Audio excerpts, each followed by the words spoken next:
Hey guys, welcome back to the channel. This is a story about what if Naruto Daimyo heritage is revealed council bashing.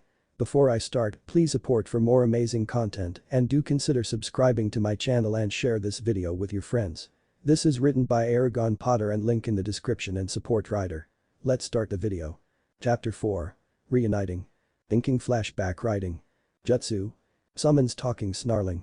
I do not own Naruto whatsoever or any of the characters. The only character I own are my ox. Now, as I stated in my other stories, I know that my grammar and spelling can be a problem for some people. I sorry. So please, you don't need to keep reminding me of it, as I'm doing the best I can with what I got. Last time on Brothers Bond. This is treason, Jane. Cried Homura. Treason is a matter of perspective, as I see this as protecting my brother and those that I care about, so I suggest that you remember that if anything should happen to him, he will burn Konoha to the ground, spoke Jane, giving the Hokage and the council one cold and angry glare. Whereas he spoke, the last party then flooded the room with a massive burst of killing intent that was felt by everyone in and around the room, which terrified most people at how strong it was. After which Shane then brought down the barrier with a single hand sign, whereas they did the kunais he had used to make the barrier seem to rust and then fall to the ground in pieces. Meaning that there was some kind of fail-safe on the kunai to prevent them from being examined by people.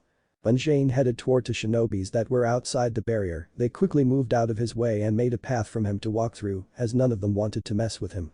But just as he was about to walking out, Shane turned his head slightly to look back at Hiashi Inoichi. "Oh Hiashi-sensei, Inoichi-sensei, I suggest that you tell your clan members not get in my way when I come visiting certain members of your clan. As I cannot be held responsible for what happens to them if they get involved in it." After which Shane then continued to walk out of the room, leaving both Hiashi and Inoichi wondering what members of their clans did to Naruto to earn Jane wrath. As Jane walked away, Homura turned to Sarutobi. "Hokage-sam, you can't actually be letting him get away with all he just done, especially what he did to you. What would you like me to do, Homura? Jane knows more about our security faculties than anyone else, thanks to his time in Anbu, so he knows their strength and weakness, and that's if we can capture him. As Jane is a member of the JK Shinobi Shogan 10 Shinobi warlords, then his strength and power must have grown exponentially from when he left here. Also, if we did capture Jane, then the other shinobi warlords will come and free him and destroy the village in the process. Not to mention as well, Jane knows many of the village's secrets from his time in Anbu and from what he no doubt knows from raiding the Anbu achieves, but even then there's no way to know exactly how much he really does know. So if we try and stop him, he will release the information along with everything he mentioned here, which will divide the village and could even start a civil war here, and the other villages will attack us when they learn all the information that Jane allies would release to them. Not to mention as well what the daimyo will do, as he furious enough with us right now," spoke Sarutobi. After this, the council all knew Jane had them and there wasn't a thing they could do about it, or at least for now. As Sarutobi thought the situation over in his mind, he could not help but be reminded of when was young, where he became slightly full of himself over how strong he was. Where he then challenged Jane grandfather Akechi Kenshin to a fight and even angered him by calling him a coward when he refused to fight him when he first challenged Kenshin. Soon after, though, Sarutobi was beaten nearly half to death by him, after which his sensei the Nidaime Hokage told him that he had just learned a valuable lesson the hard way when he angered Kenshin. Hell hath no wrath like a vengeful Akechi. After remembering this, Sarutobi knew that his sensei was a far wiser man than he ever was, and he could only wonder now what else Jane had in store for him and the rest of Konoha. But Jane. After dealing with the Sarutobi and the council, Jane decided to go meet some old friends of his before he head back to Naruto, for although he wanted to go now and find each and every signal person that attacked Naruto, he knew now was not the time. After a few minutes of travel at high shinobi speed, where to most people Jane was only a blur on the rooftops, as he was there 1 second and gone the next. Jane arrived at his destination. The place was a medium-size apartment building with 4 medium-size apartments, with 2 on top and 2 on bottom. Jane walked up to the door with the number 2, which was on top of number 1, and knocked on it. After a minute or so waiting, the door opened to revealing a medium-high young female Hyuga who looked to be about the same age as Jane. The Hyuga girl was about 5'4" and had dark black hair that was tied up into a long thin tail which went down to her lower back. She wore a black sleeveless vest that helped show her impressive C-cup breasts. She also wore black shinobi pants and a pair of sandals. 1. This girl was Hyuga Hitomi, the eldest daughter of Hyuga Hiashi, Jane's former sensei and current clan head of the Hyuga clan. Jane had known Hitomi ever since he became Hiashi's student. They had become good friends with one another and had often spared against each other.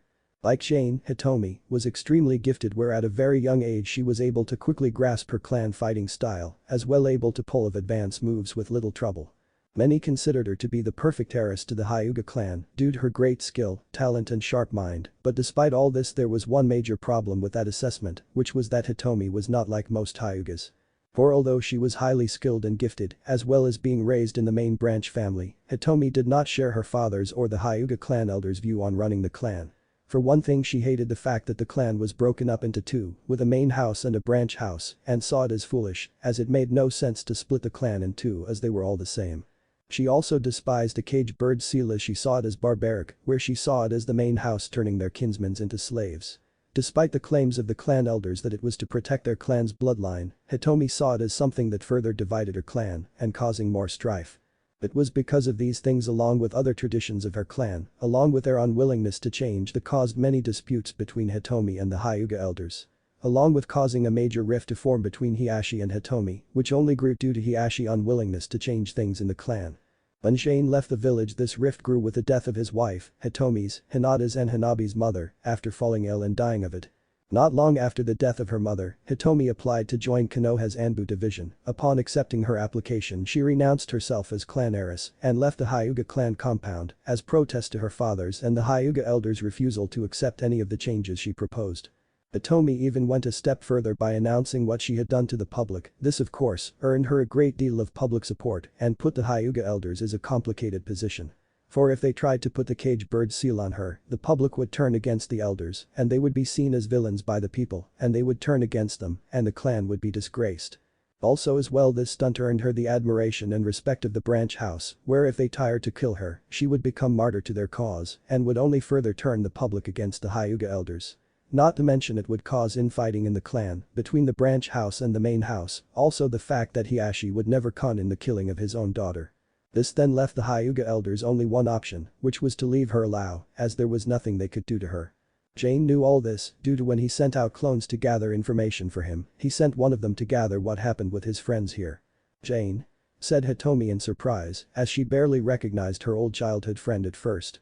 "Hello Hitomi, it's good to see you, it's been a long time," said Jane with a small smile. Upon Jane saying this, he was then pulled into a tight hug by Hitomi as she was overjoyed to see her friend who she had not seen in over 10 years. Jane, who was surprised at first, then hugged back slightly as hugs weren't exactly his kind of thing.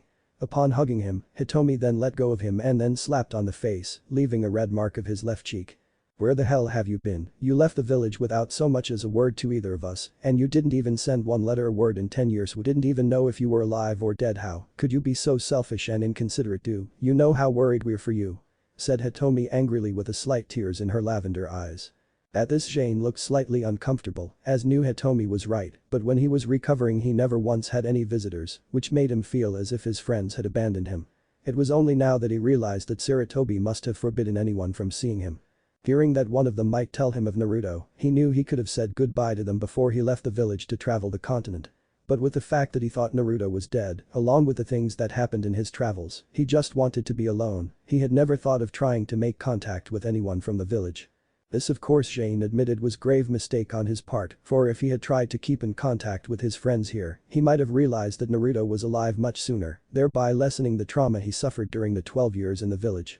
"I'm sorry Hitomi, you're right, it was selfish of me, and I'm sorry," said Jane, with a look that told Hitomi that he was indeed sorry. She could also see there was something bothering him. "Well, it's all in the past now, and you're here now, so why don't you come in," said Hitomi as she gestured him in, which Jane politely accepted. As Hitomi closed her door and led Jane in, she called out to someone who was sitting on Hitomi's sofa. "Hiya. Looked who just showed up on my doorstep," spoke Hitomi as she walked out of the hallway in front of Jane and into her apartment sitting room. When Jane entered the living room, he saw another young woman sitting on Hitomi's couch. This woman was about the same age as Hitomi and Jane. She had long dark hair that went down to her shoulder blades. She wore dark shinobi pants and with a black one strap over one shoulder vest and sandals and had dark gray eyes. 2. This woman was Uchiha Kaya, another childhood friend of Jane, as well as Hitomi's. Kaya came from a branch part of the Uchiha clan, the part that would have very few members possessing the Sharingan. Her mother was a kunoichi, and although she didn't possess the Sharingan, she was a highly skilled kunoichi and was a special jonin. Unfortunately though, when she was on a mission, her teammates were killed and she was raped by a group of enemy ninjas and was left for dead. Luckily though, she was found by another Konoha team which had been sent to search for her team. Later on she was found out she was pregnant with Kaya, where she decided to keep her. This of course led to her being shamed by her clan for not only being spoiled but also for keeping a dirty offspring. But she endured and raised Kaya without regret. Unfortunately, when Kaya was 7, her mother was killed in the Third Great Shinobi World War. Fortunately though, Kaya's aunt, her mother's older sister, and her husband took her in and raised her like their own. During that time Kaya joined the ninja academy. There she proved herself to be a highly skilled and gifted kunoichi like her mother when she became a genin and awakened her Sharingan at age 9, much to surprise as none expected her to have it. Upon becoming a genin, she was on the same team as Hitomi, where she met Jane when he trained to Hitomi, as well as her. At first Jane did not trust Kaya due to her clan's past history for with his own. But eventually Jane learned to trust her and they became good friends. When the Kyuubi attack happened, Kaya's aunt and uncle were killed in the battle, leaving Kaya to care for her recently born infant cousin Sora. For the next 8 years raised her young cousin as best she could, receiving little help from the rest of her clan, which resulted her and Sora associating more with those outside their clan, while associating little with their clan. Thankfully though, Hitomi had been able to help, where when Kaya went on missions, Hitomi would care for Sora. Also, in the event of both of them being on missions, they would leave Sora with their old sensei Kishin Tetsu, who had retired and owned a weapons shop and had a daughter named Tenten, who was just a year older than Soya. Over the 8 years, Kaya's skill and reputation as a kunoichi grew so well that it rivaled that of Itachi and his cousin Shisui, and although the rest of the clan treated her with more respect, she was never fully accepted by her clan. When the Uchiha massacre had occurred, Kaya had been away on a solo mission, where it took longer than was expected, where she was delayed, thereby allowing her to survive her clan's massacre and being one of the last 3 Uchiha members in Konoha. Her younger cousin Soya also survived, as she had been staying in the Hyuga compound with Hitomi, her sister Hinata, at the time. After the massacre, Kaya moved out of the Uchiha compound, along with Soya, not wanting to be near the site of where their clan was killed off. She had asked Sasuke, but he refused, stating that he would not leave his home, so that he would never forget what happened. Soon after that, Kaya joined Anbu, while Soya went and joined the academy and was in the same class year group as Sasuke. Jane, said Kaya in surprise as she stood up from the couch while putting down the tea she had been drinking, where she then went to hug her old friend, and like Hitomi, she went to slap him, which Jane saw but did not stop, knowing he deserved it. But before Kaya could slap him, she was stopped by Hitomi, who told her there was no need as she had already done so, after which Jane expressed how sorry he was. Upon hearing Jane's apology, Kaya narrowed her eyes slightly but nodded in acceptance, although Jane knew it would be a while before she truly forgave him. When Jane had first heard of the Uchiha massacre, he had been tempted to go back to Konoha to find out if Kaya and Sora had survived. But before he could, he had received word from his intel network that Kaya and Sora were among the 3 that survived the tragedy of the Uchiha, upon which he then decided not to go as he was glad they were safe. For the next 2 hours the 3 of them talked about different things and caught up with each other a bit. When the girls asked him about his travels, he talked about some of them, but left out other parts of his journey. The girls did not press too much, as they knew that Jane wouldn't budge until he was ready to tell them. After taking another sip of tea that Hitomi had made for him, he turned to Hitomi and asked, "So Hitomi, I understand that you have another sister." "Yes, her name Hanabi, she bit like Hinata, as she is quiet and polite and respectful, although she more open and isn't as shy as Hinata is," replied Hitomi. Jane smiled slight and nodded at this. "And how is Hinata?" he asked, as he had not seen Hinata as she was born 2 months after the Kyuubi attack. At this, Hitomi sighed and scowled slightly. "She hasn't had it easy, she has been ruthless, overbearing, uncompromising and even cruel to her. He expects a 4-year-old to get all the basic of Jiken within a few days, and he lashes out at her or puts her down when she makes a mistake or does something wrong. It's been even worse for her ever since mother died," spoke Hitomi with a sad look at the mention of her mother, where Jane gave his sympathies as he had heard of death of Hitomi's mother. He had known her from his time training under Hiashi, not to mention she had been once a friend to his mother and found her to be a very kind and gentle woman. Hitomi thanked Jane and then continued on. Hiashi's doesn't understand that everyone advances at their own speed and that he should try encouraging her and praising her a little.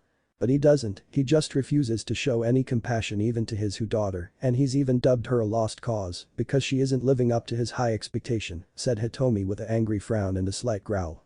As she remembered the last time she spoke to her father, several months ago, where upon hearing how Hiashi was giving up on Hinata and how he said she was a lost cause, he launched at her father in anger and attacked him, where the 2 of them fought each other in a fierce Jiken battle. Eventually she was stopped and restrained by several branch members, although not before she gave several hits that would leave her father in a lot of pain for a while. "Why don't you train her then?" asked Jane. "I can't. The elder have limited my contact with Hinata and Hanabi, fearing that I would corrupt them with my beliefs," replied Hitomi bitterly. At hearing this, Jane frowned slightly as he wasn't surprised by the elders' action, as he had a few run-ins with them in the past, where to put it simply, the Hyuga elders and him got on as well as Snake and Mongoose, with him as the Mongoose. Hitomi. Although I do agree what your father doing with Hinata is wrong, along with his unwiliness to try and change the Hyuga clan. I believe the reason he was so hard on your sisters and you is because he fears losing you as he did your mother and his Ashi, spoke Jane. At this, Hitomi frowned, are saying that I'm wrong to be angry at him, you of all people can't contradict me on how I feel towards my own father Jane. I'm not saying that, Hitomi, I just trying to get you to see from sensei's point of view, despite the fact that he is wrong, but still I will talk to him about it as it might help if I do it and he hears these things from me. As I know a few ways to get to him, plus it might help to have him hear things like this from someone outside your clan and he respects, replied Jane. At this, Hitomi nodded as she was willing to try anything to get through her father's stubborn attitude. And how is your cousin Niji? Asked Jane, as he also remembers seeing Niji when he was a baby. He also heard what had happened to his father Hisashi and was saddened at his death involving Kumo, as he respected the man. Upon the mention of Niji, another sad look appeared on Hitomi's face along with a sigh. Unfortunately, Niji has become bitter and angry over what happened with the death of my uncle and has developed the belief that everyone's fate is decided at birth and that no matter what one does, people cannot escape their destiny. Which is no doubt encouraged by the elders in making him believe that they control what happens to him with the cage bird seal, said Hitomi. At this, Jane shook his head sadly, as Niji was a perfect example of how wrong the cage bird seal was and he knew that it would take nothing short of having all his beliefs shatter to make him see how foolish they were. It was then that Jane turned to Kaya. So Kaya, how is Sora? Asked Jane as he had not seen her since she was a month old. She is well, considering what happened to our clan. She recently just graduated out of the academy along with Hinata and is about to be placed on her genin team. Although I already know she and Sasuke will be placed together and Hada Kakashi will be their sensei, answered Kaya. At this, Jane nodded as he wasn't too surprised by this, as with the Uchiha clan gone, someone was needed to train Sora and Sasuke to awaken and use the Sharingan if they possessed the ability to have it.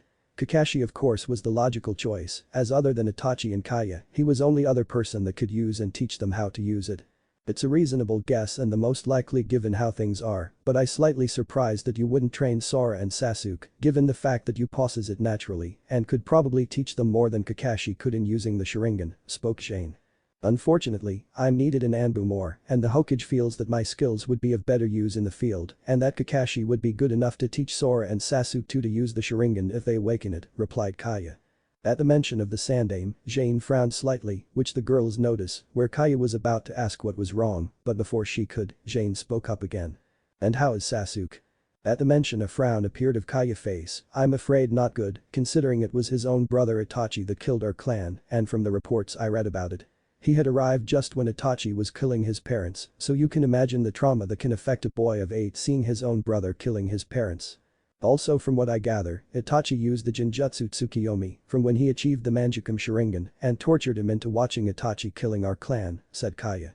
As she still found it hard to believe that Itachi did what he did just to simply test his capabilities, for although no one ever full understood Itachi, especially his own parents, she did know from the time she spoke or worked with him that he was kind individual who hated killing and fighting and loved both Konoha and his brother deeply, and despite the dislike of his clan's ways, she never would have thought he'd go this far.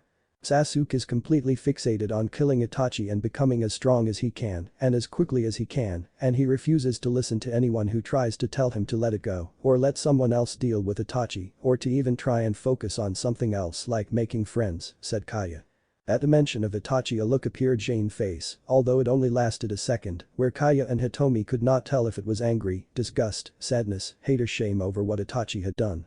Have you tried talking to him? Asked Jane. Of course, said Kaya as she nodded her head, but he keeps pushing Sora and me away, saying that neither of us really cared about our clan, as that we preferred to associate ourselves with others outside of our own clan. As well as that we hadn't lost people we cared about to Itachi like he did and that we wanted to forget that it ever happened, hence neither of us could understand how he feels. Hearing this, a hardened look appeared on Jane, knowing the path that Sasuke was walking on was a dangerous and dark path, as the path of revenge was like walking on the edge of a knife's blade. As one false step and he would fall into a pit of darkness and hate which would consume him and he would never come out of it. Jane knew this path all too well, as he had walked it himself when he fought in the Third Great Shinobi World War, when he searched for the men responsible for killing his mother.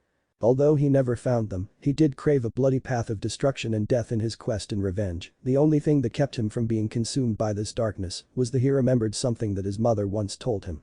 Revenge is like a poison, as it can consume you and change you into a monster, where it will eventually lead to your destruction, as well as those around you. After much soul-searching and travel, Jane let go of his need for revenge and focused living his life, which was when he had learned of Naruto being born, which he believed was his chance of being something other than a skilled killer, to be a protector and protect someone he cared about. But when he thought Naruto was dead, he went into his pit of despair, and like his need for revenge, he was nearly consumed by that as well. That was until he met her and later on his students that gave him purpose again, as well as now protecting Naruto and making up for not being for him when he was growing up. Jane was quickly brought out of his thoughts when he suddenly heard Kaya talking to him. Jane are listening to me? Oh, my apologies, Kaya, I was lost in thought for a moment, you were saying? Jane asked. At this, Kaya rose her eyebrow but decided to let it go. I was saying, maybe if you talk to him, given how similar you were to him at his age, and spoke. Kaya. No. Replied Jane suddenly, surprising the girl suddenly. No, it would best if I limit my contact with Sasuke as much as possible, as if I spoke to him, I would have to reveal to him my past connection with Itachi, and that would not go well once I did, replied Jane. Kaya frowned at this again, but nodded as she had forgotten that and realized that Jane was right, as Sasuke would lash out at anything remotely connected or associated with Itachi. My best advice would be to watch the boy, as a person like him, who is driven solely by revenge, will have to decide it at some point whether he can continue on his path of revenge and into darkness or turn back and let it go and move on. That is a choice that he and he alone will have to make, and when he makes that decision, he will decide it if he wishes to be saved or not. All you can really do is be there for him and offer him your help and friendship, and to let him know that there are still people who care about him and want to help him, like you both did for me, spoke Jane. At this, Kaya had a thoughtful look but nodded, but still had one more question, and if he doesn't want to be saved and continue on the path of revenge. Then prepare to strike him down without hesitation when the times comes, as those who are consumed by rage, hate and revenge will turn on anyone or anything without of consequences. As their whole lives would be consumed by it, and when it's done, they would have nothing left to live for, as their whole life would be focused on hate and revenge. Hence they would be unable to fully let go of it, as they would know nothing else and just look for something else to hate and become the very monster they say they hate, stated Jane darkly, as he knew well that as he nearly became it. Upon hearing this, Kaya had an uneasy feeling in the pit of her stomach, for although she was never close to Sasuke or the rest of her clan, she still did not want to see Sasuke go down this path, nor did she wanted to see him dead, let alone kill him, as he was still her family in a way. Seeing how uneasy the subject about Sasuke was for Kaya, Hitomi decided to change the subject from him. So Jane, after all this time, why have you returned to the village? For a moment or two Jane did not answer and just stared as two friends in front of him. When Jane did not answer her question, Hitomi was about to ask again, but before she could, Jane spoke up. Originally, I came only here for a day to visit my mother's grave, along with collect some things I left at my home, as well as visit you both and sensei and introduce you to my students, spoke Jane. You have student? Said Kaya in surprise, where Jane just nodded and then continued. Yes, their names are Ketsu and Saya, and they're good kids and fine students, replied Jane. So I guess something happened, seeing as they're not with you, and I can tell that something is wrong, spoke Hitomi. Correct, as when I was in the village I found my brother being attacked by a mob led by a jonin and a group of chunins. So Naruto really is your brother, spoke Hitomi with a frown, as she and Kaya had not fully believed Sandame's story about Naruto. You knew? Asked Jane as he narrowed his eyes. We suspected, although we had no real proof, as we found it far too coincidental, at Naruto looking so much like the Yondaime Hokage, and at how much he was like Kushina, even if we believed the Sandame's story about the seal causing Naruto to look like the Yondaime Hokage. It did not explain how he was like Kushina personality-wise. Also we found it strange that the Jinchuriki of the Kyuubi would have the same name as your brother, even if the Sandame's story was true, said Hitomi. At this Jane narrowed his eyes further, while slightly cursing himself from not at least trying to keep in contact with Hitomi, Kaya after he left, for if he had, he might have learned about Naruto sooner. So what exactly happened, asked Kaya. For the next hour Jane went on to explain what happened when he discovered Naruto, along with some of the things he learned from looking at Naruto memories and when he confronted Sarutobi in the council. After hearing the Sandame's excuses, both women were furious at the Sandame deceitful ruse. That bastard. I never thought the Sandame of all people would do something like this, said Kaya angrily, as if the Sandame had done something like that with her and Sora, she would have killed the old bastard herself. I'm surprised that you let him and most of the council live after learning the truth and their parts in Naruto's harsh life, spoke Hitomi with no small amount of disgust at what her kinsmen had done to Naruto along with the Sandaime. They would be dead had your father, along with Tsume-san, had not convinced me otherwise, although I would be lying if I said I still wasn't tempted to do so, replied Jane as he narrowed his eyes slightly in anger. At this, Hitomi scoffed at her father showing more concern for his former student and the Hokage than his own daughters and clan. So if he didn't kill them, what did you do, as I know you wouldn't let Konoha get away with what they did, with making them pay in some way, spoke Kaya. At this, Jane just smirked, where they told them how he punished the Sandaime and blackmailed the council and used their own laws against them to force them to give him what he wanted, and how he got the daimyo and other important lords to support him and back him up. At this, both girls smirked as Jane was always the cunning sort, as he never went into a situation without some sort of a plan to back himself up. Just when I thought you couldn't get and more unruly, you go and blackmail the Hokage in the council and threaten them, said Kaya as she shook her head at how unbelievable Jane was. As she knew of only one other person in all of Konoha that would act so defiant to the authority of the council and the Hokage, and that was Jane's brother Naruto. But even still, Jane, what you're doing is very dangerous, as Danzo, Himura and Kaharu aren't the types to allow themselves to be blackmailed and threatened, even by you. As even with the support fire daimyo and other lords from other nations, they will come at you at different ways, as you just basically declared war on them and the most of Konoha, spoke Hitomi with concern. I'm well aware of that, but none of them will try anything against me or Naruto, at least not for a while, as I'm a great deal stronger than I was when I was last here. Also, they know full well the consequences of killing or attacking a member of the JK Shinobi Shogun, the 10 Shinobi warlords, replied Jane with a smirk as he saw the shocked look on his friends' faces. Why you're a shinobi warlord, said Kaya with utter shock, while Hitomi just stared at Jane wide-eyed, well wider than normal, while Jane just nodded in affirmation. Boo, but how? Asked a stunned Hitomi. You're a member of a shinobi village. Despite my still affiliation to Konoha, I was still allowed to join, the reason being and how I joined the shinobi warlords will be a matter I will have to leave to another time to explain. At hearing this, both girls frowned as they both wanted answers but knew they wouldn't get them until Jane was willing to tell them.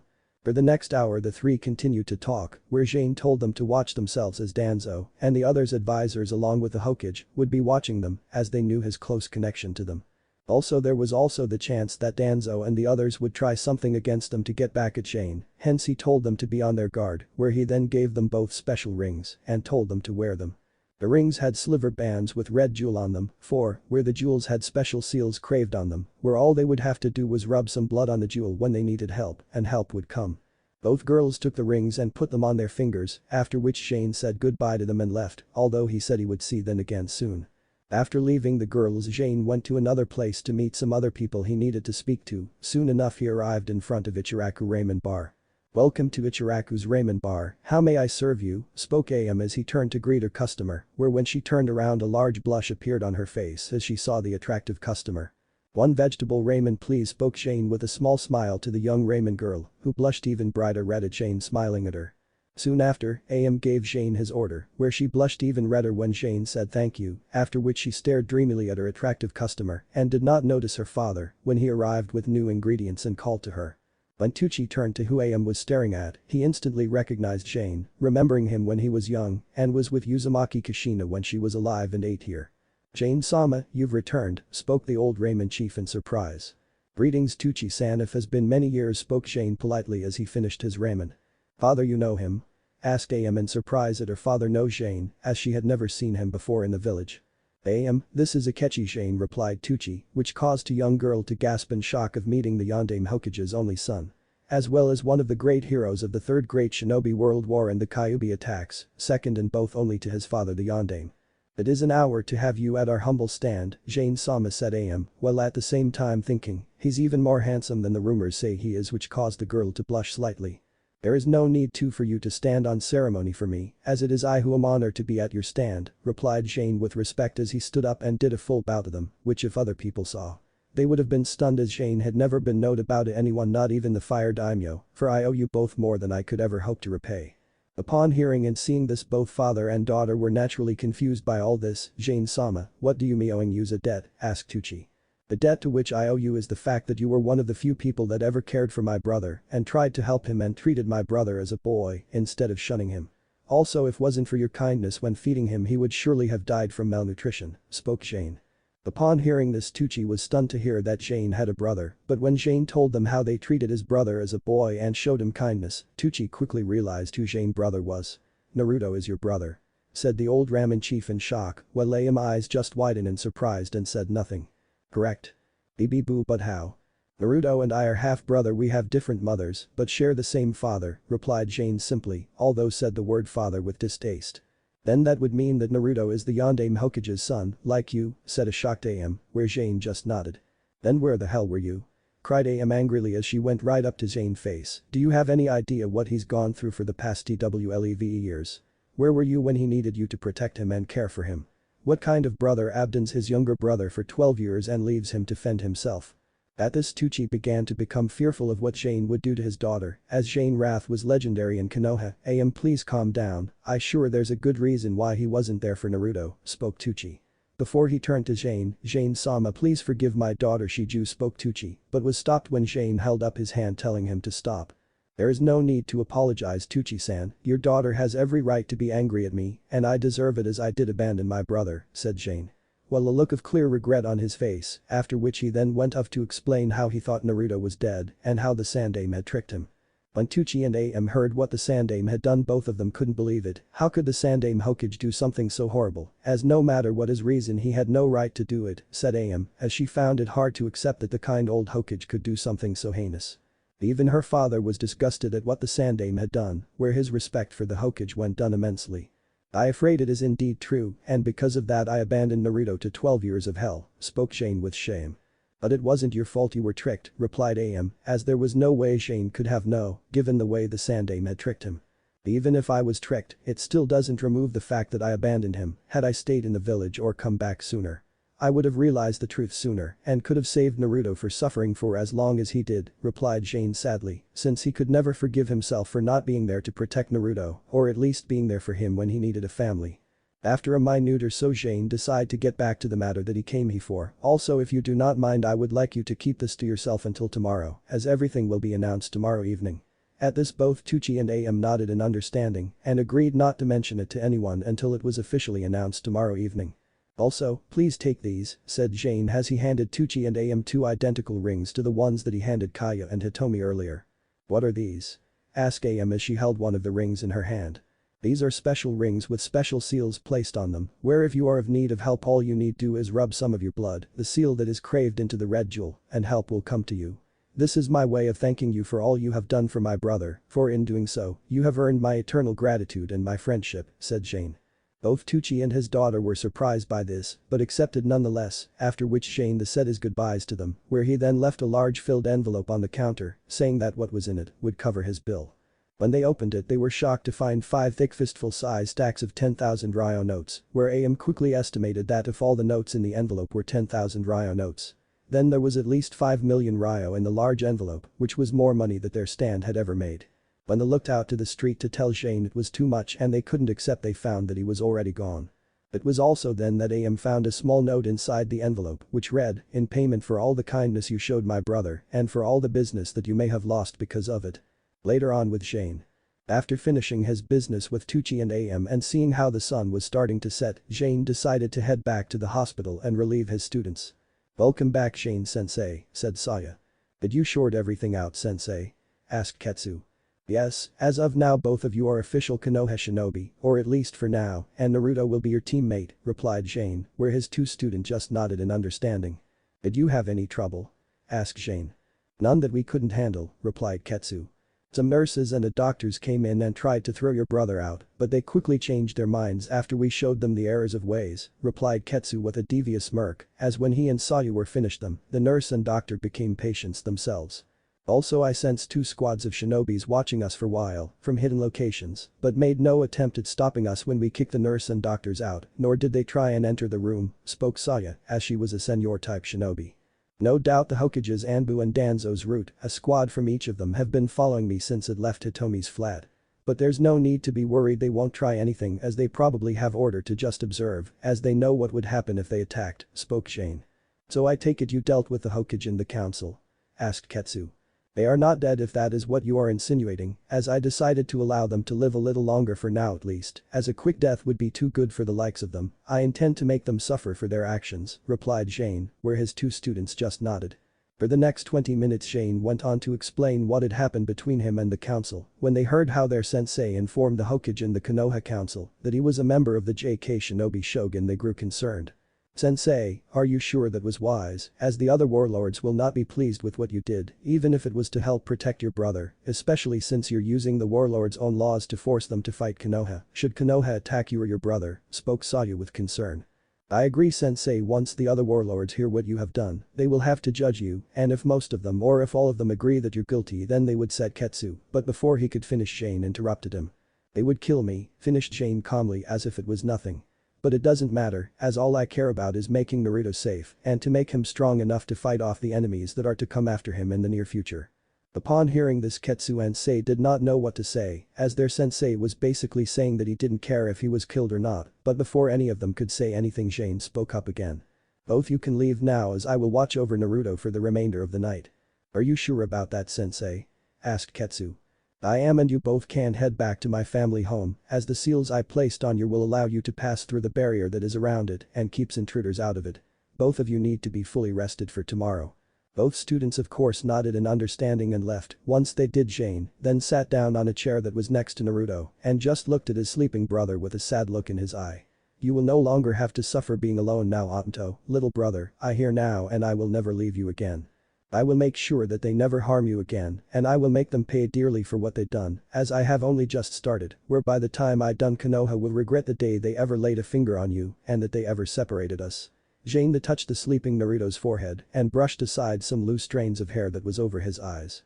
After which he then set himself down on the chair and closed his eyes, all the while keeping his shinobi senses alert and ready to react should anyone enter the room thinking it was safe, believing he was asleep.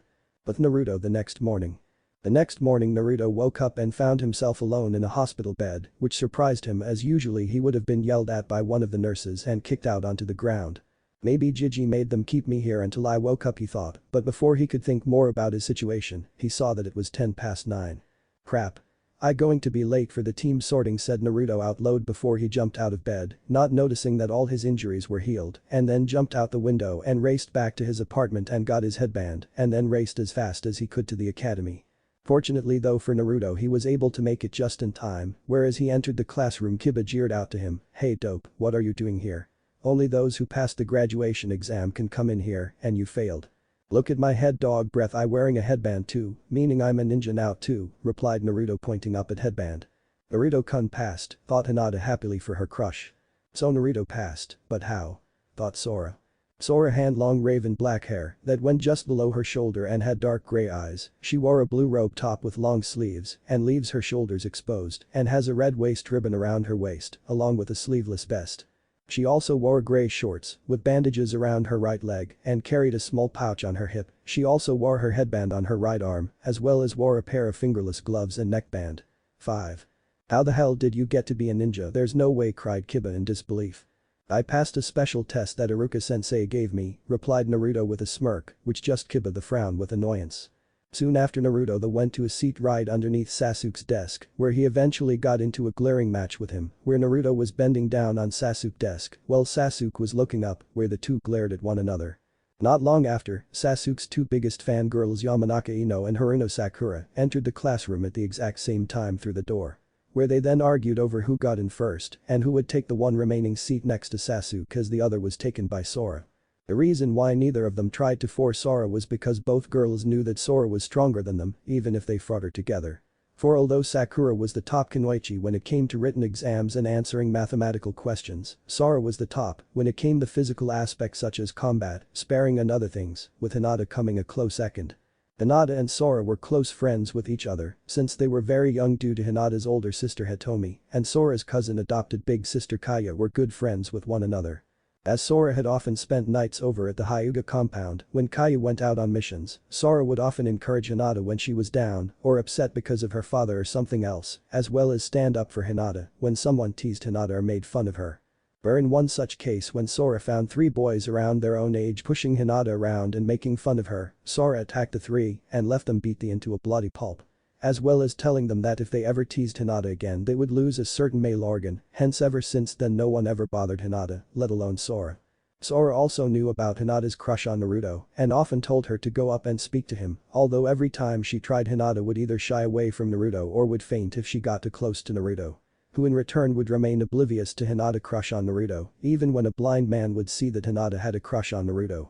As the two girls fought over who got to sit next to their Sasuke-kun, they go into a pushing fight where Sakura pushed Hino into a boy named Tobio who was sitting behind Naruto, who in turn pushed Naruto forward. When Naruto was pushed forward he quickly saw that he was going to hit Sasuke, where he then turned slightly to his right at the very last second so that he wouldn't collide with Sasuke. Instead he crashed into Sora, causing her to fall backwards into the ground. When she regained herself, she found Naruto sitting on top of her. For a moment or two they just stared at one another, that was until she felt something on her right breast. For even though she was only 12, Sora well on her way and developing into a young woman, as she was breasts were already full A-cup size and still growing. When Sora saw Naruto groping, a very large tick mark developed on her forehead, where she then gave Naruto a dangerous looking glare that would scare even a certain toad hermit. Seeing where his hand was, Naruto quickly turned bright red and quickly moved it away and got of Sora. So sorry Sora-chan, it was an accident and all, spoke Naruto nervously as he tried to apologize to the young Uchiha girl. Unfortunately Sora was not in a forgiving mood, where before Naruto could fully apologize, she punched Naruto right in the face, roaring out pervert, and sent him into the classroom blackboard and causing a large dent in it. After sending Naruto flying, Sora quickly got up, where two sets of kunai suddenly appeared in both her hands, where she intended to castrate the young blonde with them. Seeing this, many of her classmates, especially the boys, backed away from her as they could clearly see the dangerous look in her eyes and the murderous dark aura around. The only boy and person that didn't back away from her was Sasuke, who just raised his eyebrow, wondering if she would actually kill the blonde dope. Luckily though for Naruto, Ichiraku arrived in the classroom, hence the young Uzumaki would not be neuter yet. Soon after, Naruto was sitting down at one of classroom seats, although kept his distance from Sora as much as possible. Once Ichiraku arrived, he gave a little speech about how proud he was of all of them passing and becoming fully fledged ninjas of Konoha and wished them all luck. After which the classroom doors opened up and about a dozen or so Jonin senseis entered the classroom, after which Ichiraku then began to announce the team sorting. Where after each team and their members were announced, the Jonin senseis would step forward stating their name and that they would be that team's Jonin sensei. After doing the first 6 teams, Ichiraku then started to announce the members of Team 7, now on to Team 7, which will consist of this year Rookie of the Year Uchiha Sasuke, along with Uchiha Sora and Uzumaki Naruto. Upon hearing this there was a great deal of yelling and cries of disappointment from Sasuke fangirls, as none of them got to be on the same team as the beloved Sasuke-kun. The loudest of these were Ino and Sakura. "Ichiraku-sensei, why do I have to be on the same team as the team?" cried Naruto, as he didn't want to be on the same team as his arch-nemesis. Not to mention after the incident earlier he was kind of scared on being on the same team as Sora, as this would give her plenty of chances to finish what she tried to do earlier. "I'm sorry Naruto, but that is the way it usually is, as the person with the lowest score is to be teamed up with the top kunoichi and the Rookie of the Year, so that the team will be balanced. Hence, since you have the lowest scores in the class, you are to be teamed up with Sasuke," and Sora explained to Ichiraku, which just caused Naruto to moan in embarrassment, shame and annoyance. Once the matter was settled, Ichiraku then continued on, "Now as I was saying, Team 7 senseis will be Hada Kakashi, but since he isn't here yet," this remark made many of the Jonin senseis sigh at Kakashi's habit of being late. "You will have to wait here," and spoke Ichiraku. But before he could finish, a sudden large and bright flash of fire erupted in the middle of the room in front of the Genin students and next to the Jonin senseis, who backed away from the heat and flames and fell into combat stance, believing it might be an enemy. When the flames died down and person was now standing where the fire had just been, that the person was none other than Jane. At first Ichiraku and the Jonin senseis didn't recognize him, but after a moment or two they finally did, although the newly made Genins didn't. Jane-sama said a stunned Ichiraku at seeing the legendary shinobi, whose fame and reputation rivaled that of the Sannin and his father the Yondaime. "Jane-kun," muttered Karini in shock as she saw her former teammate. At hearing his name from a familiar voice, Jane turned and saw his former teammate Kurenai with the other Jonin senseis, whereupon seeing her, a small smile appeared on his face. "Kurenai-chan, it's been a long time, it's good to see you, you have indeed grown at a beautiful and strong kunoichi just as I expected you to," spoke Jane, which caused a slight faint blush to appear on the woman's face. "Who is he?" thought Sora. "Whoa. This guy's hot, maybe even hotter than Sasuke-kun," thought Ino as she stared at new arrival. "Jane. What are you doing here? I thought you left the village," spoke Asuma suddenly. "As you can see, I have returned, Sarutobi Asuma," spoke Jane in a monotone-like voice, for he held no grudge against Asuma. Since the younger Sarutobi had done no harm against him or Naruto, and he did not hold Asuma responsible for his father's actions. As Jane believed that a child shouldn't be held responsible for his parents' sins, as doing so would make him as bad as the ones that persecuted Naruto and called him a demon. "Jane-sama, it is an honor to have you here, but if I may ask, why are you here?" and spoke Iruka, but before he could finish, Kiba suddenly shouted out. Iruka saying, "What the hell is going on here? Who the hell is this guy, and why the hell are you all calling him Sama?" At this, Iruka turned to Kiba with an angry look. "Kiba, you will show more respect to Jane-sama, as this is Akechi Jane, the last sole member of the legendary Akechi clan, as well as the only son and heir to the Yondaime Hokage.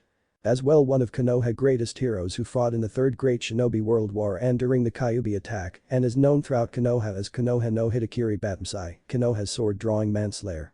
Upon hearing this, every single gen in the classroom gasped with shock and some fear and awe, as they all had heard stories about Konoha no Hitakiri Batensai from stories they had heard, whether it was from when he fought in the Third Great Shinobi World War or in the Kyuubi attack.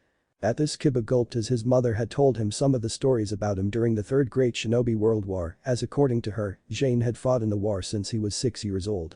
Where he earned the nickname and title Konoha no Hitakiri Batensai due to the number of shinobis he killed it, where by the end of it, Jane's body count was second only to his father the Yondaime.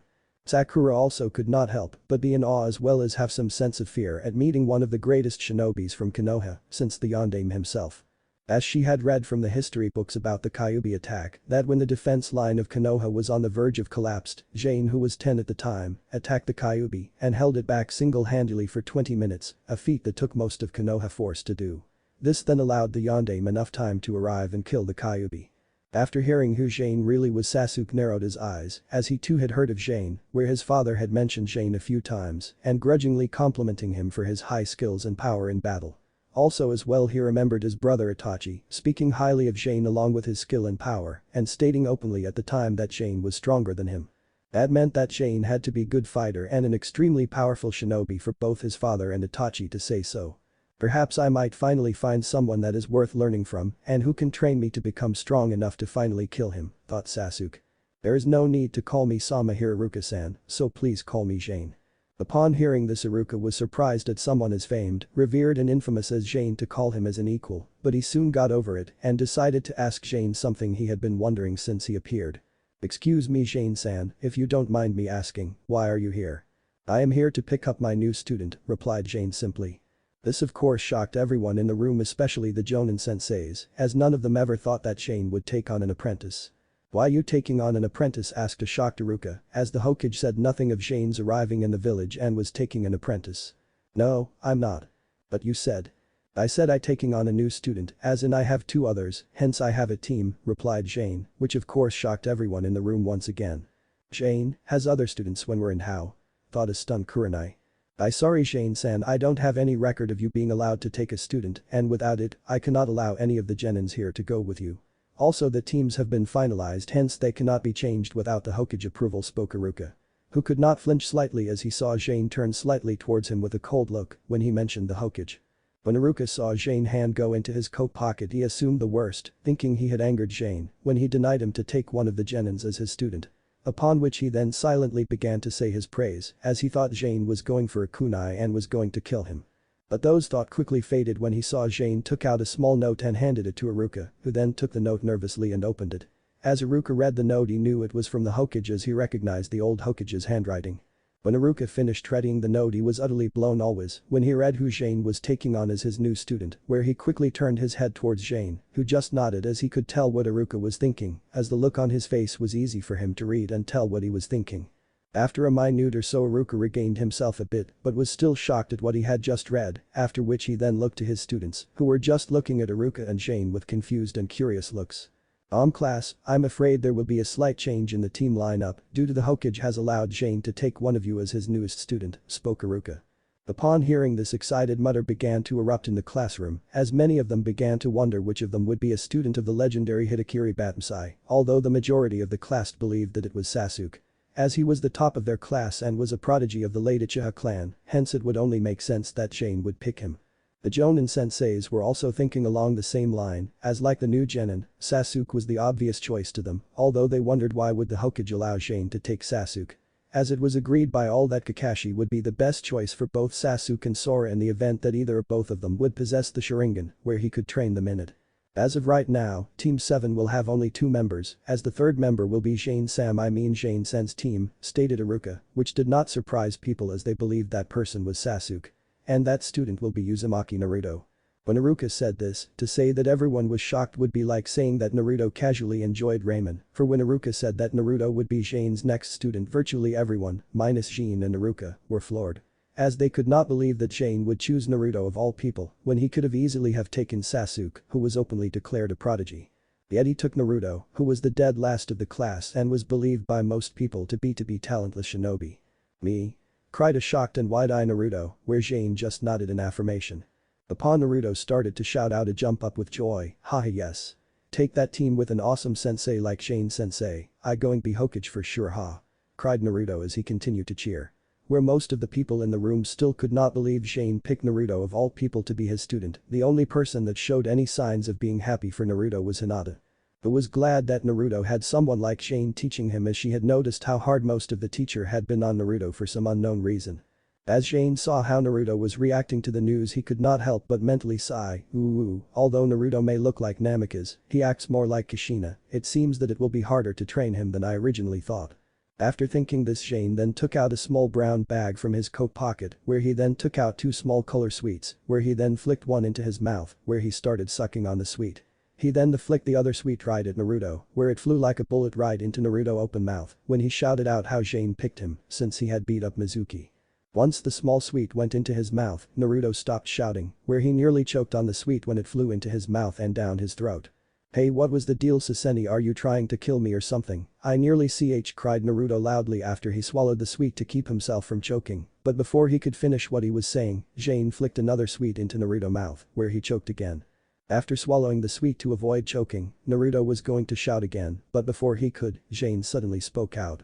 Ninjas are supposed to be silent and unseen, Naruto-kun, not bright and loud, if there anything that I will teach you, it will be this. Since loud mouths like you are the weakest of the group, hence why they talk big, as they can rarely back up their claim, which is why you shouldn't talk so big, replied Jane in a monotone-like voice. At this, many of Naruto's classmates snickered at that, as Naruto was indeed the loudest ninja in Konoha, not to mention he wore a bright colored outfit that might as well had a bull eyes saying hit me on it. Hey, you can't say that, and no matter what you say, one day I going to be Hokage no matter what it takes, cried Naruto as he stood up, but upon saying this, Jane flickered another sweet at Naruto, which shot like a bullet at him. But instead of going into Naruto's mouth, the sweet hit Naruto hard right between his eyes, causing him to fall backwards onto the ground. I thought I told you not to talk so big or loud, do not make me waste any more good compito on you, spoke Jane. Upon hearing this, Kurenai could not help but smirk a little, I guess some things don't change over time, she thought. As Jane had always had a large sweet tooth ever since he was young, as could often be seen with a bag of compito. Oh, muttered Naruto as he got back up, where he was about to yell at his new sensei, but before he could, Jane spoke up again, as you are nothing more than a mangy dog howling and barking at the moon that is far beyond his reach. Any fool can cry out and shout that they're going to be Hokage and act tough, but that is just what it usually is talk, as the pup that barks out the most in a litter is normally the runt of the litter. At this, Kiba couldn't help but snicker at Naruto, as that was what he sometimes called Naruto when he shouted out about being Hokage. Don't bother snickering, Inuzuka, as you aren't that much better, replied Jane. What? Shouted Kiba as he stood up in outrage at being called a rut, but quickly backed down in fear as Jane turned slightly to him and gave him an intense icy cold stare that made the young Inuzuka shiver in fear. As it felt as if Jane was staring right into his very soul and could swat him like a fly in an instant. It got even worse for him when his Akamaru jumped from his head and into his jacket and started to shiver and whimper like never before. At this, Kiba knew without a doubt that Jane was not someone to mess with, as Akamaru could sense chakra with his nose, so he can judge an enemy's strength and warn Kiba if they are particularly powerful. Hence, by judging the way his partner was acting, it was obvious to Kiba that Jane was insanely strong to get Akamaru to act like this.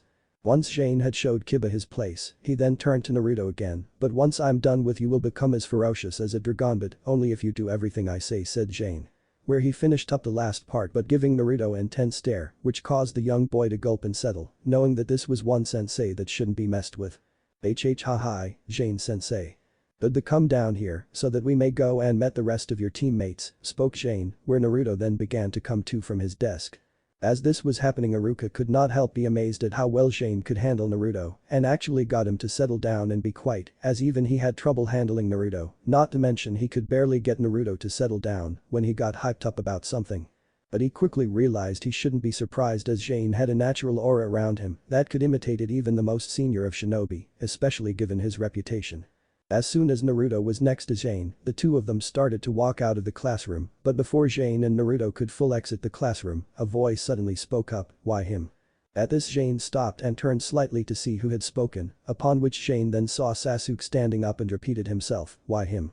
At this, Jane turned his head away from Sasuke. "I do not need to explain my reasons as to who I wish to be my students to a child like you, especially an Uchiha."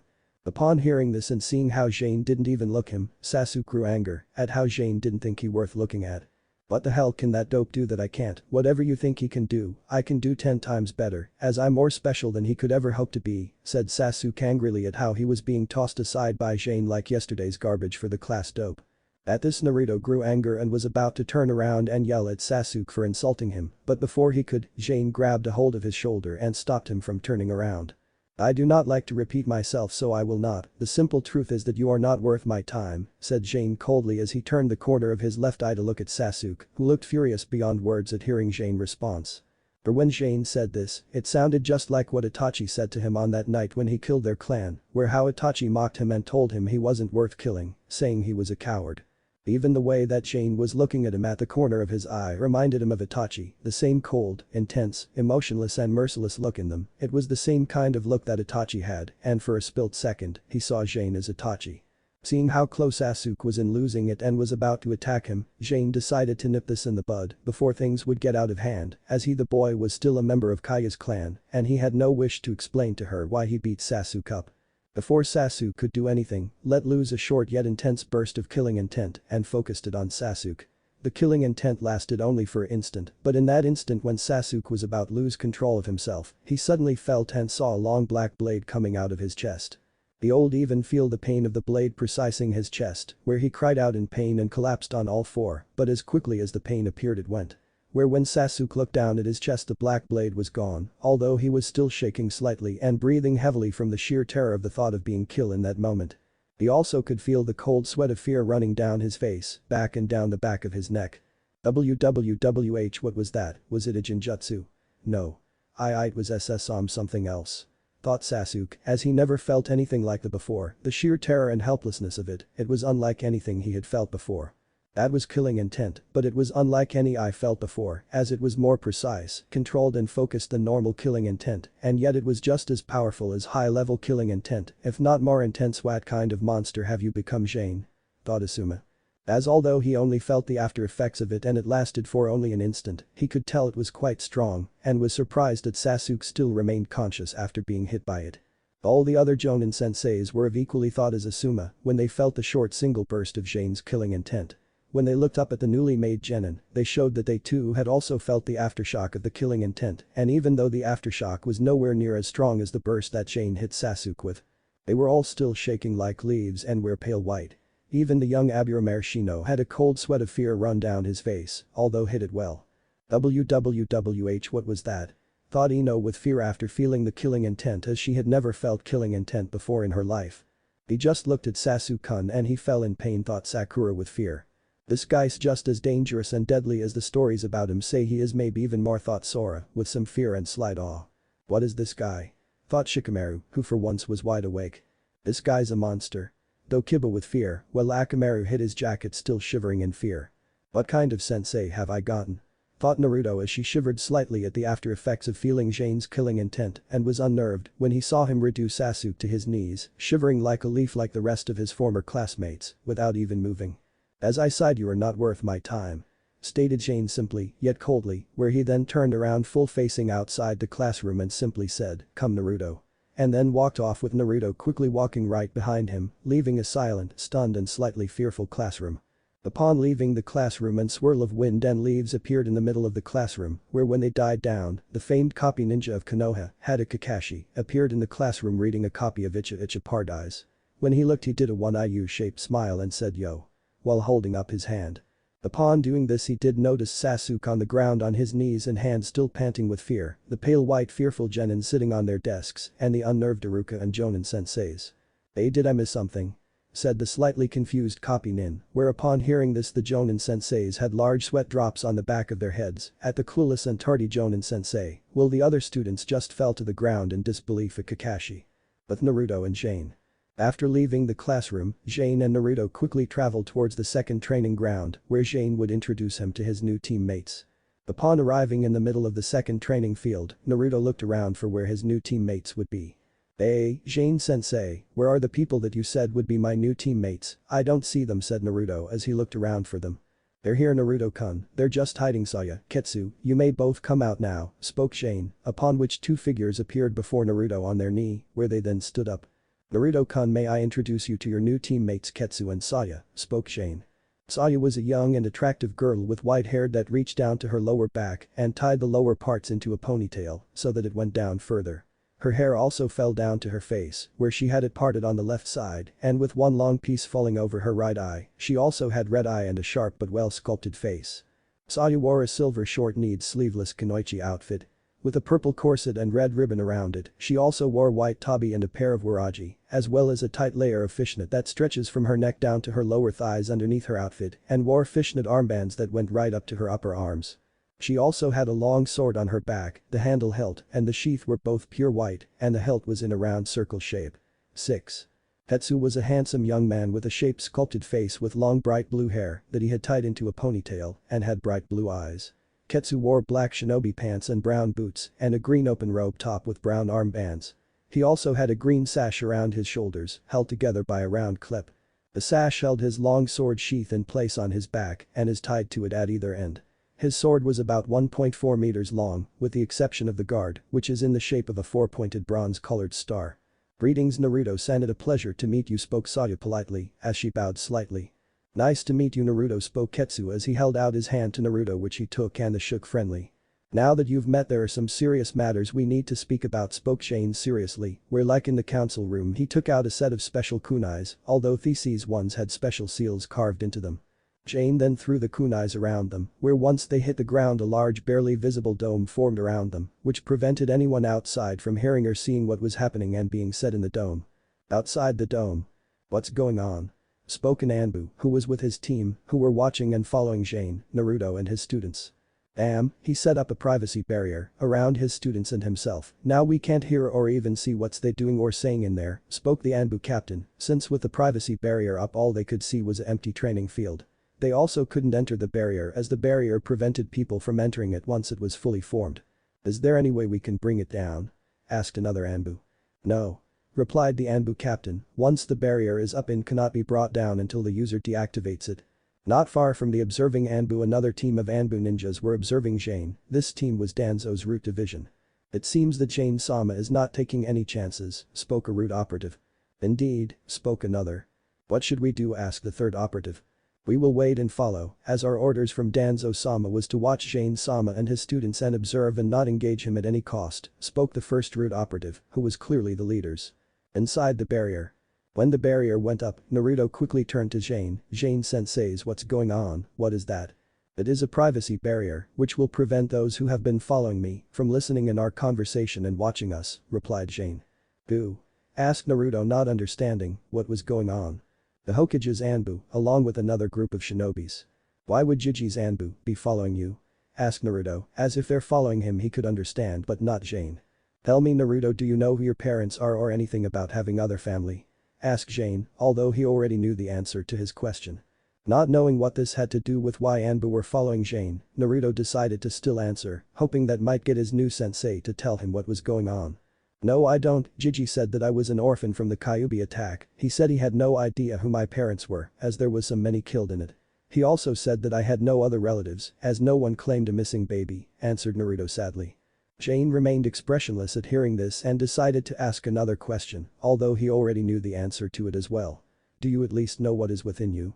At hearing this, Naruto looked up at Jane in surprise, but before he could ask, Jane answered, "Yes, I know that the Kyuubi is imprisoned in you." "Why are you asking me these questions and what do they involve Jiji's Anbu following you?" asked Naruto as he was starting to lose his patience and wanted answers. It's because I know the truth about your origins, replied Jane. Not getting what Jane was saying, what do you mean? I mean I know who your birth parents were, as I was there when you were born, spoke Jane, and shocking Naruto. And so does the Hokage, as he lied to you as well as lied to you about having family as you have a brother. Have a BB brother, said a shocked Naruto, where Jane just nodded, yes you have an older brother. Then, where is he? Can I see him? Tell who he is. Demanded Naruto as he wanted answers now, as for his entire life he and be raised up on the belief that he was alone and had no family. But now he finds out that he has an older brother and he wanted answers as to why he was being only told this now and why it was kept from him, not to mention where was his brother when he was growing up and he needed him.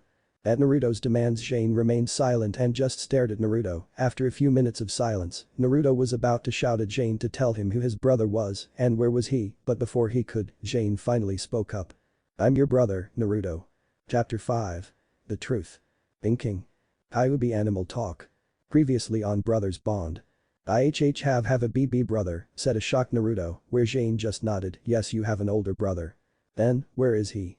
Can I see him? Tell me who he is. Demanded Naruto as he wanted answers now, as for his entire life he and be raised up on the belief that he was alone and had no family. But now he finds out that he has an older brother and he wanted answers as to why he was being only told this now and why it was kept from him, not to mention where was his brother when he was growing up and he needed him. At Naruto's demands Jane remained silent and just stared at Naruto. After a few minutes of silence, Naruto was about to shout at Jane to tell him who his brother was and where was he, but before he could, Jane finally spoke up. I'm your brother, Naruto. But Naruto and Jane. WWWWH what?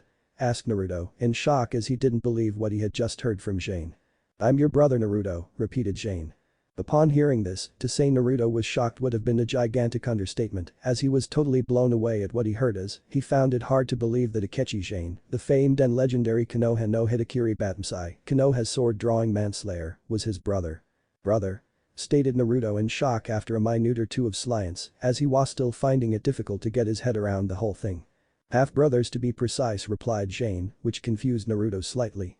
What do you mean by half-brothers? Asked Naruto.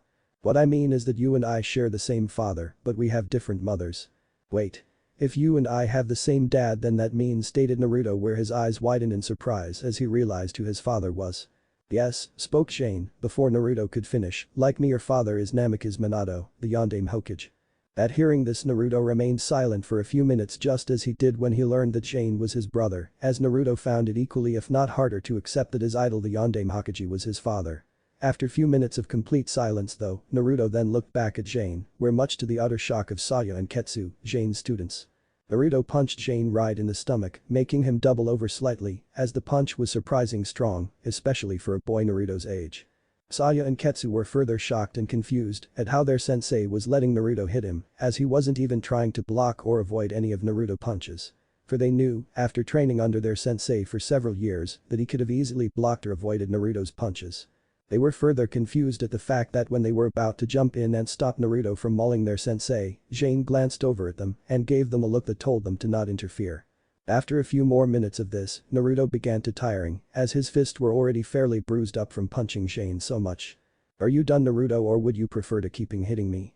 As I will not stop you and you can keep hitting me for as long as you like, spoke Jane, whose face was fairly bruised up from Naruto hits.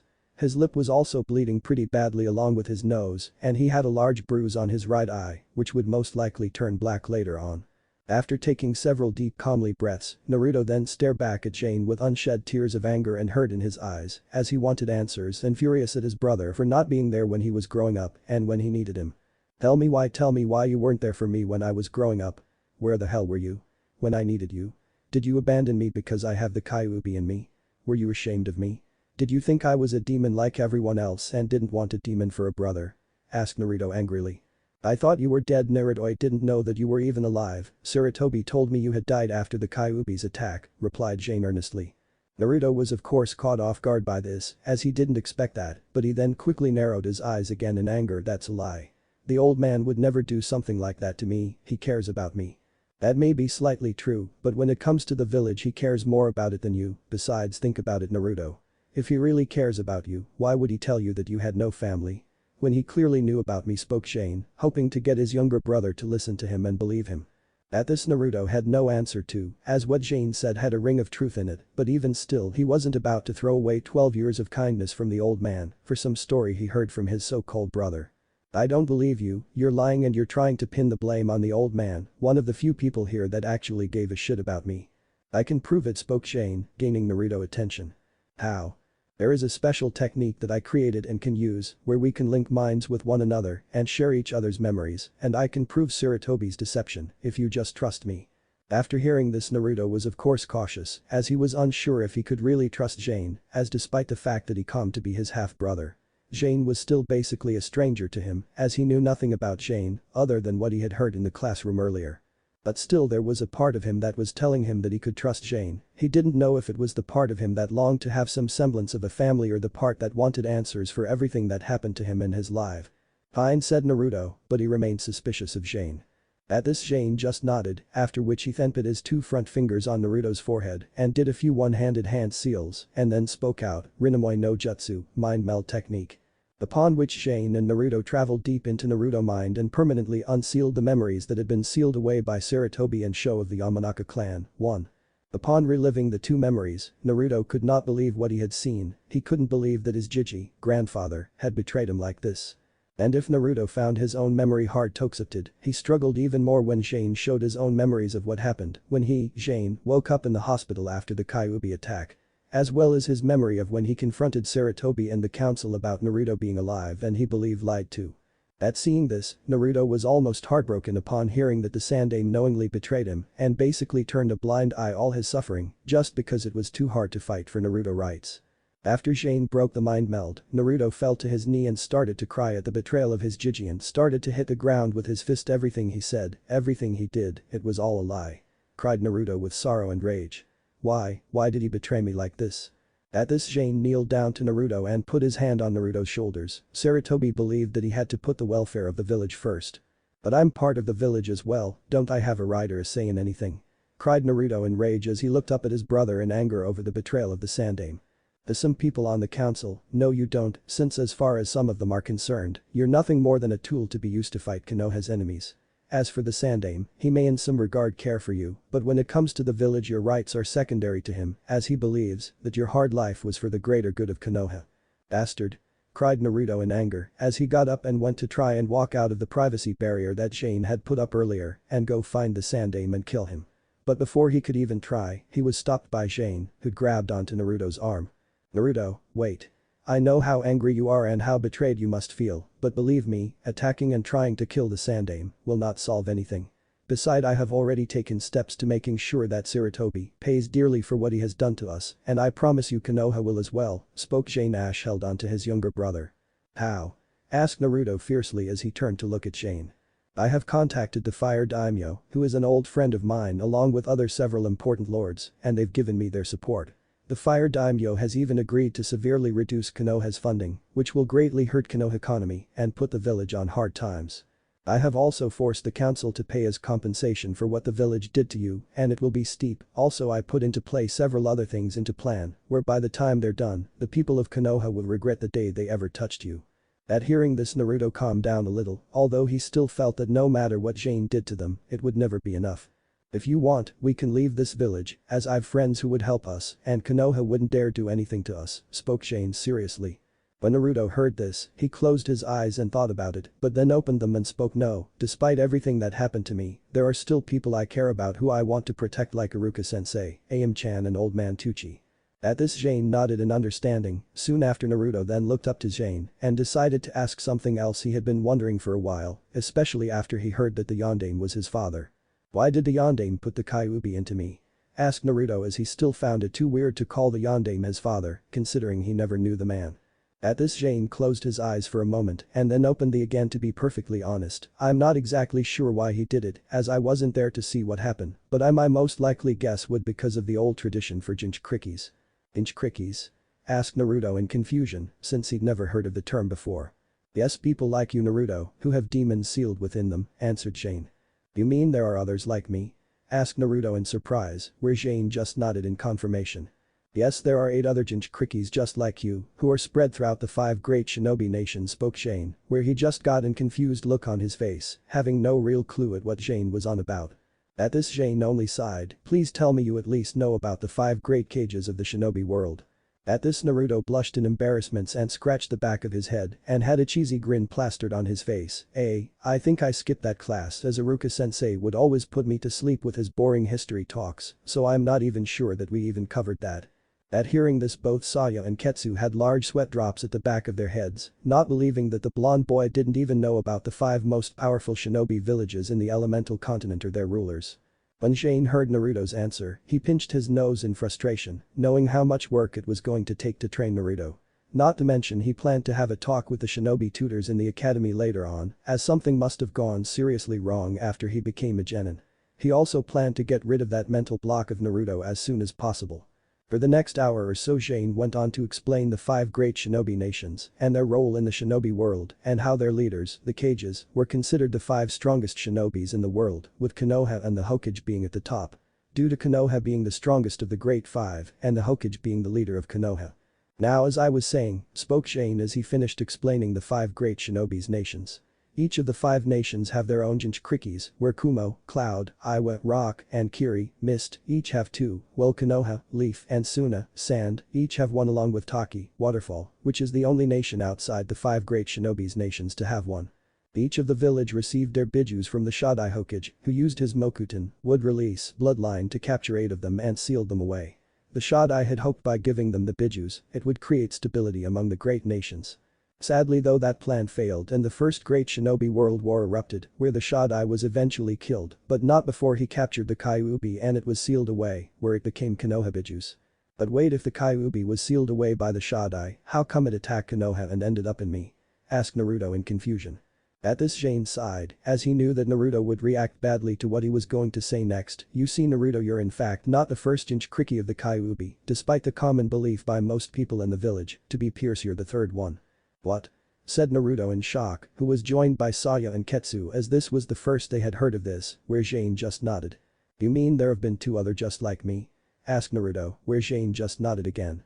Yes, and in fact they were closely related to you, answered Jane, further shocking his younger half-brother, but before he could say anything, Jane continued, you see the first ever known Jinchuriki was Uzumaki Senju Mito, wife of Senju Hashirama, the Shodai Hokage and co-founder of Konoha. Mito-sama was a distant relative of yours who hailed from the Uzumaki clan of Uzushiogakure, village hidden among the whirling tides, who were famed for their great prowess in genjutsu. Both the Uzumaki clan and the Senju clan were on good terms with one another due to being distant relatives to one another, an alliance which extended onto the hidden villages that they each founded. This alliance was so strong that they even sent a young Kunoichi of their village to be the next Jinchuriki of the Kyuubi when Mito-sama was dying. Wait, so I might actually have more family in Uzushiogakure? Asked Naruto in surprise and some excitement, which quickly faded when Jane shook his head. I'm afraid not, Naruto, as Uzushiogakure was destroyed near the end of the Second Great Shinobi World War due to many villages fearing the power of the Uzumaki clan and their power in genjutsu. Any Uzumaki members that might have survived the destruction of Uzushiogakure were scattered across the elemental continent. Upon hearing this, Naruto lowered his head in disappointment but quickly popped it back up when he remembered something. Wait. You said that the Uzumaki clan sent a Kunoichi to become the 2nd Jinchuriki of the Kyuubi, what happened to her? She died during the Kyuubi attack due to having the Kyuubi extracted from her, as when extracting a biju from its host, the process is so painful to the host that they die from it. Who was she and why was the Kyuubi extracted from her? Asked Naruto. At this question Jane closed his eyes for a moment again, before he spoke. Her name was Uzumaki Namikaze Kushina, your mother, Naruto. Upon hearing this, Naruto was for the 3rd time today shocked beyond words. My mom was the Jinchuriki of the Kyuubi before me. Correct, answered Naruto simply. What happened? Why was the Kyuubi extracted from her? Asked Naruto as he wanted to know what happened to his mother. Sighing deeply, Jane went on to explain what happened on the night of the Kyuubi attack. When he finished, Naruto was beyond livid, as the main reason why he was an orphan and why he was turned into a Jinchuriki and hated by the majority of Konoha was all because of one masked man. After the story ended, Naruto gripped his fist tightly in anger as he thought of the masked man who had basically killed his mother and was one of the main reasons of his harsh life in Konoha. Do you know where he is? Asked Naruto when he looked up to his older brother. I've an idea, although I have no clue as to where he is, for if I did he would be already dead, replied Jane as he narrowed his eyes in anger. Naruto of course just growled slightly as he thought of the man who helped ruin his life. You still haven't answered my question, why was I picked to become the Jinchuriki of this bastard fox? And what is this tradition that you mentioned earlier? The reason as to why you were picked Naruto was because you were the Yondaime Hokage's son, answered Shane. But what has that got to do with?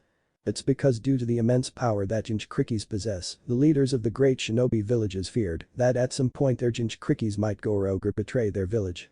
To prevent this, each time a new Jinchukrikis was needed, the ruling Kage would pick a member of his or her family or clan and have it sealed into them. This would then ensure that the Jinchukriki would remain loyal to the village as well as the leader of the village and would also serve to show off the Kage's might. So I was picked simply because I was Covenant, since I was the son of a Kage, stated Naruto sorely. That is the most logical answer I can think of, replied Jane, with a slight frown. Bastard, muttered Naruto angrily when he thought of his so-called father. Although he mainly blamed the villagers, the Sandaime and the masked man for his cruel life, the Yondaime still shared some responsibility for his part in Naruto's harsh life. After a few minutes Naruto calmed himself down. What was she licking me, mom, I mean? Asked Naruto, as he had heard plenty of things about the Yondaime, but he knew nothing about his mother. Well, to be honest Naruto, you're actually a lot like her, personality-wise. When she was your age, from what I was told, she was very tomboyish and loved to play pranks and eat ramen. But as she got older she became more level-headed and was always cheerful. Although she had a bit of a temper and would make anyone who angered her regret that they were ever born. She would also almost do anything like giving up her own life to save someone she cared about, or at least for the most part, spoke Shane, a tad bitter at the end. What do you mean by at least for the most part? Did she do something wrong? Asked Naruto. At this a slight frown appeared on Jane's neutral face. Yes, she did, at least it was wrong to me, for you see she married Namikaze several months after my mother was killed during the war, answered Jane. Where he went on to explain the events that led to his mother's death to Naruto. 1. So my mom married the Yondaime after your mother was killed, asked Naruto, thinking the worst about his mother, but Jane quickly halted such thoughts. It's not what you think, Naruto. My mother and Namikaze were never married or anything, nor did your mother have a hand in it. For you see, both our mothers were the best of friends when growing up. You see, before Kushina even started dating Namikaze, my mother and Namikaze were in a short relationship as they were both on the same genin team together. But as their relationship neared the end, my mother discovered was pregnant with me. When Namikaze found out, he asked her to marry him, but she turned him down as she didn't love him and she knew he didn't love her. But even still my mother allowed him to be part of my life and made Kushina my godmother, where later on after I was born she and Namikaze started to date. They were even engaged before my mother was killed. The thing I cannot forgive Kushina is, despite knowing the truth of what Namikaze had done, she later forgave him and married him later. At hearing this Naruto nodded in understanding, as guessed that Jane had a right to be slightly angry at his mother, Kushina. But still he was glad that his mother hadn't done something underhanded. Not to mention her understood why Jane hated their father so much, as if he was in Jane's shoes, he probably never forgive the Yondaime either, although as of right now he wasn't the Yondaime biggest fan either. Not that he hated him anything, but was angry at him for making him a Jinchukriki. For the next few minutes there was a pregnant pause between the two brothers and Jane's other students, who were silently listening and watching the conversation. After the silence became too much for Naruto, he spoke up again, as there was something else he wanted to know. If you had known that I was alive and what was going on, while asked Naruto, but before he could finish, Jane placed his hand on Naruto's shoulder, causing Naruto to look directly into Jane's blue eyes that were much like his own. Naruto, if I'd even so much as inkling that you were still alive or what was happening to you when you were growing up, not even all three members of the Densetsu no Sannin, legendary three ninjas, would have stopped me from finding you or protecting you. If you believe anything about me and what I say, believe that, spoke Jane earnestly. When Naruto heard this, he knew that Jane was speaking the truth by looking him in his eyes, as he could see the guilt that Jane felt for not being there for him. So what do you intend to do, Nai-san? Asked Naruto, although calling Jane Nai-san felt weird to Naruto, but at the same time it felt nice. Bunjani, a small but real smile appeared on Jane's face, as he never thought hear being called that. Both Saya and Ketsu also smiled at hearing this, as they knew how much hearing being called brother by Naruto meant to their sensei. Well, first off, there are things I've planned to finish up here today in Konoha. Tomorrow the four of us will leave here for a 3-month-long training, as considering how you've been treated, I've no doubt that your training has been stunted by you tutors. But before we do anything like that, I will help remove that chakra seal that ruins you control so much, along with the tracking seal the Sandaime put on you. Also, I want to have a look at the seal that holds the Kyuubi, as I want to make sure everything is okay in it, answered Jane, where Naruto nodded and took off his jacket and shirt off.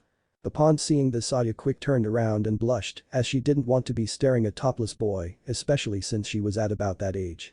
Once Naruto took off his shirt, Jane began looking for the seals on Naruto's body. Jane did this by channeling chakra to the tips of his fingers and into Naruto's body whenever he touched it.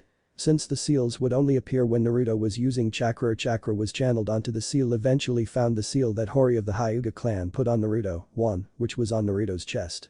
The seal was complex as expected, but thankfully Jane had good teachers in the art of sealing when he was younger, as he had learned from Jiraiya, along with Minato and Kushina, before their failing out, and increased his knowledge in sealing from his travels. Hence he didn't have much problem removing the seal from Naruto. With Hori's seal dealt with, Jane then started looking for Sarutobi's tracking seal, which he found at the back of Naruto's neck. The tracking seal of course took a bit longer than Jane had expects, as he found it to be a upgraded level 5 tracking seal, which was pretty complex, as it was hard to place let alone remove. Jane was of course not surprised as despite how feeble the Sandaime had become, he was still a skilled shinobi, but eventually Jane proved his superiority of the Sandaime and Kenjutsu and broke the seal, and removed it from Naruto. After which Jane then had Naruto turn around to face him and channel his chakra through his body, so that he could see Naruto's seal. When Jane looked at the Haki no Fukin Shiki, a trigram sealing style, seal on Naruto's stomach, he could not help but shake his head in amazement at the seal, as in Kenjutsu terms it was in a league of its own.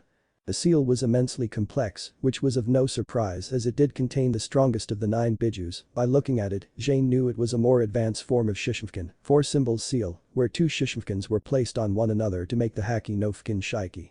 Jane was knowledgeable enough in the seal as it was based on the sealing techniques of the Uzumaki clan, which he learned from Kushina. Jane also noticed some other alterations that the Yondaime did to the seal. As he analyzed the seal more, he noticed that there were 2 gaps on either end, where the 2 Shishifukin met. After a few more minutes of studying the seal he realized that the openings allowed the Kyuubi's chakra to merge with Naruto's chakra, so that it wouldn't harm. Also noticed that there were some other strange things on the seal, but for the life of him couldn't figure it out, they didn't seem to hold any purpose. Yet Jane knew they had to, for if they didn't they wouldn't be on it, as given how complex the seal was, they had to. Jane knew they were part of the original seal and not put on it by someone else, as the style of the sealing matched his father's. As much as the seal puzzled him, Jane could not fully crack the workings on the seal. After admitting defeat, Jane knew if he wanted to know the true working of the Haki no Fukin Shiki, there was only one person could know Jiraiya. As Jane continued to stare at the seal, he suddenly heard Naruto speak to him, "Hey Nai-san, are you listening?" "Oh, I'm sorry Naruto, I was lost in thought. What were you saying?" asked Jane. "I was saying is everything ok with the seal I mean. Will it hold the furball?" "Yes, the seal is perfect working order," replied Jane, where as much as he loathed to admit it, his father had indeed also had to admit that despite his great skill in Kenjutsu, his father's skills outshone his own. As Jane doubted that even he could have created such a powerful and complex seal in such a short time, as he was dying from using the Shikifujin, dead demon-consuming seal. Not to mention have the Kyuubi sealed into Naruto instead of himself, as would be the case when the Yondaime used the Shikifujin. Also what surprised Jane more was given the short time he had the Yondaime was able to make sure that the seal would not only hold the Kyuubi, but also ensure that its chakra wouldn't harm Naruto. But still, as strong and as complex as the Haki no Fukin Shiki is, it still should not be able to contain the Kyuubi for as long as it has, as the seal is simply not big enough nor strong enough to contain a being like the Kyuubi. So how did he do it? The only seal I know of that could contain the full might of the Kyuubi was the seal that Uzumaki Mito used when she sealed the Kyuubi into herself and later placed on Kushina when she became the Nujinchi of the Kyuubi. But even then the Kyuubi wasn't out of control and loose, as when Mito-sama sealed it into her it was controlled by the Shodai Hokage.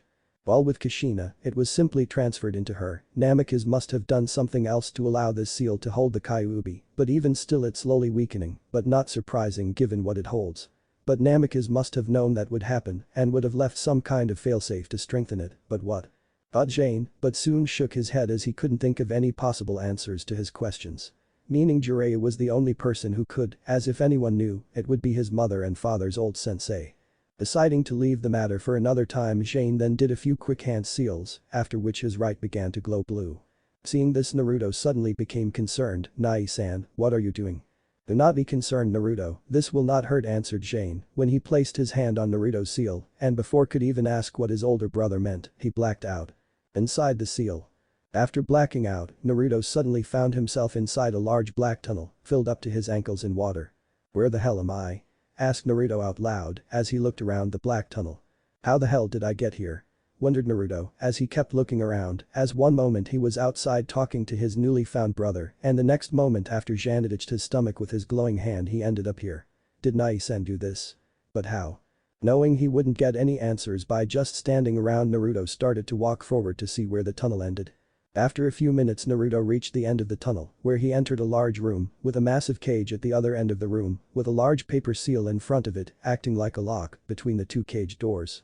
Deciding to investigate further, Naruto walked towards the cage, where once he was only a few feet from the cage. He suddenly stopped as he saw a pair of massive glowing red eyes open wide, followed by a massive mouth with razor-sharp teeth. It was then in the dim light that he saw who was in the cave and realized where he was.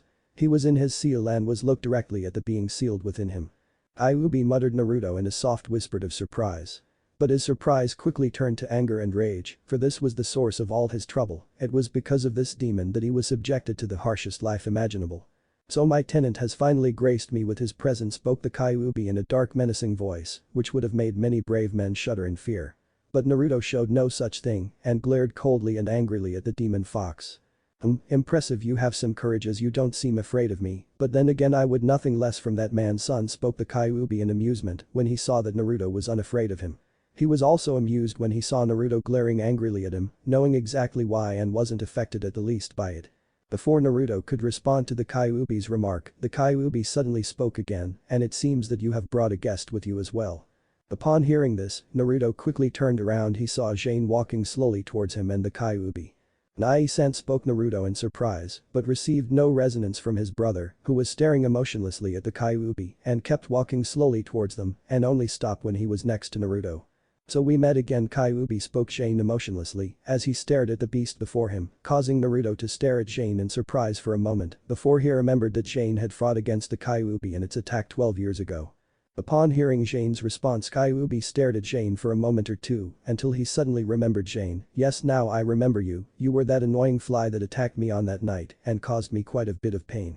I thought I killed you back then, but it seems that you're more resilient than I thought," spoke Kyuubi.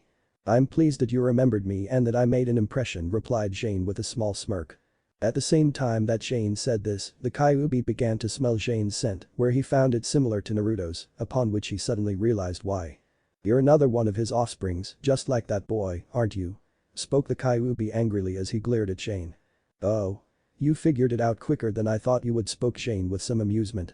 "Oh, how I would love to devour you both for what your wretched father did to me," growled the Kyuubis angrily as he stared at the two brothers in front of him. "Sadly that will not happen," replied Jane. As the Kyuubi continued to glare angrily at Naruto and Jane, it noticed that there's something different about Jane's scent, as it wasn't as similar to Naruto's as it should, considering that the two of them were brothers. Both brothers had a trace scent of the Yondames coming off them, which wasn't surprising considering they were his sons, yet he couldn't smell his former host Kushina's scent from Jane. Since the Kyuubi knew she was the Yondame's wife and could smell a trace of her from Naruto, yet not from Jane.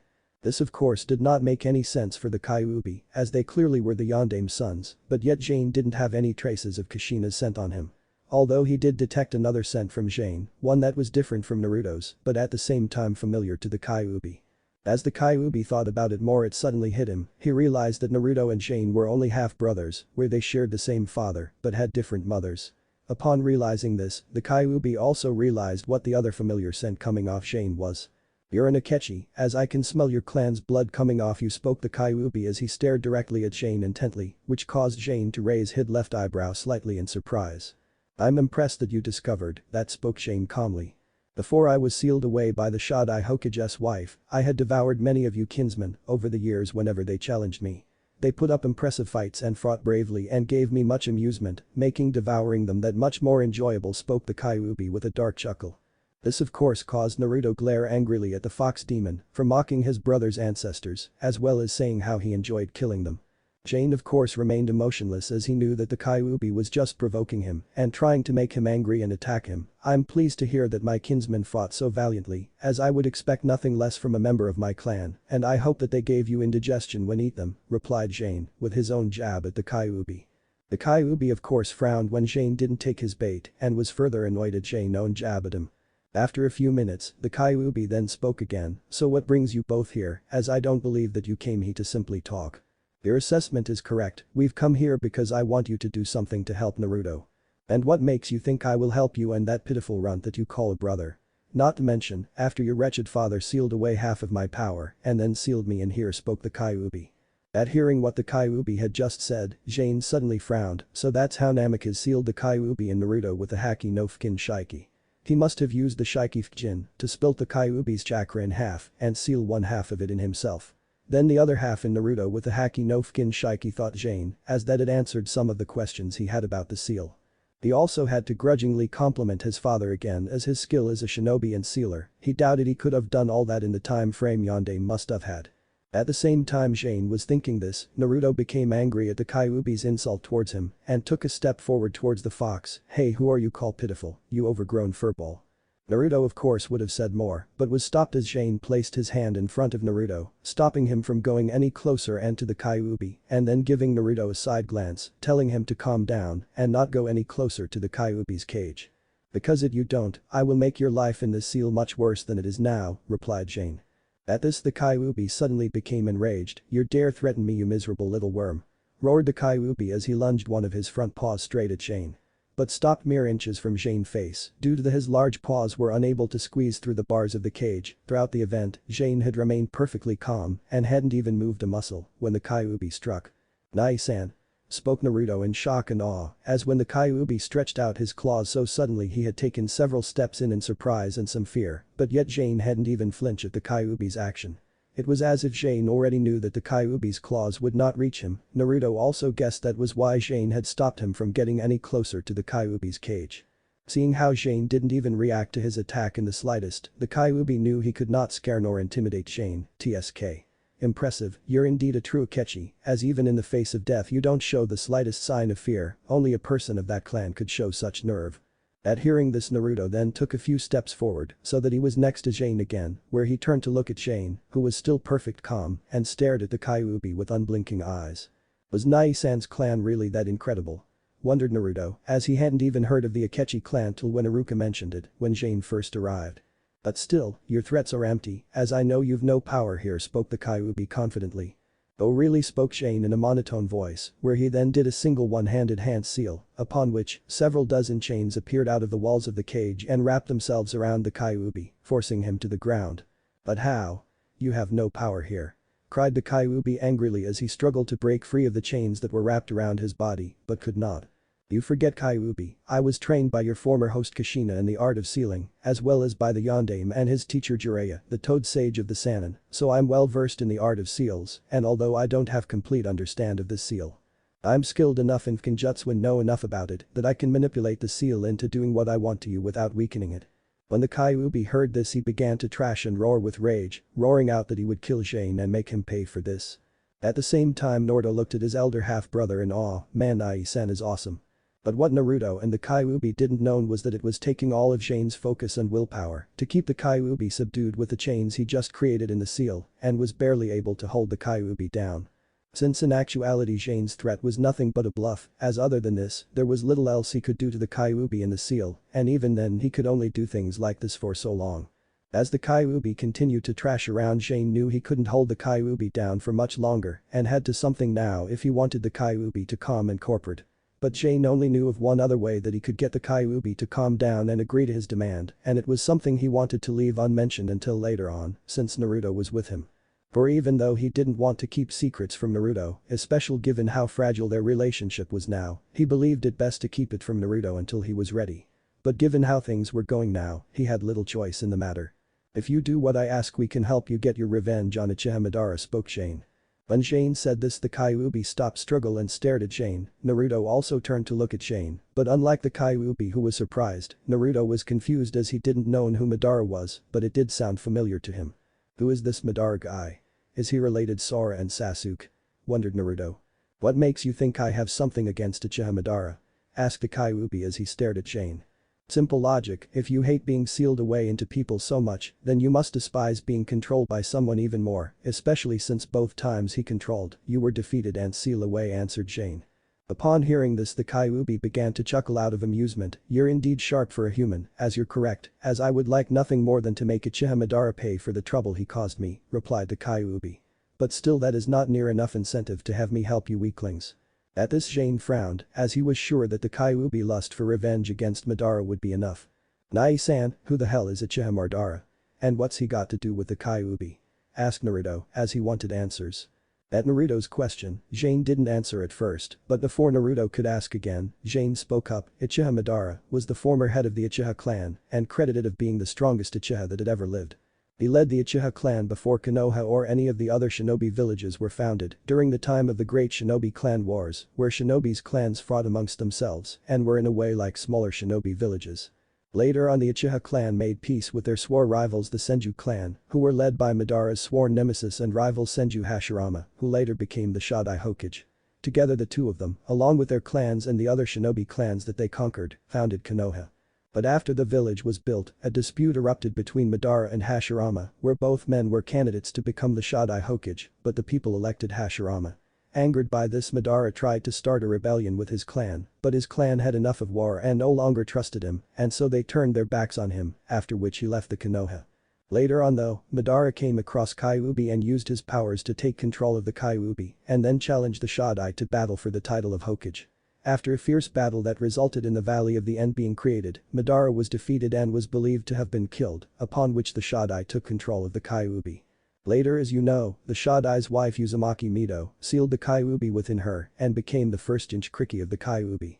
At this, Naruto was of course shocked, but he then remembered why Madara's name sounded familiar, as during one of Iruka's history classes about Konoha, he had mentioned him. But there was still something else that Naruto didn't understand. But wait. That all happened a really long time ago, and you said he was killed by the Shodai Hokage, so how can you get revenge on him? He's already dead. Asked Naruto. You foolish human, Uchiha Madara is still alive. Spoke the Kyuubi angrily, surprising Naruto. The Kyuubi is correct, Naruto, Uchiha Madara is still alive, spoke Shane. But you said that he was, spoke Naruto in confusion, but was interrupted by Shane before he could finish.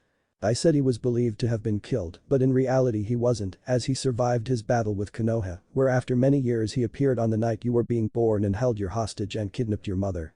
Wait. You mean Madara was that masked guy you told me about, who freed the Kyuubi, said Naruto in outrage at learning the identity of the man who was the main cause of ruining his life.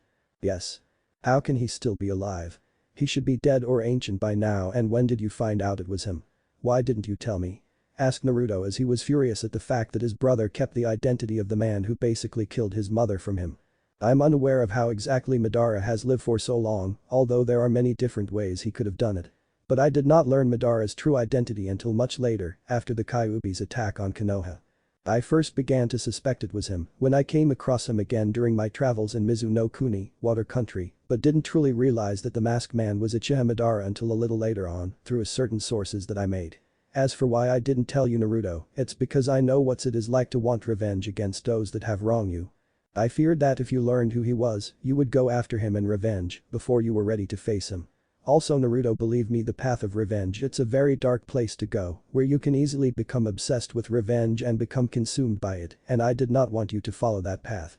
After hearing this, Naruto frowned, as he was still angry at Shane for keeping the truth from him, but it soon lessened as he saw the concerned look that Shane had, as he had done it only because he had cared about him. Fine, but no more secrets, spoke Naruto, where Shane nodded in agreement, after which he turned to the Kyuubi. If you won't help us for revenge, then how about self-preservation? What do you mean by that? Asked Kyuubi with a frown. Not long ago I received information about an organization called the Akatsuki, which was founded by Madara and are being secretly led by him from behind the shadows. The organization is made up of 9 S-class shinobis, whose strengths are comparable to that of a Kage-level shinobi. And why should this concern me? Spoke the Kyuubi. It concerns you because they are after the Jinchurikis, or to be more precise you and your kind, as they wish to extract you and use your power for their own purposes. What exactly their goal is with all 9 Bijus I am unsure of, but I can be certain that it will not be in yours or our best interest. That is why I want you to do something for me, as it will help my brother become stronger, and the stronger he becomes, the better his chances are surviving the Akatsuki when they eventually come for him. At hearing this, the Kyuubi frowned and began to think things over a bit, weighing its options over, where after a few minutes it came to a decision. Very well, then I will help you this time, but only because I despise being in this weak vessel's body, and because when the time comes, I will take over his body when the time is right, spoke the Kyuubi. At this, Shane frowned, but wasn't surprised by what the Kyuubi had said, and silently swore he never let what the Kyuubi said to happen, but he would cross that bridge another time when it comes. Fine, now, spoke Shane, but before he could speak further, Naruto suddenly spoke up again. Nai-san, you can't be serious. you heard what he just said, besides there no way in hell I going accept anything from that thing, after all the misery it's caused me. At Naruto's response, Jane turned to Naruto and knelt down to him so that he could speak to Naruto face to face. Naruto, I know I haven't been there for you when you needed me, and I have been a pretty lousy older brother to you. I also know that asking you to trust me is hard, given everything that's happened to you, and normally I would wait and gain your trust before asking anything like this of you.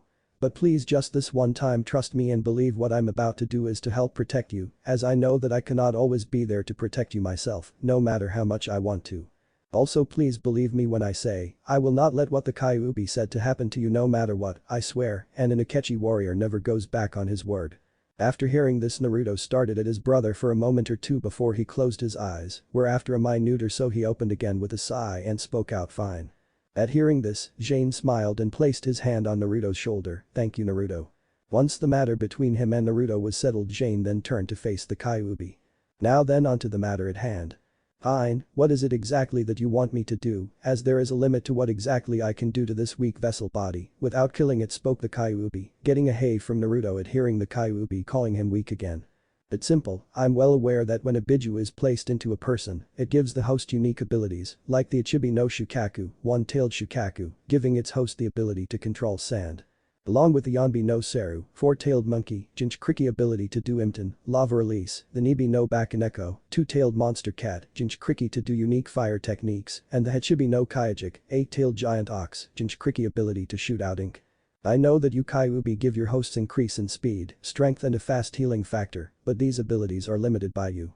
Where you give only a slightly high healing and chakra recovery ability, but this is only to make sure your existence isn't put into greater danger, as you clearly don't care what happens to your host. Hence I want you to give Naruto a more advanced form of your healing ability, along with an increase of his own body's natural ability like increased speed and strength, without have to rely on your chakra to do so. Then rip the seal off and I will do what you ask, spoke the Kyuubi. At this, Jane narrowed his eyes, hand did another one-handed hand seal, and had the chains that were wrapped around Kyuubi tighten, squeezing the Kyuubi and causing it pain. Do not take me for a fool Kyuubi, as I told you, I'm highly versed in the art of seals, and I know what would happen if I did that, and I know that you can do what I ask, while still in the seal, spoke Jane in a cold tone as he wasn't in the mood for the Kyuubi's trickery. Fine, I do it, grunted the Kyuubi from the chain squeezing him so tightly, where once he said this Jane had the chain loosened slightly. But what you ask will not be easy, as to do it, I would have to flood the boy's body with my chakra and continually do so for several days constantly, and it will not be easy, nor will it be pleasant, spoke the Kyuubi. Very well, we'll begin the process in a few days' time, said Jane, as he and the chains in the cage let go of Kyuubi and return into the wall.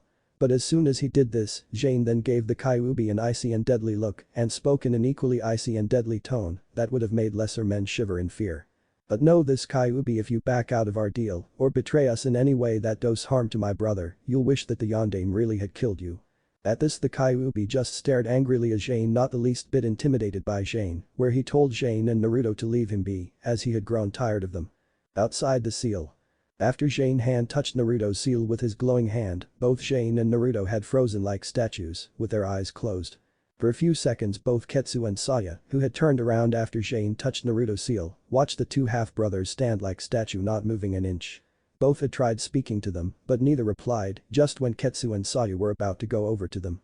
Jane and Naruto opened their eyes, where Jane quickly stood up, while Naruto wobbled a bit as he was a bit disorientated from what just happened. Sensei, Naruto-san, are you alright? You did not reply to us where we spoke to you, and you weren't moving at all for several seconds, spoke Saya. We're fine, Saya, we were just conversing with the Kyuubi, answered Jane, surprising both his students. Wait a few seconds. We were with the Kyuubi for like 20 minutes, how is that possible? Asked a confused Naruto after he regained himself. Time passes different in the seal, Nordo, a few minutes in there can be only a few seconds out here, answered Jane. Oh. Now that we have that other's matter settled, I think it's time I pay a visit to an old friend of mine, spoke Jane. Who's that, Nai-san? Our father's other old teammate Kishin Tetsu, who was also my godfather, answered Jane. Wait. Old man Tetsu is your godfather and was the Yondaime's teammate, Naruto said in surprise, and he had never heard about it as he had often gone to Tetsu's shop to get shinobi gear. He was among the few people in the village to treat him kindly, as Tetsu never kicked him out or called him demon, and even gave him discounts on things whenever he was short on money. Correct, Tetsu was a good friend of mine, as he helped me deal after my mother's death. He retired though after his wife died, so that he could take care of his daughter, but back in his day, he was highly skilled master swordsman. He and my mother were also the ones who taught me everything I know about making swords as well, finished Shane, further surprising Naruto as he no idea that Tetsu was so great. After a few minutes, during which Ketsu healed the bruises that Naruto made on Jane when he hit him, Jane took down the privacy barrier, after which he, Naruto along with Ketsu and Saya, started to walk to their new destination. Whereas they did, they were being followed from the shadows by the Sandame's Anbu and by the members of Danzo's Root Foundation. Inyazuka compound. Currently standing at the doorway of her house was the Inyazuka clan head Inyazuka Tsume, along with her ninkin Kuramaru. Tsume was currently waiting for her eldest child and only daughter Hana to return, as she had been out on a mission for the past week and was due to return. At the same time she was also waiting for her youngest child and only son Kiba, who had recently become a ninja and was being assigned his team today. Tsume of course did not have to wait long for her children, as she soon saw her daughter walking towards her, who was accompanied by her three ninkins, the three Hamaru brothers. "Glad to see you back, Hana. How was the mission?" asked Tsume as her daughter came up with her. "Fine, no real difficulties, thankful. We found the guy we were after and handed him over to the proper authorities," replied Hana, where her mother just nodded. "So anything interesting happened while I was away?" "Oh, you could say that," replied Tsume with a knowing smirk, but before Hana could ask, she suddenly heard her name being called out by a familiar voice. When she turned she saw her young brother and his ninkin Akamaru running towards. "Hey sis, you're back from mission. Hey Kiba, I see you pass your exam and are a ninja now." "Of course, was there any doubt that I would," said Kiba as he puffed out his chest, while Akamaru barked in support of his human partner. "Some," said Hana with a smirk, where she got an angry yell from her younger brother, followed by some mumbling about his sister always putting him down, which Hana only smiled to and kissed her baby brother on the head and congratulated him on passing. Kiba of course didn't like that and grumbled a bit and told his sister that he wasn't a kid anymore, where Hana just smiled. "So Kiba, what team are you on?" asked Hana. "Well, my sensei's name is Kurenai and my teammate is that creepy guy Aburam Shino and my other teammate is Hyuga Hinata, but still that's nothing, as you won't believe who came when they were sorting out the teams." "Who?" asked Hana, generally curious, given how excited Kiba was. But before Kiba could answer his sister question, his mother suddenly spoke up. "You met Akechi Jane, the Konoha no Hitakiri Batausai, Konoha's sword drawing manslayer." At hearing this, both Kiba and Hana turned to their mother with surprise. "Jane-kun is back?" asked Hana in surprise, where her mother just nodded and smiled. "You know him, sis?" asked Kiba, as he didn't expect his mother to know that he met the legendary Hitakiri Batausai of Konoha, although didn't pay attention to the suffix that his sister said when she mentioned Jane. But before Hana could answer Kiba's question, their mother spoke up again. "Of course she knows him, back when Jane was still a pup and before you were born, he used to come here a lot of the time, where he play or help take care of the dogs. Both his mother and me were good friends since we were pups ourselves," answered Tsume, although had a sad look when she mentioned her old friend Gracia, as she missed her dearly. After which she then smirked a bit again when she looked at Hana. "Besides that, your sister here also had quite the crush on him when they were young, like a lot of the girls in Konoha back then." "Mother?" cried a mortified Hana, who was beet red. "Wait, you had a thing for him?" cried Kiba in disbelief, as his sister had always been a serious shinobi and never paid any interest into any guys. He was especially surprised at the fact that of all the guys his sister could fall for, it would be the famed Hitakiri Batausai of Konoha. "It was just a crush, I'm over him," stated a still red Hana as she tried to dismiss it. "Oh really, then why did you just call him Jane-kun just a moment ago, not to mention why are you still red?" asked Tsume with a knowing smirk. "Mother?"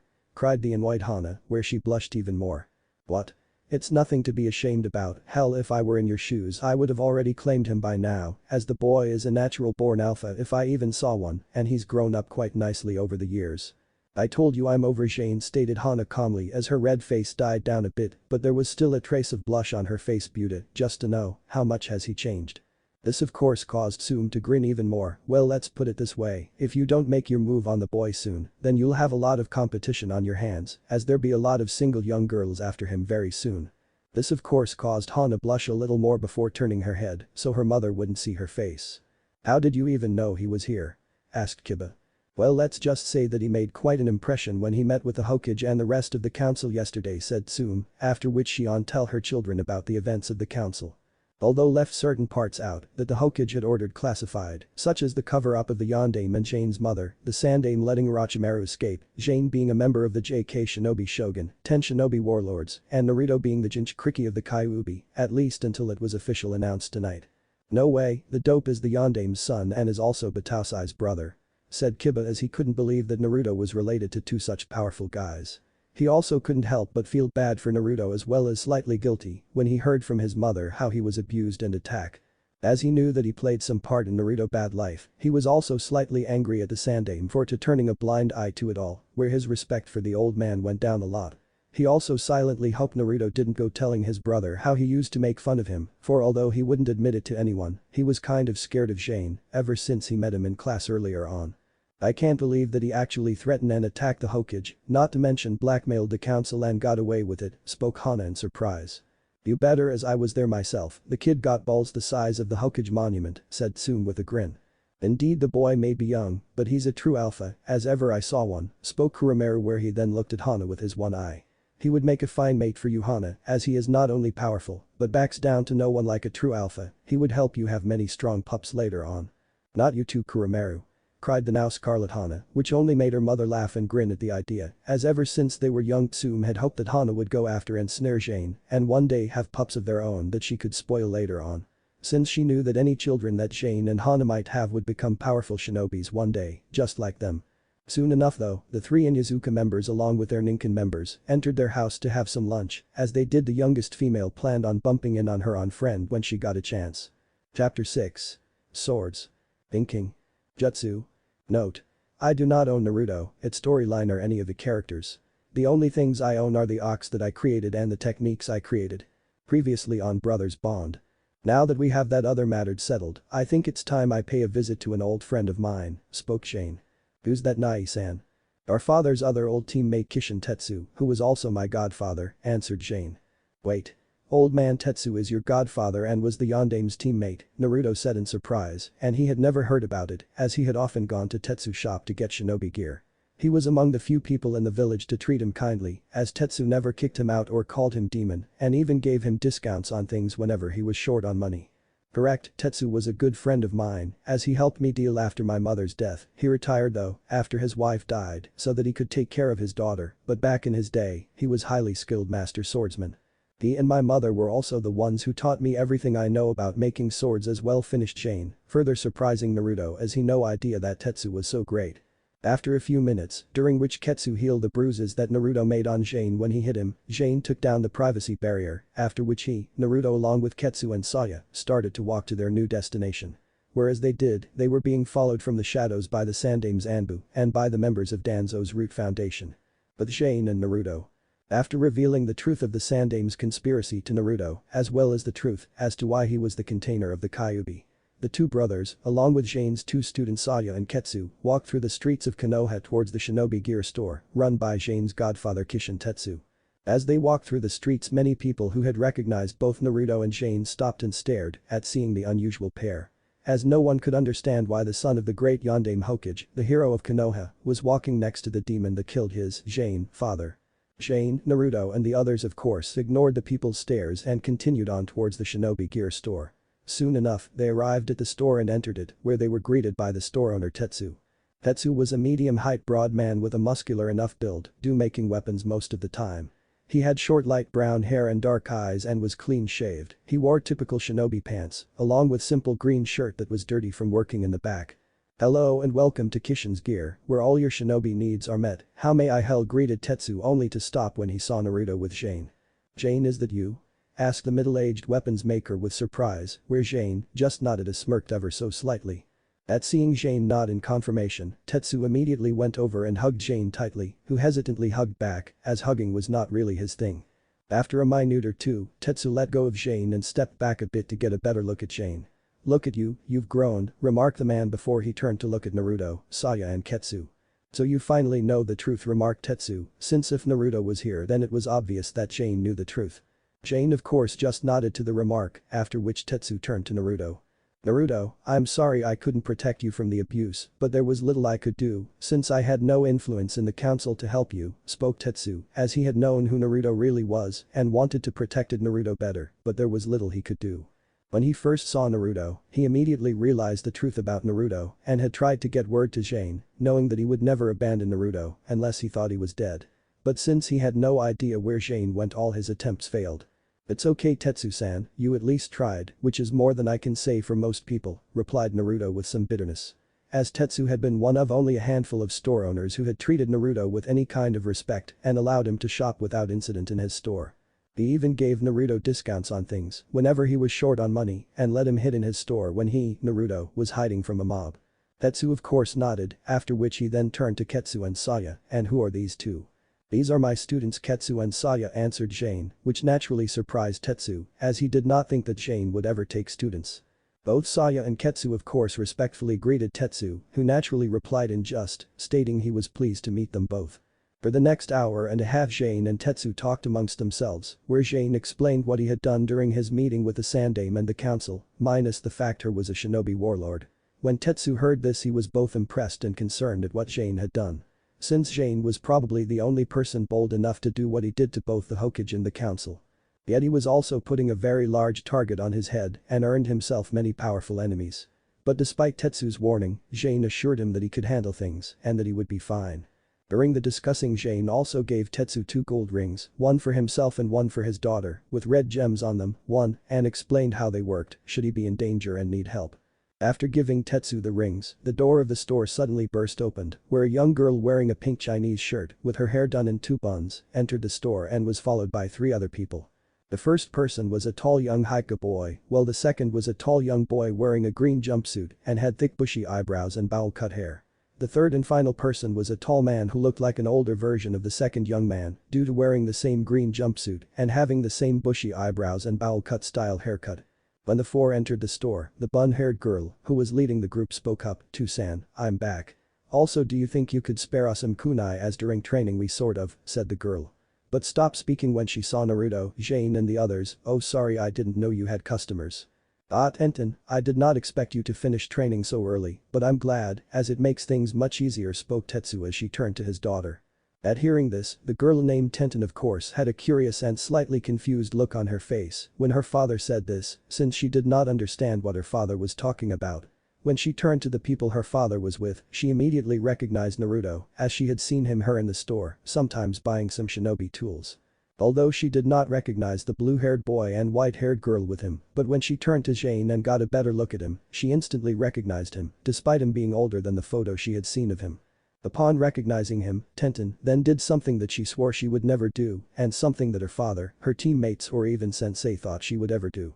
For upon seeing Jane, Tenten let out one of the biggest fangirl scream that anyone in Konoha had ever heard. Quiet. After making nearly everyone in the store go deaf from her fangirl scream, Tenten immediately appeared right in front of Jane with stars in her eyes. "Irakechi Jane, the greatest sword master in the history of Konoha," cried the bun-haired girl. Naturally, after seeing the way their teammate was acting, both Niji and Lee were surprised at how their teammate was acting like a fangirl, something she hated above all other things. "Tenten-san, what has gotten into, this is very unlike you, who is this youthful Akechi Jane?" asked Lee with curiously, as he had not heard the name before. "Lee, how can you be such a baka?" cried Tenten in disbelief as she turned to her teammate. "This is Akechi Jane, the Hitakiri Batausai, the sword-drawing manslayer, the hero of the Battle of Yashimara and the Kikbi attack. He's also the only son of the Yondaime Hokage and Konoha no Ku plus Nzu Burito, Konoha Queen of Blades." Upon hearing this, both boys were shocked, as they had both heard of Hitakiri Batausai, who was said to be one of the great heroes of the Third Great Shinobi World War, second only to the Yondaime Hokage himself. So this is the infamous Hitakiri Batausai no Konoha, the sword-drawing manslayer of Konoha, thought Niji, as he stared at Naruto's brother. He had heard a great deal about Jane from his older cousin Hitomi, who had been friends with the famed shinobi when they were younger. After Tenten had finished explaining who Jane was to her teammates, Jane was quickly lifted up and enveloped in a bone-breaking hug by none other than the team sensei Mido Guy. "Jane-kun, my old friend, you've finally returned, Yosh!" cried the youth-obsessed man. Upon seeing this, the younger people in the store were of course shocked at how Guy greeted Jane, but none were more surprised at Naruto, Ketsu and Saya, who all thought the same thing, who the hell is this freak? "It is good to see you," to Guy grunted Jane, as he could have sworn he heard his spin crack. "But if you don't mind, could you please let me go?" "Oh, yes of course," replied the green-wearing man, where he put Jane down and let him go. Once Guy let him go, Jane turned to look at Tenten and her teammates, after which he turned back to Guy. "So Guy, are these your students?" asked Jane, where he already knew Tenten and Niji due to his relationship with Tenten's father and his relationship with Hiashi and Hitomi. Although when he saw Lee, he began to wonder if Guy had secretly had a son, given how much they looked alike. "Hi. These are my beloved students, Tenten, Niji and Lee," replied Guy with pride, where each of his students introduced themselves to Jane respectfully. Although Tenten was still staring dreamily at him when she introduced herself to Jane, as Jane was one of her idols, second only to Tsunade of the Sannin and his mother Akechi Gracia, whom Tenten based herself on, as she was a weapons expert. The reason why Tenten admired Jane so much was because unlike most shinobi, Jane was not famed for unique ninjutsu techniques or abilities. He was famed for being a skilled swordsman master and creating extremely deadly techniques with his katana. "Sensei, how is it that you know Akechi Jane?" asked Lee. "Yosh. Jane-kun, since he is the only son of my late sensei, Akechi Gracia, who taught me Goken, strong fist," replied Guy, shocking everyone, minus Jane and Tenten's father Tetsu. "But sensei, I always believed that it was you who created the Goken style," spoke Lee in surprise. "The common misconception, my beloved student, the Goken style is actually a style created by the Akechi clan, which was taught to those within their clan who did not possess their bloodline," replied Guy. "But if that is true, then why can you do it?" asked Niji with mild curiously. Well, you see, Gracia sensei believed despite the fact that I was the lowest scoring person in my year.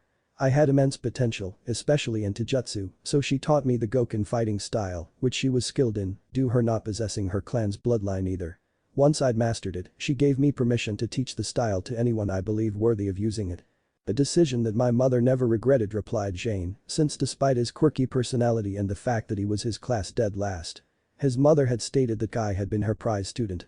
As he had mastered the Goken fighting style faster than she ever expected him to and was able to make the style his own by developing his own techniques with it. "Sensei, you never told us that you were trained by Akechi Gracia," spoke Tenten in surprise.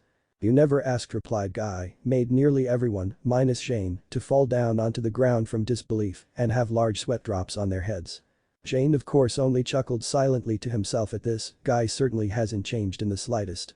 For the next few minutes Tenten proceeded to berate her sensei at how he can be such a baka, at how he expects them to know things when he doesn't even tell them.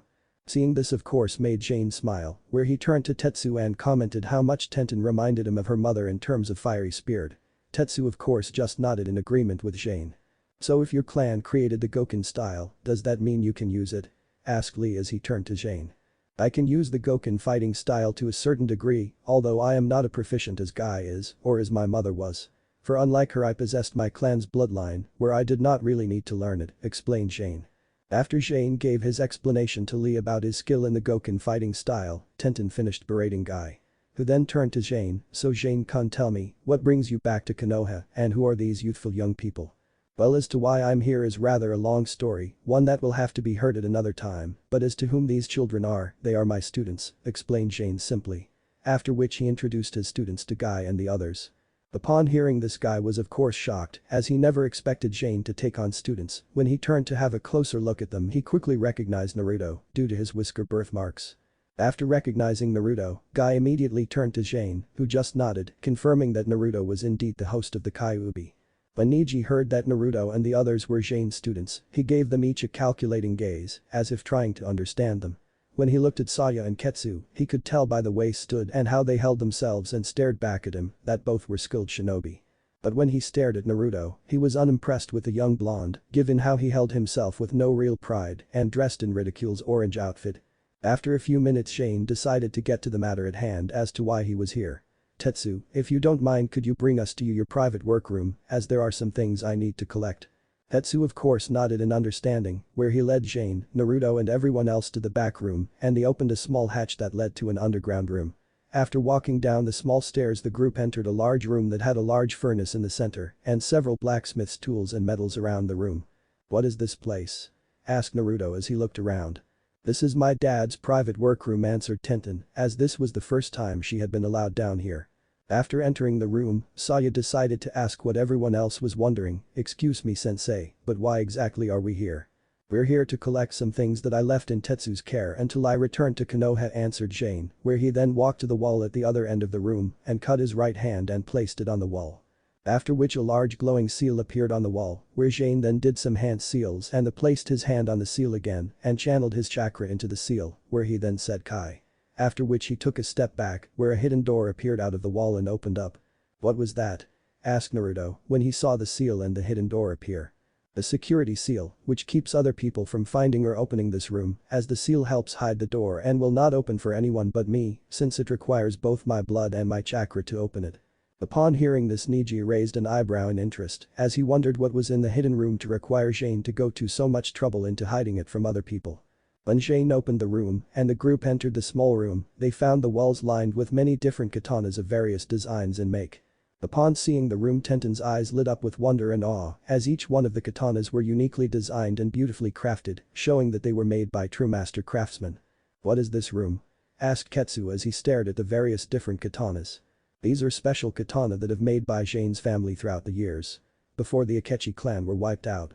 They were famed for not only being fierce shinobi fighters, but also as famed sword craftsmen, where they could make weapons with unique abilities. For example, the unique weapons of the Kiri no Shinobi Katana Shichinen SHK, the 7 shinobi swordsmen of the mist, which are passed on from one generation to the next, were based on the knowledge on the sword-making arts of the Akechi clan, explained Tetsu, causing Naruto and the other genin to gasp in surprise.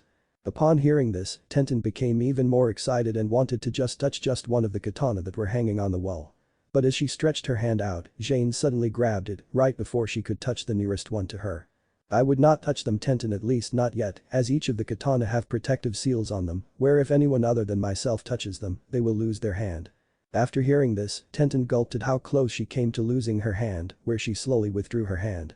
After Tenten withdrew her hand, Jane then went over to the other end of the small room and took 2 katana from the wall. The first katana had a pitch black blade with an oval-shaped guard with various designs on it and a red and black handle and sheath. The second was a silvery bladed katana which shined brightly in light of the room. It had a gold and white handle and a unique silver guard. Its sheath was pitch black but had a white flame at the bottom. 2. After deactivating the seals on the 2 katana and then placing them in their sheaths, Jane then handed the 2 blades to Naruto. "These 2 are for you, Naruto." When Jane handed the 2 katana, his younger brother eyes widened in surprise, where he began to shout out with excitement at how he was going to kick butt and be a super cool shinobi with his 2 katana. Naturally, both Saya and Ketsu sighed with embarrassment at the antics of their new teammate, where Neji just scoffed. Tenten on the other hand sighed with annoyance as she found that Naruto was just like Guy and Lee, who were both now stating that the flames of youth were burning in Naruto. But as annoying as she found Naruto, she still could not help but envy Naruto's fortune, as he was now the student of Konoha's foremost Kenjutsu master and was also being given 2 of his clan's unique katana. Fortunately though, Jane quickly put an end to Naruto's shouting by giving a sharp but light tab on the head. "Naruto, remember what I said about shouting out," spoke Jane sternly, causing Naruto to mumble sorry as he rubbed his head. This of course caused Tetsu to chuckle slightly, as this was the first time he ever saw anyone other than Iruka reining Naruto in when he became unruly. Once Naruto settled down, Jane then began to explain the abilities of the 2 katana. "Now then, as I was about to explain to you, the black katana you have there is one of the first katana that I ever made. It's called Kurika's Black Wind, and it has the unique ability to generate a powerful black-colored wind around it when you channel your chakra through it, allowing it to cut through most things.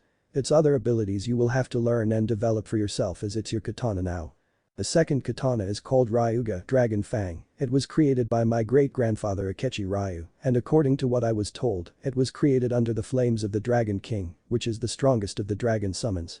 I do not know what its abilities are, as no one has ever used it before, hence you will have to learn it for yourself when I start training you." When Jane finished his explanation of the 2 katana, Naruto just nodded, but inside his mind, he was giddy with excited with his 2 swords and couldn't wait to start training with them with his newly found brother. After finishing explaining Naruto's 2 katana, Jane then went over to the other end of the room and picked up another sword that was hanging on the wall. The sword he picked up had a black and red handle, similar to the Naruto's Kurika's katana. Its blade was blood red and it had a back sheath with red flowers on it. After deactivating the protection seals, Jane then sheathed the katana and handed it to Tenten, much to her surprise. "FF for me?" spoke the girl in surprise and some confusion, where Jane just smiled kindly and nodded. But as surprised as Tenten was, both Guy and Tenten's father Tetsu were utterly stunned as they knew the value that katana was to Jane. "Jane, that's your mother's katana," spoke the shocked Tetsu. "Yes, I'm well aware of that," Tetsu replied Jane simply. After hearing what her father had said, Tenten was naturally shocked at how Jane was giving her his mother's katana. Why you're giving me your mother's katana? I can't accept this," spoke Tenten, as she didn't wish to take something that rightfully belonged to Jane. But when she tried to give it back, Jane refused. "Tenten, my mother's katana was never meant to be left hanging on a wall. It was meant to be used by a strong kunoichi, and I believe my mother would approve of me giving this to you. Besides, you can think of this as 12 years' worth of missed birthdays from your godfather." "Godfather?" repeated Tenten with surprise, which got the same response from everyone but Tenten's father. "You didn't tell her, did you?"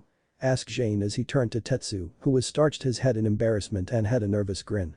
Yeah, well, the subject never really came up and I thought it'd be best to introduce you both to one another when you return to the village." "So it's true?" asked Tenten as she turned to her father. "Yes, it's true, Jane is your godfather. He left the village after the Kyuubi attack when you were a year old. He was also the one who gave you Bone when you were born." Bone? Spoke Naruto in confusion. "Her stuffed panda bear that she carried everywhere with her when she was little and still keeps in her bedroom," replied Tetsu with a slight smile as he remembered how cute his daughter used to be. "Dusan?" cried the mortified Tenten. This of course caused slight snickers from Naruto and Ketsu. Both which were quickly silenced with a glare from Tenten that told them that if they laughed, she stick something very long and very sharp up where the sun didn't shine. After which Tenten then turned to her father and started to berate him about being a baka. She further berated him about not telling her that she had a godfather and that he was the famed Akechi Jane, where she grabbed hold of his shirt and started to shake him like a rag doll. As this was happening, Jane could only shake his head in amusement as in many ways Tenten reminded him of her mother, especially when she got angry. Soon enough though Tenten calmed down, after which she then hugged Jane tightly saying thank you over and over again. Eventually though Tenten calmed down again, where she then decided to point something out to Jane, which she just realized herself. "But I won't be able to use the katana very well, as I'm more of a long-range shinobi, where I throw my weapons from a distance and support Lee and Niji." "That can be easily resolved with this," replied Jane as he took out a large scroll and handed it to Tenten. "What is it?" asked Tenten as she took the scroll. "This scroll contains some of the technique to my mother's kenjutsu style which she created, the Habana no Mai, the dance of the fire flower. Now I would normally teach you this myself, but since I will be away for a while training my students, you can use this to train and once I've returned, I'll help you improve on it.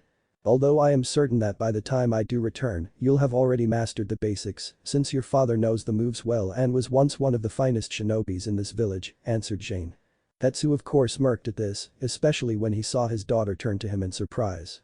For although she knew her father was a skilled shinobi before she was born, since he had helped train her in weapons, she still had no idea that her father was so well known a shinobi. "Is that true too, San?" asked Tenten. "Well, I wasn't too shabby, I will admit," replied Tetsu as he didn't like to brag too much. "Perhaps, you could give us demonstration through a friendly spar, as I'm sure we could learn much from watching you both," spoke Niji suddenly. For even though he wasn't too interested in learning about Tenten's father, he was interested in learning what Jane was really capable of, given what he had heard about him. "Yay, that would be so awesome," yelled Naruto as he was eager to see what his elder brother could do. What do you think, Jane, are you up to it?" asked Tetsu as he turned to his godson. At this Jane kept his face blank, so not to reveal his true opinion. Normally he would simply refuse such requests. But given how interested and excited Naruto was, he decided to agree, as he thought if he showed a bit of what he could do, Naruto would focus fully on his training when they began it. After resealing the secret storage room and leaving the underground workroom, Jane, Naruto and the others headed for a nearby training field. When they arrived at the training area, Jane and Tetsu went to opposite ends of the training field, where Tetsu took out a small scroll and unsealed a pair of short katana. After taking out the katanas Tetsu quickly fell into and fighting, Jane on the other hand, remained perfectly still and waited for Tetsu to attack. Once the two of them were ready, Guy who was referring the match shouted begin. After Guy shouted begin, Tetsu charged straight at Jane with remarkable speed that only Guy and Jane could follow. Within the space of only a few seconds, Tetsu was directly in front of Jane, where he then swung the katana that was in his right hand towards Jane. As Tetsu's katana came towards him, Jane remained perfectly calm, where just as the katana was about to cut him, Jane gracefully sidestepped the slash. Seeing this, Tetsu quickly swung his other katana forward and tried to slash Jane again. But like before, Jane gracefully avoided the slash and jumped back slightly. For the next few minutes this continued, where Tetsu swung his katanas multiple times from multiple different directions.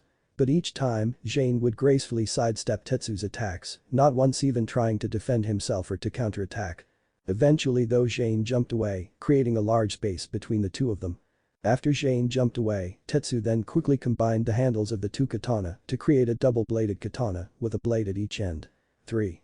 It seems that you've become quite good at dodging attacks, but if that is all you've learned in the past 12 years of your travels, Jane, then I'm disappointed, spoke Tetsu. At this remark, Jane just smirked as he knew that Tetsu was just trying to rile him up. "If that is what you think, Tetsu, then you shall be in for a rude surprise," replied Jane, after which he then disappeared in a blur and suddenly appeared right in front of Tetsu, who was so surprised by Jane's sudden burst of speed that couldn't defend himself when Jane kicked him away and snatched his double-bladed katana from him. Upon seeing this, all Naruto, other genin, minus Ketsu and Saya, could do was gap, as none of them, not even Lee, could keep up with Jane's speed. As 1 second he was opposite Tetsu, the next he was directly in front of him and taking his weapon off him. After seeing this, all the genin, minus Ketsu and Saya, were thinking the same thing so fast. After being kicked away, Tetsu quickly recovered and landed on his feet, where he then saw Jane drop his Tetsu weapon on the ground and then smirk. "So are you still disappointed, Tetsu?" asked Jane, with the smirk still on him.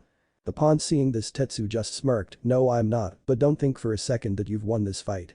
After which Tetsu jumped up into the air and fired several kunai down at the ground toward Jane. Seeing the kunai coming at him, Jane just smirked again, where like before he disappeared in a sudden blur and appeared on Tetsu's right, much to the shock of the man again, where he then kicked his godfather to the ground.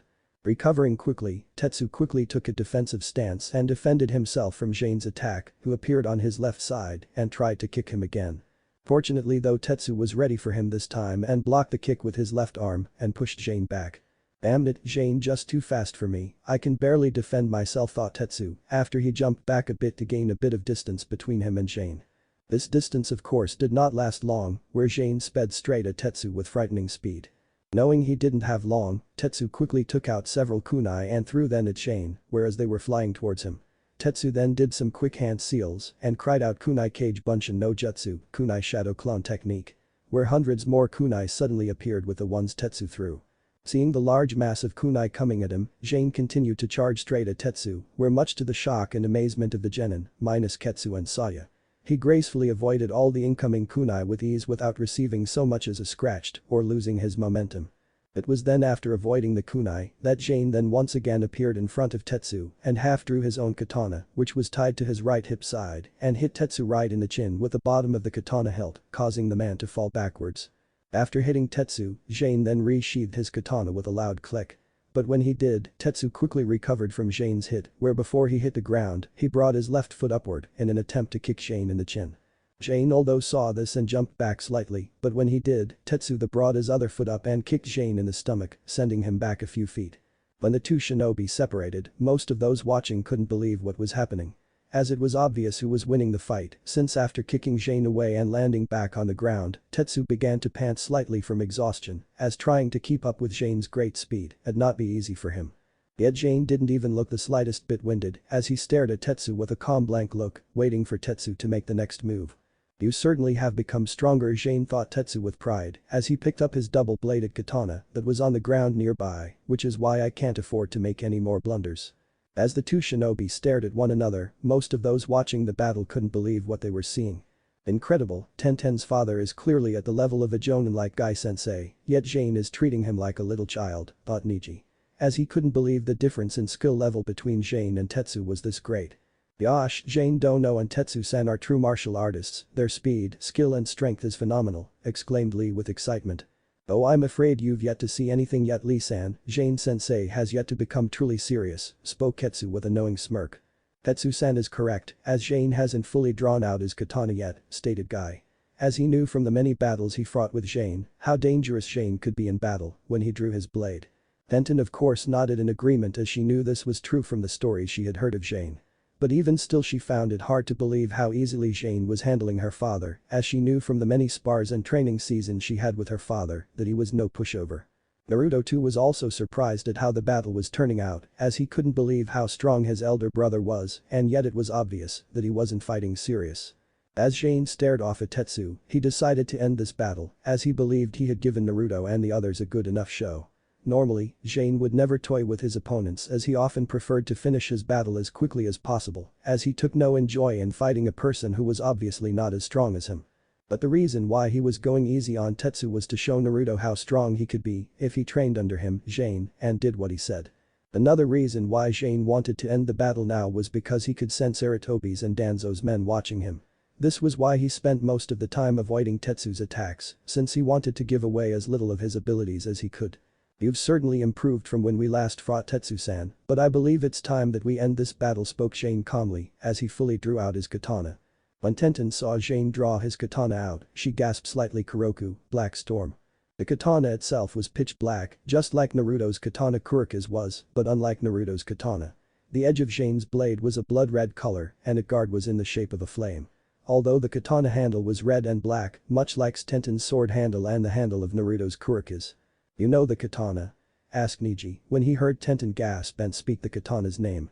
Before Tenten could answer, Guy suddenly spoke up and answered Neji's question. Kuroku is Jane's personal katana, which he made himself from a meteorite that he found when on a mission for Konoha. From the meteorite he created two katanas. The first was Kuroku, while the second was Kurika's, stated Guy, where he then looked at Naruto, who was now looking at Kurika's, which was in his right hand, in surprise after hearing this.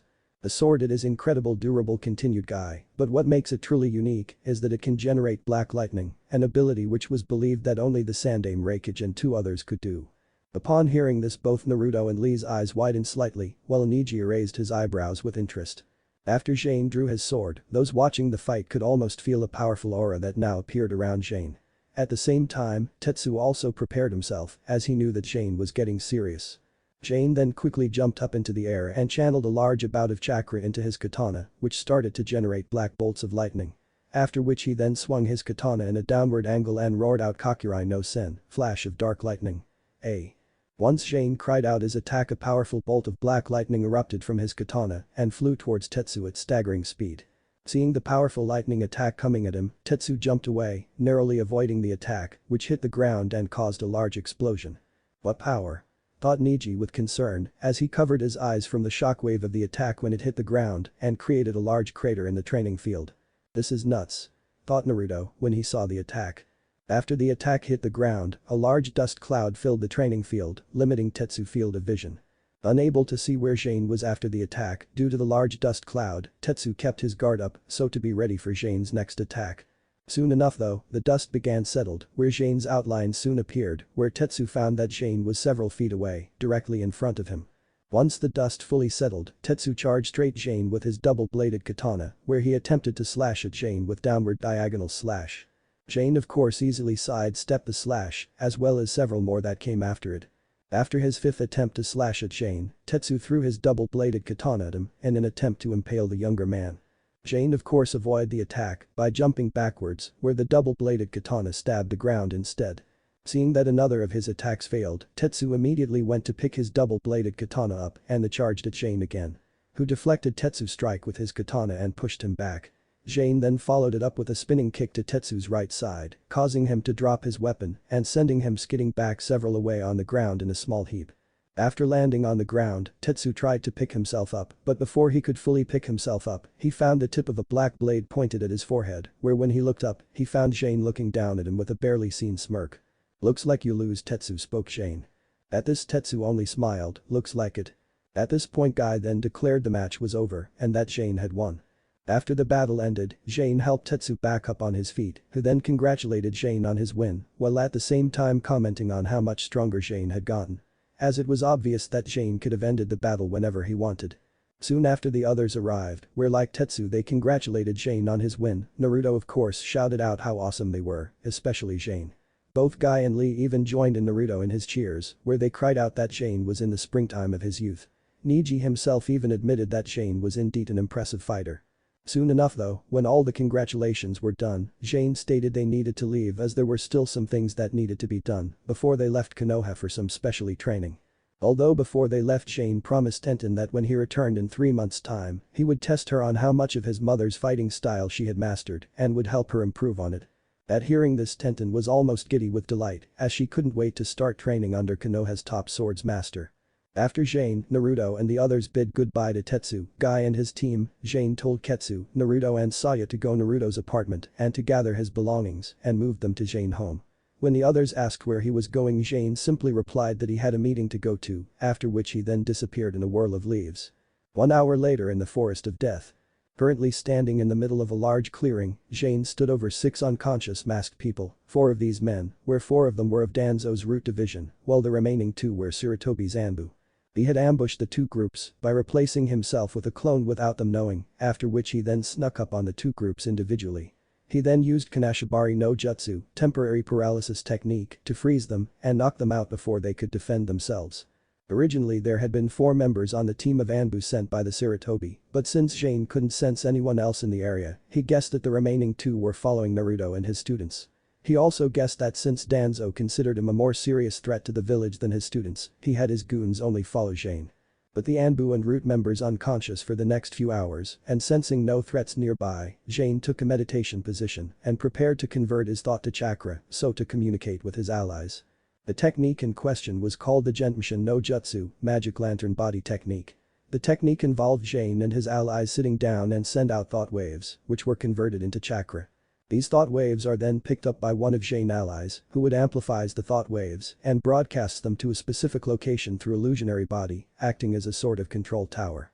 This technique allows Jane and his allies to communicate with each other from great distances without having to gather all in one place. Once Jane began converting his thoughts, he soon found himself standing in the middle of a large dark round room and was soon joined by 9 other dark silhouettes, which surrounded him. After the 9 figures appeared around him, Jane spoke up, "I am of the JK Shinobi Shogun, the 10 Shinobi warlords, we who stand between light and dark and the lines of order and chaos. We protect the innocent from the nightmares that dwell and walk in the dark place that no shinobi will go. We stand apart from all others, invisible to all that do not know the unknown. And we welcome you Akechi Jane, as both a fellow warlord and brother in arms," spoke one of the 9 figures. "Do you know why we've asked you to appear in front of us, Jane?" asked another one of the 9 figures. "Yes, I am." "Then you are aware of the charges that have been placed on you," stated a different figure that was female, given the shape of her silhouette and the sound of her voice. "I am," replied Jane. "And how do you plea?" asked the first of the figures that spoke. "Guilty," answered Jane without hesitation. At this response the other 9 figures remained silent for several minutes, although the silence soon ended when the first figure spoke again. "You're aware then, that by admitting that you're guilty, you will be executed at once?" asked the figure. "Yes, I am well aware of it." "Very well then, since you admit to your guilt, there is no need for there to be a vote. Hence I've no other choice but accept your plea and sentence you to," stated the dark figure, but before he could finish another of the figures spoke up. "Before we pass judgment I would like to speak on Jane's behalf." At this request several of the other figures mumbled with one another, discussing on whether or not to let the other member speak, soon enough, though they decided to allow it. "Although it is indeed true that Jane broke some of our laws, I believe he was justified in his actions. As given the memories that Jane said us of his brother's life in the village, he could not simply leave his brother there to be abused by the people there," spoke the warlord defending Jane. At this statement the other warlords began to talk amongst themselves, as many of them were sympathetic to both Jane and his brother's plight, especially at what they saw in Naruto's memories. "Even so, that does not excuse his guilt, where he threatened to start a war between us and Konoha by revealing that he was one of us and threatening to attack the village. Thereby forcing us to attack the village in response should they capture or kill him," stated another of the shinobi warlords. After several minutes of discussion, the main speaking of the warlord spoke up, "Jane, before we leave to vote on your punishment, do you have anything else to say for yourself?" "Yes," replied Jane, where the other 9 warlords remained silent. "Although I do regret placing all of you in this situation, I would still do it again without hesitation. As I've already failed my brother once and I will do whatever it takes to not fail him again, regardless of the consequences to myself." At this the other warlords remained silent, as many could not help but admire Jane's commitment to his brother. But before any of them could make a response to Jane's statement, Jane spoke again. "Also, if I may, before you pass judgment on me, I would like to announce that I've decided which of my students will inherit my place as one of the JK Shinobi Shogun once he has been fully trained." "You mean Ketsu?" spoke one of the female warlords. "No, I mean my brother Naruto," replied Jane, which shocked the other shinobi warlords. "Jane, you cannot do that, he is not your student," stated the main speaker of the warlords. "He is, as I've already claimed him as one in Konoha, and there is no law that prevents me from having more than one student, hence as my brother, student and heir to my position as a shinobi warlord. You're all obligated by the laws set down by the original JK Shinobi Shogun to protect and train my brother until he is ready to take my place. Jane, you know the position you are placing us in," stated the one of the shinobi warlords. "If we do this and take your brother, who is the Jinchuriki Kikbi no Imko, we will be breaking the treaty that we have with the other shinobi nations, where we agreed never to steal any of the Jinchuriki from the villages." "Yes, I am, and I deeply regret having to force you all into this situation, but as I said, I will use whatever means I have to protect my brother. Jane, even if we do this, we'll be starting a war, where even if we train him to take your place as one of us. The other shinobi nations will see this as us trying to upset the balance of power in our favor and will declare war on us, spoke another of the warlords. Since the last thing any of them wanted was to cause another great shinobi world war, which would happen if they did this. The last time the shinobi warlords got involved in a war with the other shinobi nations war the first great shinobi world war and that ended with massive casualties on all sides, with no one as the winner. War is already coming, you all feel it in the air just as I do, and the world is already beginning to shift. You're all aware of the Akatsuki, who are kidnapping Jinchuriki to extract their biju from them.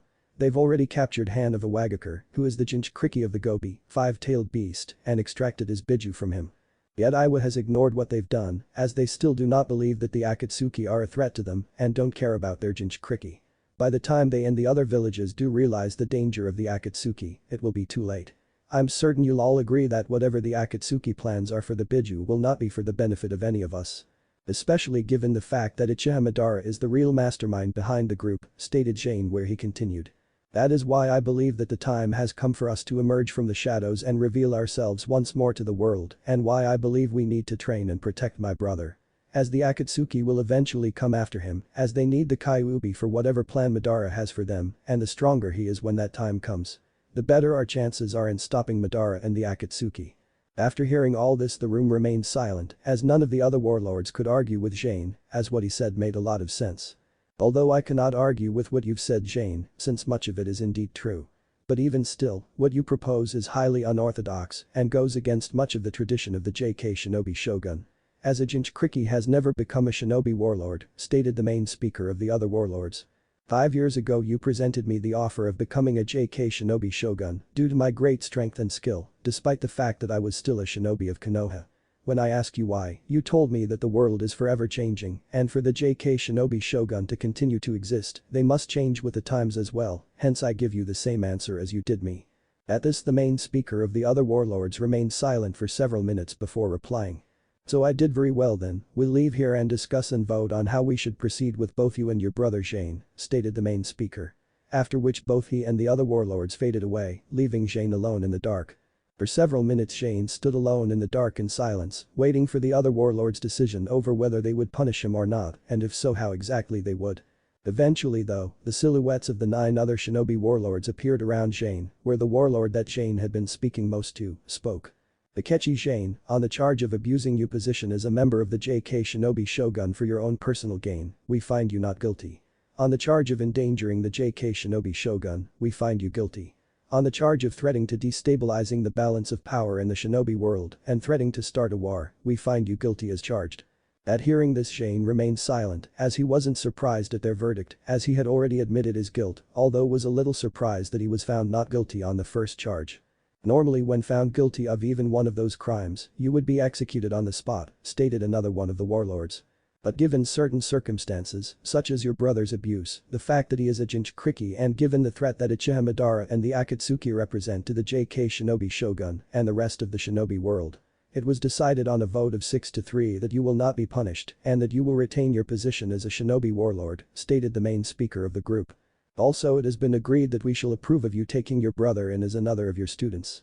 But it remains undecided whether we'll accept your brother as your heir due to the issues that would be caused should we do so, stated another warlord. You should consider yourself very lucky Jane, as before the voting several of the others made strong argument in your defense. But still, should you ever break another of our laws for whatever reason or put the shinobi warlords in danger, you will be executed without question, do you understand? Stated the main speaker of the group. Yes I do, and I thank you all for your mercy, understanding and wisdom, replied Jane with a slight nod of thanks. At this the other warlords just nodded, after which most of the other warlords faded away, leaving the silhouettes of Jane and 4 other warlords in the room. Thank you all for speaking on my behalf, I will not forget what you did for me, spoke Jane. Do not thank just us, several of the others also did not believe that you deserved to be punished, spoke one of the female warlords. I understand, but still thank you all. There is no need to thank us Jane, your actions were justified, said another of the warlords.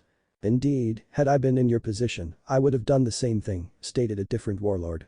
Yea, besides, you are Saya-sensei now, and I can't let my little sister sensei get killed before he finishes training her, spoke the other remaining female warlord.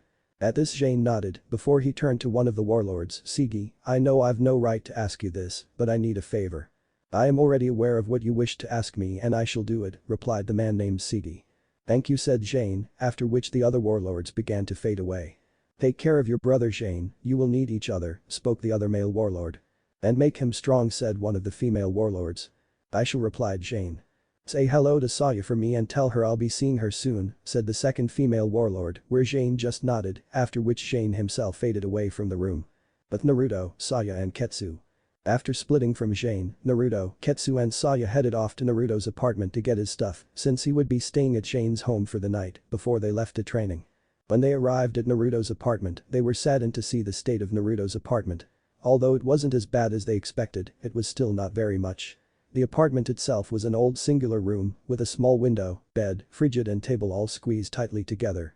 As they looked around the apartment, there were several cracks on the walls and ceiling, which no doubt leaked in the rain, and much to Saya's disgust, she saw several cockroaches scurrying around the room. It did not take Naruto long to pack up his few belongings, where he then rejoined with Saya and Ketsu and headed off to Jane's home. As they walked through the streets to Jane's home, Saya and Ketsu noticed that several of the people were staring at them, or to be more precise, they were glaring coldly at Naruto, who of course ignored it, as he was used to such things. As they walked on, Naruto decided to get to know his new teammates better, as well as find out some things about his brother from them. "So how long have you guys been with Jane Nison?" asked Naruto, where Saya quickly answered. "Well, I've only been with Jane Sensei for about 6 months, although Ketsu has been with him for about 5 years now." Upon hearing this, Naruto turned to Ketsu, "So what is my brother like?" "Well, to most people Jane Sensei can't seem to be a cold emotionless person, as he's a pretty hard person to read. He rarely loses his temper, as it takes a lot to get him angry, and even then he always has some control over himself. He's pretty confident person and never second guesses himself, but he's not an arrogant person.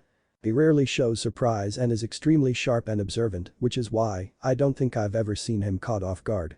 He also has a strong sense of honor and will never compromise his beliefs for anything. Also, despite his fearsome reputation, he's a very kind and caring person." "How so?"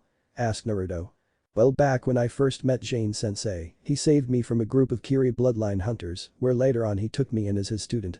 At this, Naruto just nodded, but asked Ketsu something that he was curious about: what are bloodline hunters? "They are a group of shinobi in Kiri who were formed by the Yonde Mizukage to hunt people with bloodlines, which are unique abilities that only a select number of people in certain clans have." "And you have a bloodline?" asked Naruto, where Ketsu nodded. "Yay, I have the Hoten, Ice Release, bloodline, which allows me to create ice and do unique ice techniques that no one outside my clan can do." At this, Naruto's eyes widened in amazement. "That's so cool." Ketsu of course smiled at this, as despite Naruto and Jane being brothers, they were very different in many ways. For example, Naruto was very excitable, loud and energetic, whereas Jane was cool, quiet and calm. Soon enough though, Naruto calmed down a bit, where he then asked Ketsu another question. "What kind of sensei is Jane Nison like?" At this, both Saya and Ketsu had the same identical mischievous and knowing smirks on their faces, which unnerved the young blonde. Since it was obvious that they something about Jane that he didn't. "Well, we could tell you some things, but then you might get scared off when we finish telling you. But if you survive it, you will be a lot stronger when he's done," explained Saya. After hearing this, Naruto started to sweat a little in fear. "If I survive. Trust me, you're better off not knowing, for if we tell you, you'll just spend the remainder of your time worrying about it," explained Ketsu. This of course did not settle Naruto's fears, as he started to worry even more and wonder what kind of mess he gotten himself into. After a few minutes though, Naruto calmed down again and decided to ask Saya a question. "So Saya-chan, how did you become Jane Nison's student?" "Well, you see, originally I was trained under my Nisan, but when she had to go off on an important mission, she asked Jane Sensei to train me as a favor for her." At this, Naruto just nodded, but before he could ask any more, they arrived at Jane's home. The house was a small mansion surrounded by high walls with a single entryway in front and 2 double large wooden doors. The house itself was medium size and was connected to a smaller building to the side with a large garden and small pond behind the house. "Wow, I didn't know Nai-san had this," stated Naruto in surprise. "Nice, isn't it?" asked Ketsu with a smile, where Naruto just nodded. After a minute or two of staring at the house, Saya then told Naruto to take hers and Ketsu's hands. When Naruto asked why, they explained that Jane had put up a barrier around his home so to prevent anyone but himself and those with special seals on them from entering the house. Saya then went on to explain that they each had their seals on them and that if he held onto them, when they passed through the barrier he would be allowed to enter. Upon hearing this, Naruto did what was asked by them and took hold of their hands, where he was allowed to pass through without incident. 4. Soon after, Naruto and the others arrived at the house. Jane arrived, where he then told Naruto he was to change into a new outfit, stating that ninjas don't wear bright orange jumpsuits. Naruto of course argued that he liked wearing orange and liked his jumpsuit. Eventually though, they reach a compromise, where Jane gave him an old black t-shirt with a large orange spiral on the back, which he had when he was young. He also then gave Naruto black pair of shinobi pants to wear. Once Naruto had changed into his new clothes, Jane then showed Naruto around his home, where he showed him where the bathrooms were, the bedrooms and where everyone slept. He also showed Naruto where the kitchen was along with the training room, which was the smaller building connected to the main part of the house. The tour then came to an end when Jane showed Naruto the living room, where Naruto saw several pictures of people. The first picture that caught Naruto's attention was one of a young woman carrying the same katana that Jane gave Tenten. Naruto also noticed standing next to the women was a younger Jane who looked to be about 7 or 8. "Who is that Nai-san?" asked Naruto, as he pointed to the women. "That is my mother Gracia, this was the last picture of her taken, as she was killed a month later," answered Jane's sad look. 5. At hearing this, an ashamed look appeared on Naruto's face, but Jane quickly told Naruto that it was alright. After which Naruto then turned to look at the other pictures. The first picture was of a tall man with shoulder-length black hair, wearing a long black trench coat similar to Jane's. The second picture was of another man with spiky black hair, a red tattoo that went across his left eye and a dragon tattoo on his left shoulder. The man also wore a black scarf and outfit and carried a black sheathed katana. When Naruto asked who they were, Jane explained the man in the first photo was his grandfather Akechi Kenshin, who was feared throughout the shinobi world and was given the nickname Shinigami, Death God. A title he gained for killing countless enemy shinobi in battle, to the point where people said he killed as if it was the will of the gods. 6. Jane then went on to explain the man in the second photo was his great-grandfather Akechi Ryu, who was also a famed and powerful shinobi. Jane then went on to explain that his great-grandfather was practically famous for his ability to summon and use dragons in battle, which earned him the moniker Konoha no Kakuryu, Konoha's Black Dragon. 7. When Naruto heard this he was of course surprised, as he had no idea that Jane was related to so many powerful shinobi from his mother's side. "And who is this guy?" asked Naruto, where he pointed to a picture of giant-like man in another photo, who was surrounded several people who were clearly much smaller than him. The man was fairly old-looking, as he had a long white beard and looked to be about in his 70s. He had an extremely muscular build and looked to be very strong despite his old age, and had many scars on his chest, which looked to be from many different battles that he most likely fought. The elderly man also held a massive naginata that was bigger than even him. "That is my great-great-grandfather Akechi Shinjin, he was the last official head of my clan before they were destroyed, back before the shinobi villages were formed. During that time, he was credited of being the greatest Doton ninjutsu user to have ever lived and was said to the strongest shinobi alive. Even in his old age, when powerful shinobi like Uchiha Madara, Senju Hashirama and Senju Tobirama were around, he was feared and revered to the point where any of those men were weary to do battle against him. He was known by most as the Hokage no Kuni, the destroyer of nations, where he was able to conquer entire nations single-handedly, explained Jane. "Wow, was he really that amazing?" asked Naruto with awe. "He was, as according to my mother, he was credited to being the strongest person in our clan since our founder, who was the strongest Akechi to ever exist. When my mother was alive and when I was younger, she used to tell me stories about him that were told to her by my grandfather Kenshin. He was my hero and was everything that I wanted to be, strong, powerful, honorable and wise." "So what happened to him?" asked Naruto. "He was killed along with most of my clan," replied Jane. "But how could he? If he was so powerful. Even the strongest of shinobi cannot remain the strongest forever, Naruto. As there is one enemy that no one can defeat and that is time. Since eventually a shinobi reflexes will dull and their strength, speed and stamina will decrease. By the time when my clan was destroyed, he was already well past his prime." "How were your clan destroyed?" asked the curious Naruto. "I'm afraid that is a story for another time, Naruto-no-come, I believe it's time for dinner and before you ask." "No, you cannot have ramen for dinner," spoke Jane, where she smirked when Naruto moaned with disappointment at not being able to have ramen for dinner. For dinner Jane surprisingly showed he was a good cook, Saya of course helped Jane cook and like Jane, she showed was quite good herself as well. After finishing eating, Jane then told Naruto and the others that they would be going bed early tonight as they would be rising early in the morning and be leaving the village at dawn. Later that night in Konoha, the majority of Konoha was gathered outside in front of the Hokage mansion for an important announcement that the Hokage was to make. As they waited for the announcement, many people speculated on what the announcement was about. Several of the shinobi of course speculated that the Hokage was about to declare Akechi Jane as his successor and become the Godame Hokage. as they had heard rumors that Jane returned and had met with the Hokage in the council yesterday. At the same time in the Hokage's office, the Sandaime Hokage prepared himself for the announcement he was about to make. He had spent the majority of the day coming up with a speech that he would make to the gathering crowd about the truth of Naruto's heritage. He designed the speech in a way that would ease the shock of the revelation and hopefully not cause a mass riot. As the Sandaime walked up to the roof of the mansion where he would make the speech, he was joined by his three advisors Kaharu, Himura and Danzo. When the Sandaime arrived on the rooftop, he looked down at the large crowd that had gathered before him. He then sighed heavily as he felt like the weight of the world was on his shoulders. After a minute or two Sarutobi then spoke up, "Citizens and shinobi of Konoha, thank you all for coming here tonight. The reason why I have gathered you here tonight is to make a very important announcement tonight. As you all well know, 12 years ago our village was attacked by the Kyuubi, during which we lost many loved ones and friends including the Yondaime Hokage, who died defending Konoha and stopping the Kyuubi from destroying our village," spoke the old Hokage. "But what you do not know is," stated the Sandaime. Before he could finish his sentence another voice suddenly spoke up. "What you do not know is that the story of the Kyuubi attack is based on a lie." Upon hearing this new voice, people began to look around to see who had interrupted the Sandaime when he was speaking. As they looked around, the people soon found that the person in question was none other than Jane, who was standing on the rooftop of a tall building near the Hokage mansion. After seeing Jane, there was much excited murmuring among the large crowd at seeing the son of the Yondaime Hokage and one of Konoha's great heroes of the last war. There was also much murmuring about what Jane was talking about. "Jane, what are you doing?" thought the Sandaime as he and his advisors stared at Jane. "Many of you've been told that 12 years ago the Kyuubi suddenly appeared at Konoha and attacked the village.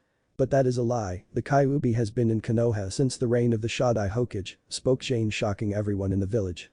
"Jane, no, don't," thought Sarutobi as he knew what Jane was going to do, for unlike Sarutobi, who would have released the news gentle and less the damage it would cause, Jane would release the news without any regard of the consequences and tell the whole dark truth involving Jinchuriki. For almost 70 years Konoha has been hiding the truth involving the Kyuubi and its Jinchuriki. At hearing this many people had confused looks on their faces, the young members of the crowd grew confused at hearing Jinchuriki as none of them had heard of it before. While other people who knew what a Jinchuriki was grew confused at when Jane said Jinchuriki as in more than one.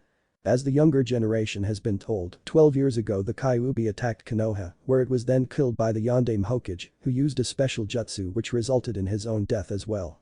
This in fact is a lie, as the Kyuubi was a creature made up of pure chakra and cannot be killed. The Kyuubi was in fact sealed away by the Yondaime Hokage into a young child named Uzumaki Naruto, a person who has been blatantly and sadistically abused by people of this village for what he simply carries within him. Upon hearing this, the younger generation of the crowd was shocked to say the very least. "Naruto, is this Jinchuriki thing?" thought Uchiha Sora with confusion. "Naruto-kun," thought Hinata sadly when she heard this and how he was being abused by the people in the village. "Many of those who have abused this boy would have you believe that he is in fact a demon who would destroy us all. While others would state that the Kyuubi would take control of him and destroy us, thereby justifying their despicable and cowardly attacks on him. When in actuality these are all lies, for like everyone else here he feels pain, anger, sorrow, joy and loneliness and is no more a demon than I am," stated Jane. These people would also justify their attacks on him, stating that he was the cause of the death of many of their loved ones and friends. Something I find ridiculous and pitifully, as Naruto was no more than an infant when the attack happened and could not cause the death of so many on that night. Naruto was in fact just as much a victim as any of those people, for on that night he was cursed and forced to become a living weapon for Konoha. Upon hearing this statement, the younger generation and some of the older generation grew confused at Jane's statement. "What many of you people do not know is that in fact he has been protecting Konoha, not only from the Kyuubi, but also from its enemies. For what most people are unaware of is that Jinchuriki are in fact used as living weapons by the great villages due to their great power, and yet because of this, they are subjugated to the ignorant and bigotry hatred of the people that they help protect and serve and are hated simply because they exist," spoke Jane. "But they're a danger, look at what the Kyuubi did to the village," cried a shinobi from the crowd. At this Jane frowned slightly but kept his calm facade up as he reined in his anger. "If that is so, then tell me which is more responsible for the damage, the weapon that has no control of itself and cannot help what it does, or the person who created the weapon to begin with?" As it was Konoha and the other shinobi villages themselves who turned those like Naruto into Jinchuriki, they did not choose to become what they were. It was placed on them by the ruling cages to become living weapons for them.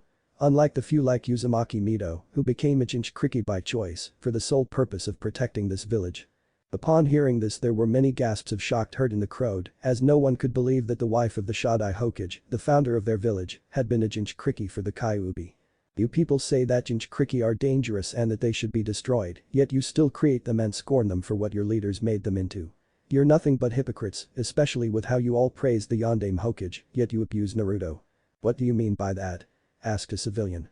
Knowing the abuse that Jinchuriki receive from its own villages, the Kages of each village made it a tradition for each new Jinchuriki to be a close relative to the ruling Kage, such as a sibling or offspring. This was to ensure that the Jinchuriki remained loyal to the village and not go rogue, as well as to show off the ruling Kage's might.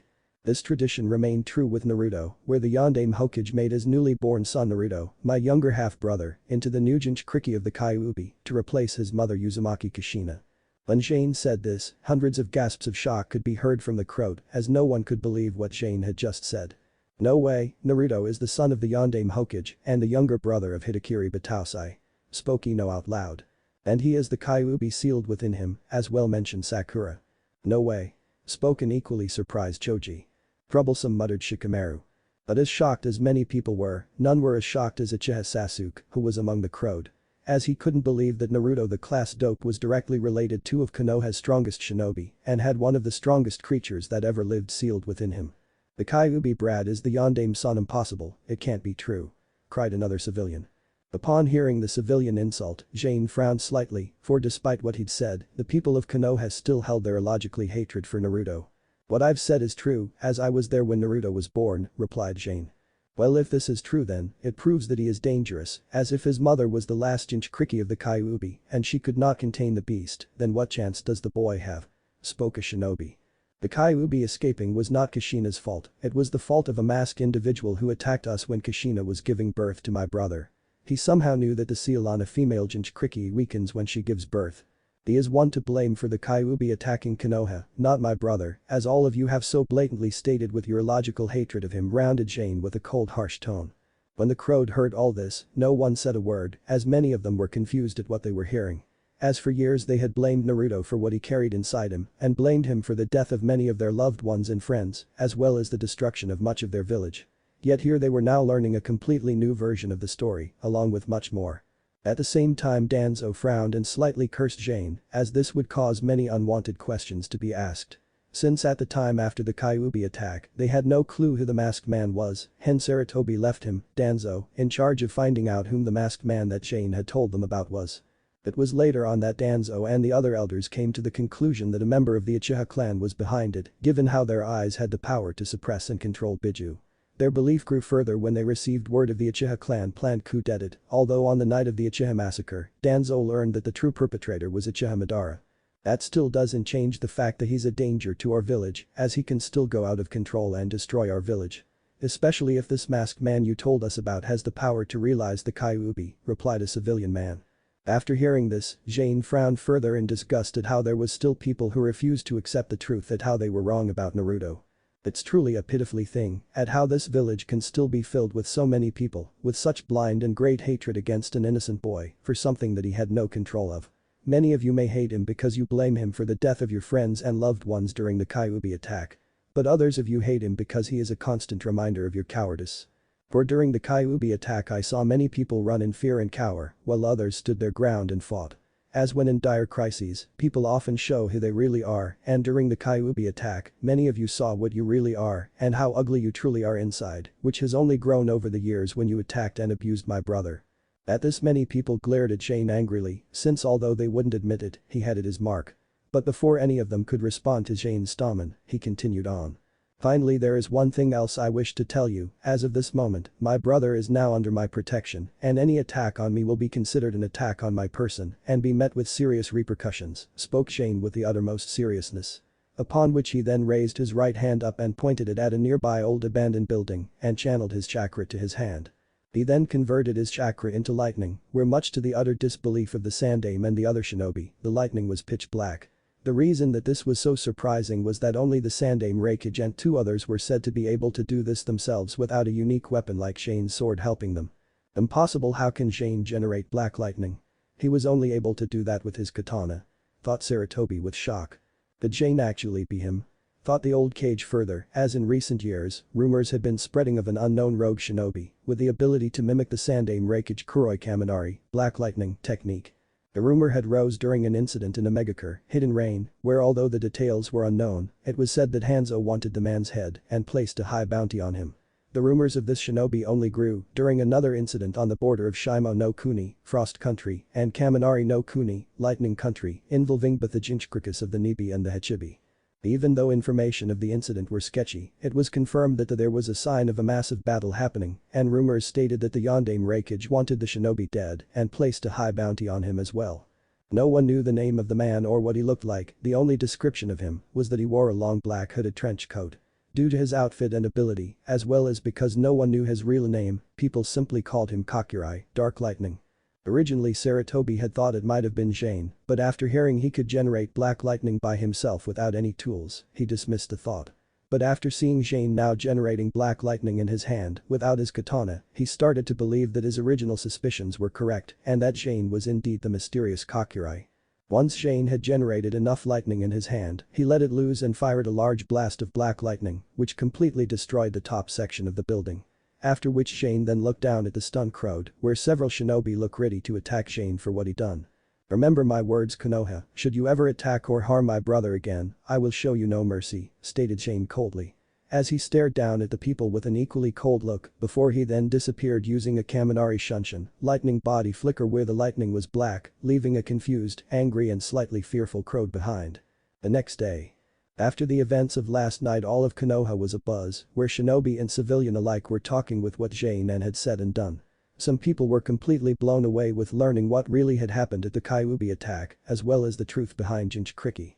Others were in shock at how Jane had insulted the village, stating how he was disgusted with them, as well as how he blew up the top section of a large building, just to make his point. Some people were even ashamed of themselves over how they threatened Naruto, especially at how Jane revealed that Naruto was the son of the Yondaime. Although some still held their anger towards Naruto due to that they simply couldn't let go of their anger. Fortunately though, Naruto was not here for all this, as just as Jane had planned, they left the village at sunrise so that they wouldn't have to deal with the backlash of yesterday. Although Jane had stayed behind in the village stating that he still had some unfinished business and in Konoha, where he set a shadow clone with Naruto and the others and said he would join them later. As the people were busy with their activities, the quiet morning was suddenly destroyed by the sudden cries of people screaming and the sounds of things breaking, followed by several small explosions. When the people turned to look they saw a middle-aged man with several bruises and cuts on his body being set flying through a glass window, causing it to shatter and break. After which, the man then unceremoniously hit the ground in a crumpled heap. After the man was thrown out the window, another small explosion happened where the building began to burn, upon which a dark cloaked figure walked out carrying 3 other badly beaten men and dumped them on ground next to the other beaten man. When the dark cloaked figure dumped the other 3 men on the ground, the onlookers saw that the dark figure who had attacked the 3 men was none other than Jane. But before anyone could ask him what he was doing he disappeared in a whirl of wind. This was of course a repeated event throughout the village for most of the day for shinobi and civilian alike, where Jane went after different people and beat many of them within an inch of their life or made them suffer terribly in some way. This day of course later on became the day of judgment for many people, the day when Akechi Jane visited those that had made it their business to make Naruto's life miserable and delivered their karmic payback onto them. Chapter 7. Training. Inking. Jutsu. Kyuubi Shadow Warrior Talk. Note. I do not own Naruto, its storyline or any of the characters. The only things I own are the arcs that I created and the techniques I created. Previously on Brothers Bond. As the people were busy with their activities, the quiet morning was suddenly destroyed by the sudden cries of people screaming and the sounds of things breaking, followed by several small explosions. When the people turned to look they saw a middle-aged man with several bruises and cuts on his body being set flying through a glass window, causing it to shatter and break. After which, the man then unceremoniously hit the ground in a crumpled heap. After the man was thrown out the window, another small explosion happened where the building began to burn, upon which a dark cloaked figure walked out carrying 3 other badly beaten men and dumped them on ground next to the other beaten man. When the dark cloaked figure dumped the other 3 men on the ground, the onlookers saw that the dark figure who had attacked the 3 men was none other than Jane. But before anyone could ask him what he was doing he disappeared in a whirl of wind. This was of course a repeated event throughout the village for most of the day for shinobi and civilian alike, where Jane went after different people and beat many of them within an inch of their life or made them suffer terribly in some way. This day of course later on became the day of judgment for many people, the day when Akechi Shane visited those that had made it their business to make Naruto's life miserable and delivered their karmic payback onto them. But Shane and Naruto others. After finishing his business in Konoha, Shane met up with his younger brother and his students the following day. Once he rejoined Naruto, Saya and Ketsu, Shane then explained to Naruto that they would be heading west towards the coastland where they would meet a ship that would take them to where he was going to train them. As they traveled toward the coastland, Shane placed some sensory seals along the way to tell him if they were being followed, and as he expected they were. From what he could gather, they were being followed by two teams, one he guessed was sent by the Sandaime, and the other he guessed was sent by Danzo. This was no surprise to Shane, since given what he did in Konoha and how he revealed he was one of the JK Shinobi Shogun, the 10 Shinobi warlords. It was only natural that both the Sandaime and Danzo would want his movements monitored. Shane guessed that they were doing this so to see what he planned to do with Naruto, as well as hopefully discover the identity of the other new JK Shinobi Shogun, maybe even learn the location of their hidden base. Since for years, the Shinobi nations had been trying to find the secret base of operations for the JK Shinobi Shogun, but all their attempts failed. From what Shane could tell, the team the Sandaime sent was made up of Jonin-level shinobi who were highly skilled, as they kept at least an hour's distant from them. Yet they had not lost track of them, making Shane believe that one of the Jonin was a censor type or had a member of the Inyazuka or Aburam clans with them. The root team that was shadowing the Jonin team was also equally skilled, since somehow they were able to hide the presence from the Jonin team without being discovered. After a while, Shane and his students arrived at the coastland, where he then turned to Ketsu and told him that they would need some cover. Nodding at his sensei request, the Meilice user started to focus his chakra and did a single hand seal, where he then said Kurigakur no Jutsu, hiding in mist technique. Within seconds a thick mist started to form around them and filled the surrounding area. "Saya, can you sense the teams that are following us?" Shane asked. "I can sense the first team, but only just barely, they're trying to keep their presences hidden. The other team, I can't sense at all for some reason," the white-haired girl answered. My guess would be that they're one of Danzo's elite assassination teams, trained to keep themselves hidden, even from censor-type shinobi," replied Shane. "What do you mean? What's going on, Nai-san?" Naruto asked, not understanding what was fully going on. "We're being followed by teams sent by the Sandaime and Danzo," replied Shane. After hearing this, Naruto grew angry, given how he was still furious over his surrogate grandfather's betrayal. He was also familiar with Danzo, as he had seen him once or twice when visiting the Sandaime, and from the few times he met him, he knew he didn't like the one-eyed man. "So what do we do now and how are we going to meet with the ship with this mist around?" asked the blonde-haired boy. "You needn't worry, Naruto, this mist is only to keep the teams that are tracking us from seeing the ship," answered Shane before turning back to Saya. "Saya, how far is the Sandaime's team?" "Not far, they're just 5 minutes away from us," answered the young girl. "They must be worried that they may lose us when they realized that we were heading for the sea," Ketsu said, figuring that was the reason why they were so close, given the distance they were keeping earlier on. "That seems to be the most likely case," Shane replied. "So when does the ship arrive here?" Naruto asked, where his older brother just walked over to the rocky shoreline and said, "It's about to appear now."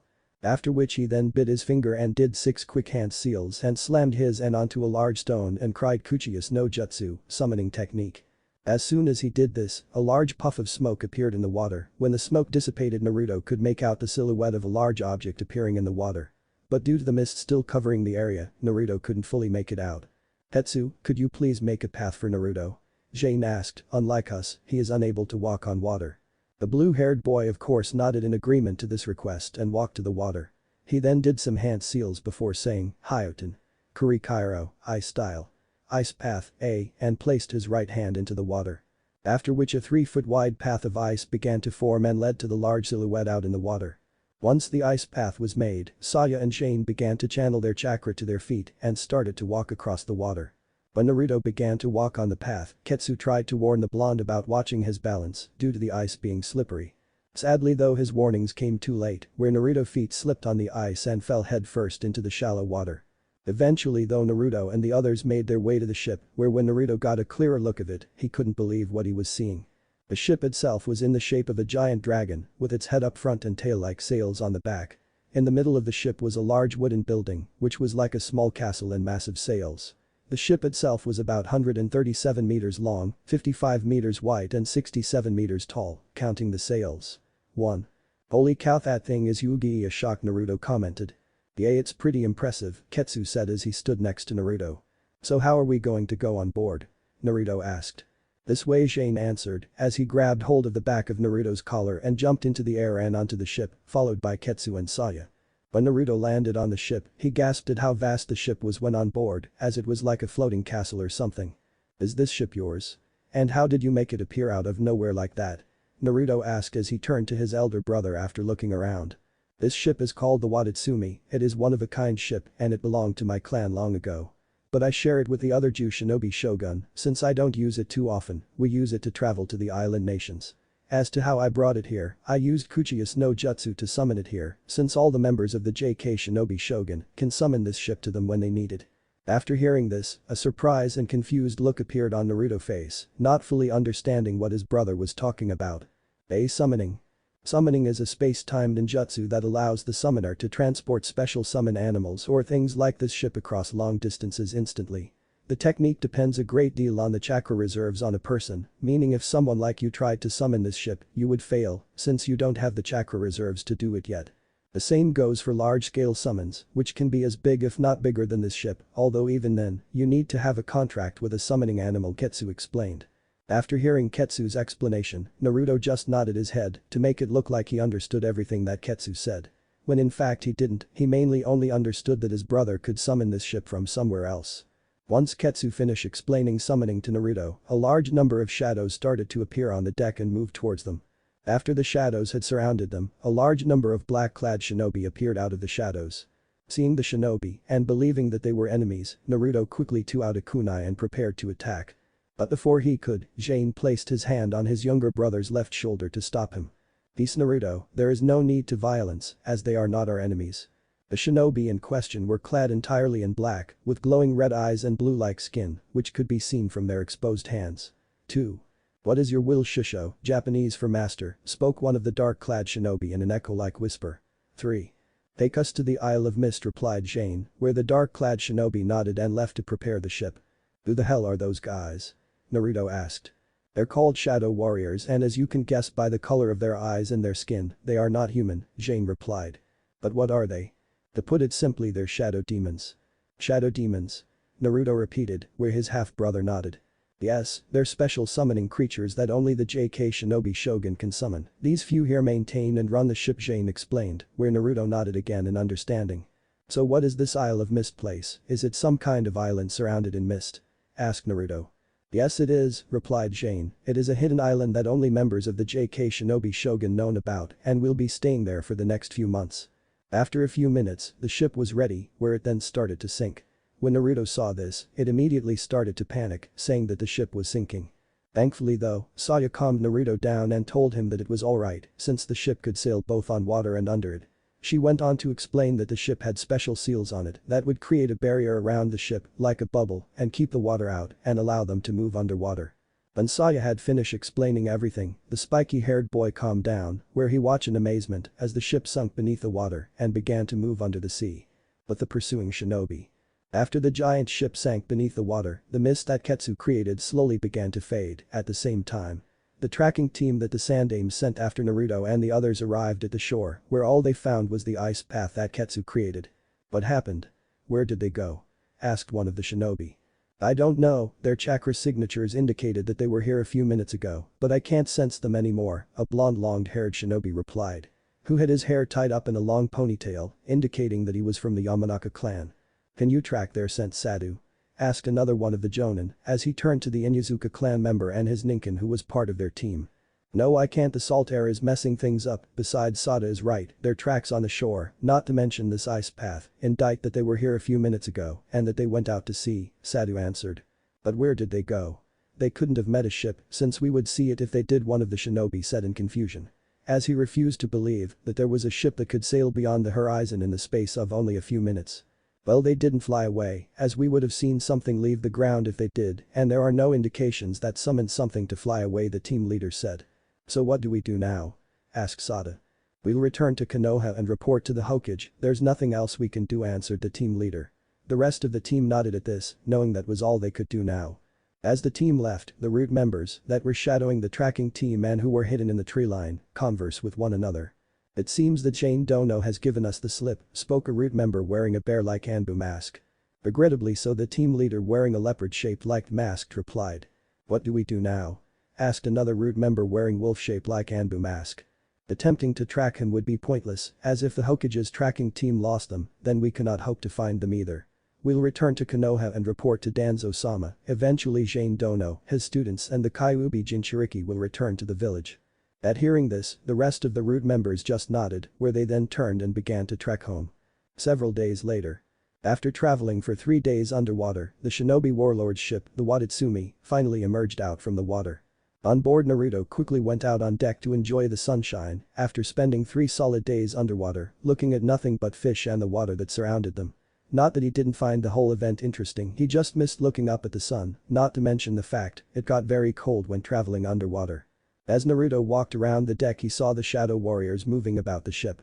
This was another thing he wasn't going to miss about being on this ship. Even though the Shadow's warriors hadn't done anything to him, the creatures gave him the creeps, especially when they were looking or talking at him. Soon after emerging from the water, Naruto was joined by Ketsu, who Naruto had gotten to know better during the past 3 days.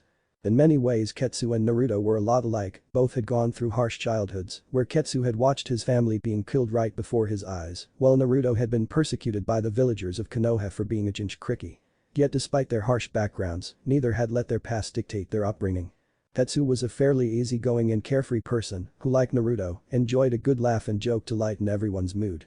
He was very loyal and protective to those he considered friends and was also extremely perceptive, where he could pick up things fairly quickly and form effective strategies in the heat of battle. "Glad to be out in the sunlight again?" Ketsu asked with an amused smile after seeing how happy Naruto was to be on the surface again. "Yay, being underwater is cool and all, but I like being above water," answered Naruto as he breathed in the salt air. Soon enough though, Naruto noticed a large mass of mist up ahead of them. "Is that where this Isle of Mist is?" Naruto asked, remembering what his brother told him about the place. "That's the place, as the name suggests, the island is surrounded by mist, although it no ordinary mist, it surrounds the island like a giant circle, preventing most from entering the island. It was created by the original JK Shinobi Shogun and acts like a Jinjutsu barrier where it hides the island from people. For example, if anyone should enter it, the mist will disrupt their sense and they will unknowingly sail around the island in the mist." "Cool, but how are we going to reach the island, won't the mist confuse us as well?" asked Naruto. "Nah, that's why we have the shadow warriors sailing the ship, they aren't affected by Jinjutsu due to their simple nervous systems, so they can sail right to the island," explained Ketsu. After a little while, just when the ship was about to enter the mist, Saya walked up to the 2 boys and told them that Shane wanted them to get ready as they would be landing soon. Like Naruto and Ketsu, Saya's life was marked by tragedy. Before she was born, her village had been destroyed during the Third Great Shinobi World War by Kiri, along with her father and his clan. Her mother and sister were able to escape the destruction, but shortly after her birth, the small town they were staying in was attacked by bandits, and her mother was killed. Luckily though, a member of the previous shinobi warlords arrived and helped save Saya and her. After which they were taken in by the 3rd generation of the JK Shinobi Shogun, where her sister later became a member of the new JK Shinobi Shogun. By Ketsu, Naruto got to know his new teammate member better and found Saya to be a very serious person, not unlike Sasuke, as well as a by-the-book type of person, not unlike Sakura in some ways. She could also be very impatient at times, which Naruto found out when he was taking his time in the shower on the 2nd day of the journey and she needed to use the bathroom, where she broke the door down. Although at the same time, he did learn that she could be embarrassed very easily and slightly hot-tempered, where when she saw him coming out in the shower wet with just a towel on, she turned bright red and started attacking him while screaming that he was a pervert. Yet despite her faults, Saya had a very strong sense of justice, which she would never compromise, and had strong sense of loyalty to those close to her. After a few minutes, the ship emerged from the mist and arrived at the island.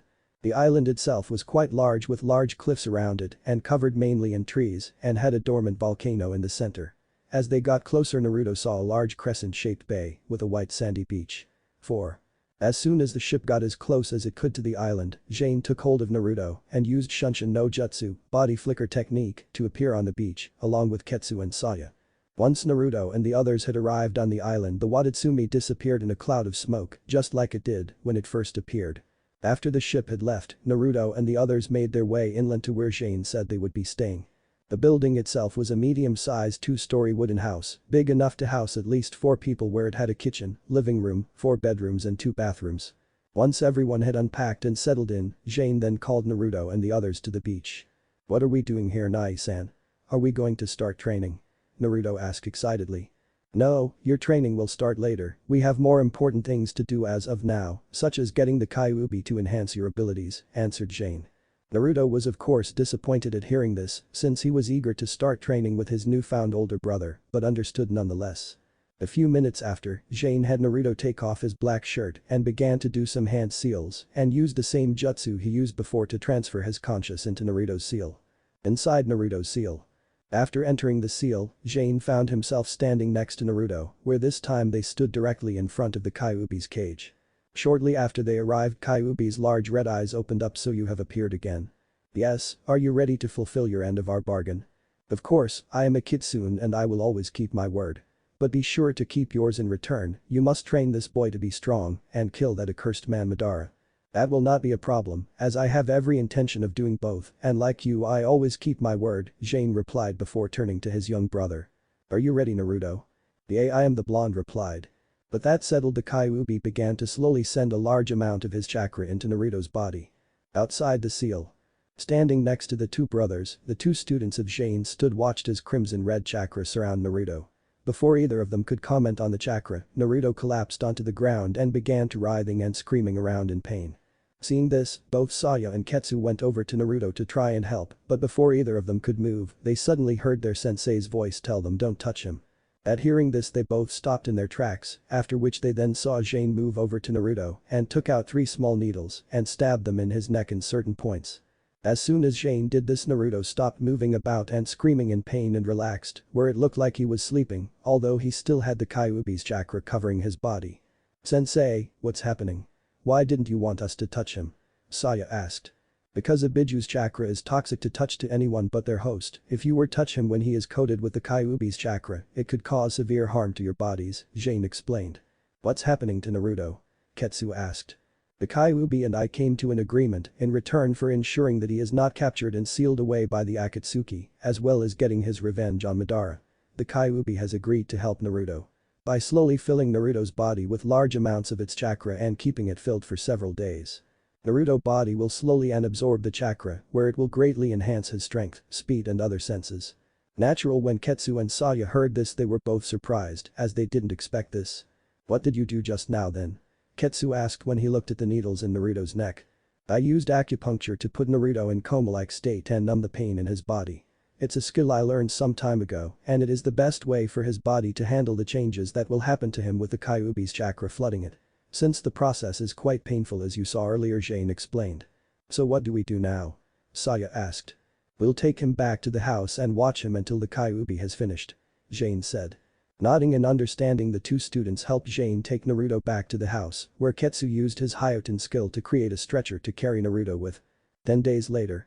Slowly waking up, Naruto found himself lying on a bed staring up a wooden ceiling. Before he could even begin to wonder where he was, he suddenly heard a familiar voice speak. But you're awake. When Naruto turned, he saw his elder brother leaning against the wall next to an open window, which was letting the sun's light shine through. Nai-san, what happened? The last thing I remember was us talking to the Kyuubi. You fell unconscious due to the pain of the Kyuubi's chakra flooding your body, the elder son of the Yondaime replied. You've been asleep for 10 days. 10 days? Naruto yelled in surprise, where he then tried to sit up but suddenly felt pain shoot up throughout his entire body. Do not press yourself, Naruto, Jane said as he walked over to Naruto and gently pressed him back down into the bed. Your body has not yet fully recovered and still needs time to rest. The Kyuubi's chakra finished its job 3 days ago, but I kept you in your coma-like state until I was certain you were out of danger. I also used that time to remove the seals that the Hyuga and Yamanaka members placed on you, Jane said. He then went on to explain that once he was certain Naruto had fully recovered from the stress of the Kyuubi's chakra, they would begin his training. Hearing this, Naruto was of course ecstatic, but before he could comment, Jane continued speaking. Naruto, there is something else you should know. The Kyuubi's chakra had a side effect that I did not account for. What sort of side effect? Naruto asked with some concern. This, said Jane, where he took out a small mirror from his coat and held it in front of Naruto, showing his face. No longer was his face round and full, instead it more angled and narrower, which Naruto thought made him more attractive. His whisker birthmarks were still there, but weren't as profound as they once were and were more like lines. But the thing that stood out most was his eyes, which had gone from clear blue to crimson red silts. When Naruto saw this, he took the mirror from Jane's hand to have a closer look at himself. But as he did this, he noticed that his fingernails had grown slightly longer and pointer, making them more claw-like. What happened is this because of the Kyuubi's chakra. Yes, because your body was flooded with the Kyuubi's chakra for a full week, the chakra altered your body slightly so that it could work better with it and could handle the changes that were done to it. It is also not the first time the Kyuubi's chakra has influenced your body like this, since before you were born when you were still in your mother's womb. Some of its chakra leaked into you, which is why you were born with whisker-shaped birthmarks. Will they stay like this? Naruto asked as he looked at his claw-like hand and then at the small mirror to look in his new eyes. As he was afraid that his new appearance would just give those who scorned him for so long more ammunition to throw at him, stating that it proved that he was a demon. I am not sure, Naruto, but I believe it is possible at the very least to turn your hands to their normal state. As I once fought a female Jinchuriki from Kumo who had the ability to grow her fingernails and turn her hands into claws without having to use her Biju's power. Regardless though, we will figure something out, for now you need to let your body rest. I will have Ketsu come in to check on you, after that I will cook some ramen for you. At the promise of ramen, Naruto's spirits lifted a little, where he then thanked his elder half-brother, who nodded and smiled momentarily before leaving the room to get Ketsu. 4 days later. After waking up, Naruto spent the following 2 days lying in bed, allowing his body to recover from the effects of the Kyuubi's chakra. Eventually, after 2 full days in bed, he was allowed to leave his bed and move about, which made Naruto extremely happy, since he had been going stir-crazy just lying in bed and looking up in the ceiling. But what he didn't expect was not being in full control of his body, where when he went to open his door, he accidentally broke the handle and then broke a glass full of juice when he was eating breakfast. Later, after Ketsu finished examining Naruto, Jane theorized that because of the enhancements done to his body by the Kyuubi's chakra, Naruto was not used to the new abilities of his body. They then spent the next 2 days doing basic things like picking up objects, holding them, jumping, running and hitting things. Allowing Naruto to gain a new feel for his body's enhancements and learn how to restrain himself so that he wouldn't hurt or break anything by accident. Once Naruto had learned to control his body again, Jane then took the 3 new Konoha genin into the forest and up to the top of the dormant volcano. When they reached the top, Jane then made a shadow clone of himself and went over to a large flat stone and took a lotus position. "What are you doing, Nai-san?" Naruto asked when he saw Jane, the purple-haired youth, make a clone of himself and then sit down on a large stone. He was of course not the only one who was wondering this, as both Ketsu and Sayu were wondering the same thing. "I'm preparing a special jutsu that I created," Jane replied. "It is called Jiken no Akure, time lag." "Jiken no Akure?" the 3 youths repeated. "Yes, before I first left Konoha, I took with me several notes and scrolls Namikaze had on Jiken ninjutsu. For the past 11.5 years I have been studying the abilities and effects of Jiken ninjutsu. From my studies I came up with Jiken no Akure technique." "What does it do?" Naruto asked, whose curiosity was piqued. "By placing certain seals at 6 specific points around a given radius, like this island for example, I am able to create a large barrier, or bubble if you will, around it. Once the bubble is up, I am able to manipulate the rate of time inside the bubble, in other words I am able to speed up or slow down time. My plan is to speed up time here where we can do several years' worth of training." When Jane finished explaining how his jutsu worked, all 3 genin were left speechless as they couldn't believe that Jane created such a technique. "That's so cool." Naruto yelled excitedly, "You're awesome, Nai-san." "Incredible," Saya muttered, as this was the first time she had ever heard of this and she couldn't believe that Jane was this powerful. "Even after all this time, sensei, you never cease to amaze me, to think you had created something like this." Ketsu thought with an amused smirk before looking up at Jane and asking. "How much can you speed up and slow down time inside the bubble?" "At most I can speed time up by 6 minutes and 8 seconds for every second that passes in the outside world. This means that 1 day in the outside world would be equal to 1 year inside the bubble. I can also slow down time to the effect where 1 day in the bubble would be equal to 1 year outside." Amazing, thought the 3 preteens as they thought about how much stronger they could become. "So is that what you plan to do?" Naruto asked excitedly, since he couldn't wait to get started. "Not exactly, you see the technique takes up an immense amount of chakra to perform. Creating the bubble itself is taxing enough and takes up a lot of chakra. But speeding up or slowing time down inside the bubble takes up even more chakra, and to speed time up to the extent that you are suggesting on a large island like this is well beyond my capabilities. If I were to try by myself, there is little doubt that I would die from chakra exhaustion. To speed time up or slow it down to that point, the radius of the bubble would have to be quite small, like that of a small room or a house, and I don't think we could handle staying cooped up in a small room or a house for a year." The 3 naturally nodded at this remark, since they would probably go mad after a month or 2. "So how much will you speed time up by?" Ketsu asked. "I will speed time up to the point where a year in the bubble will be equal to 1 month in the outside world and we will be staying here for 2 years." Hearing this, Saya then decided to ask something she had been wondering, "Sensei, if I may, what would happen if someone was to enter the bubble, or if we were to leave it? I have already placed safeguards on the seals that help make up the bubble to prevent that from happening, where as long as the jutsu is in effect, no one can leave or enter the bubble," Jane replied. "But what if someone found a way to break through the bubble, what would happen?" Saya asked. "It would depend a great deal on how slow or fast time was moving inside the bubble. If the time difference between the inside of the bubble and the outside world was small, then the most a person would feel is a small wear on their body. But if the time difference was great, then it is very likely that the person would die, as their body would be unable to handle the sudden change in time." After hearing this, all three genin shared a nervous look and made sure to keep their distance from the edge of the barrier once it was up. Once he had answered all their questions, Jane then decided to explain one final thing to his students about the Jiken no Akir. "Now before I begin, there is something else you all should know about the Jiken no Akir technique. To preform it and maintain the bubble, the user must be in the center of the radius and stay there until they end the jutsu, as they will be inside a small barrier that will keep them outside the flow of time inside the bubble. Normally I would use a clone for such a duty, but given how long I am holding the barrier up, I will have to do it myself." "But how would you train us?" Naruto asked. "My clone here will handle the physical aspects of your training, but I will also help you in other ways as well," Jane replied. "But how?" Naruto asked, but received no real answer from his brother, who simply said he would see later.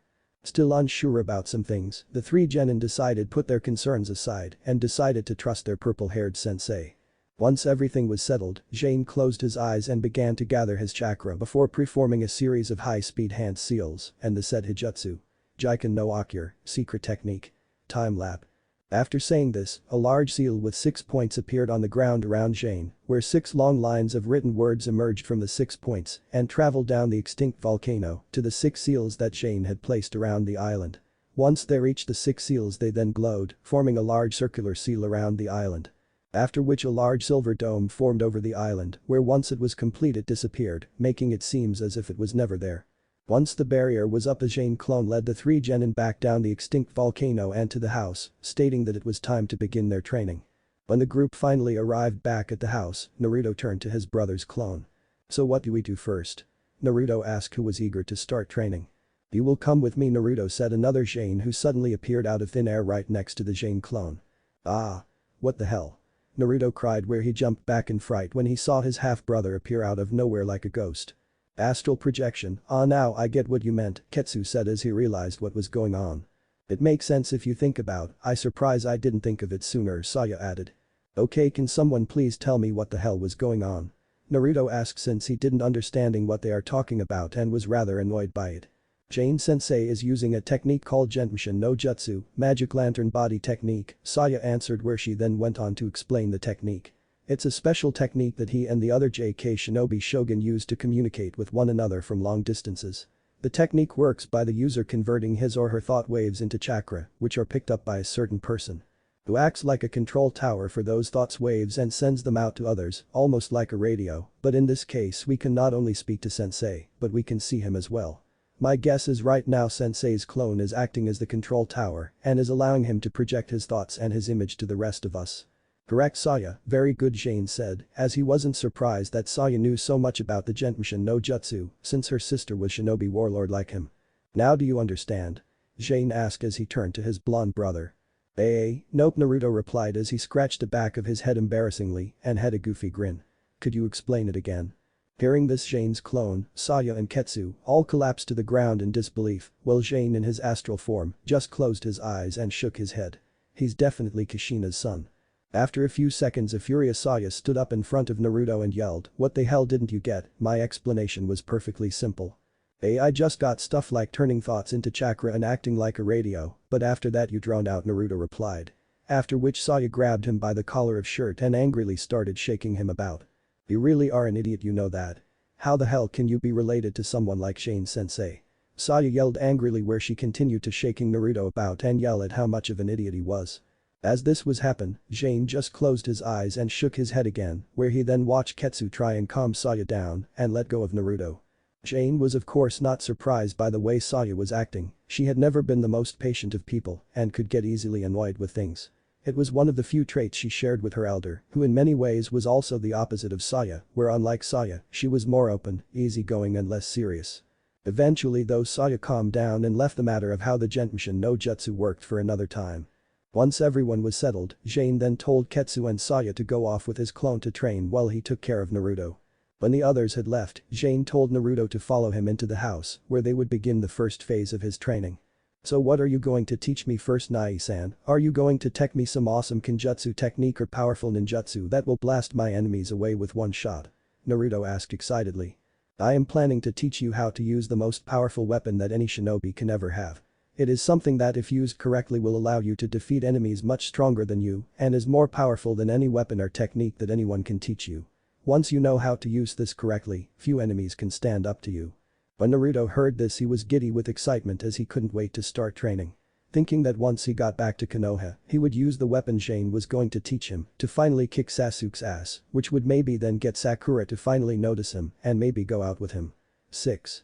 As they walked through the house, they finally arrived at a door where Jane then told him to open and go in. When Naruto entered the room, he was surprised to see a large room filled with bookshelves on all four sides. With only a small desk and chair in the middle and a small window directly in front of the desk to allow some light in the room. "Hey, what's the big idea, Nai-san?" Naruto yelled as he turned to his elder brother. "You said you were going to teach me a powerful weapon that would make me unbeatable." "The weapon I was referring to is this," Jane replied, where he pointed to Naruto's forehead. "Kunai, shuriken, katana, ninjutsu, jinjutsu and bloodline limits, they are all just mere tools to a shinobi. They are only as good as the person who wields them. Any fool can rush in head first to fight an enemy.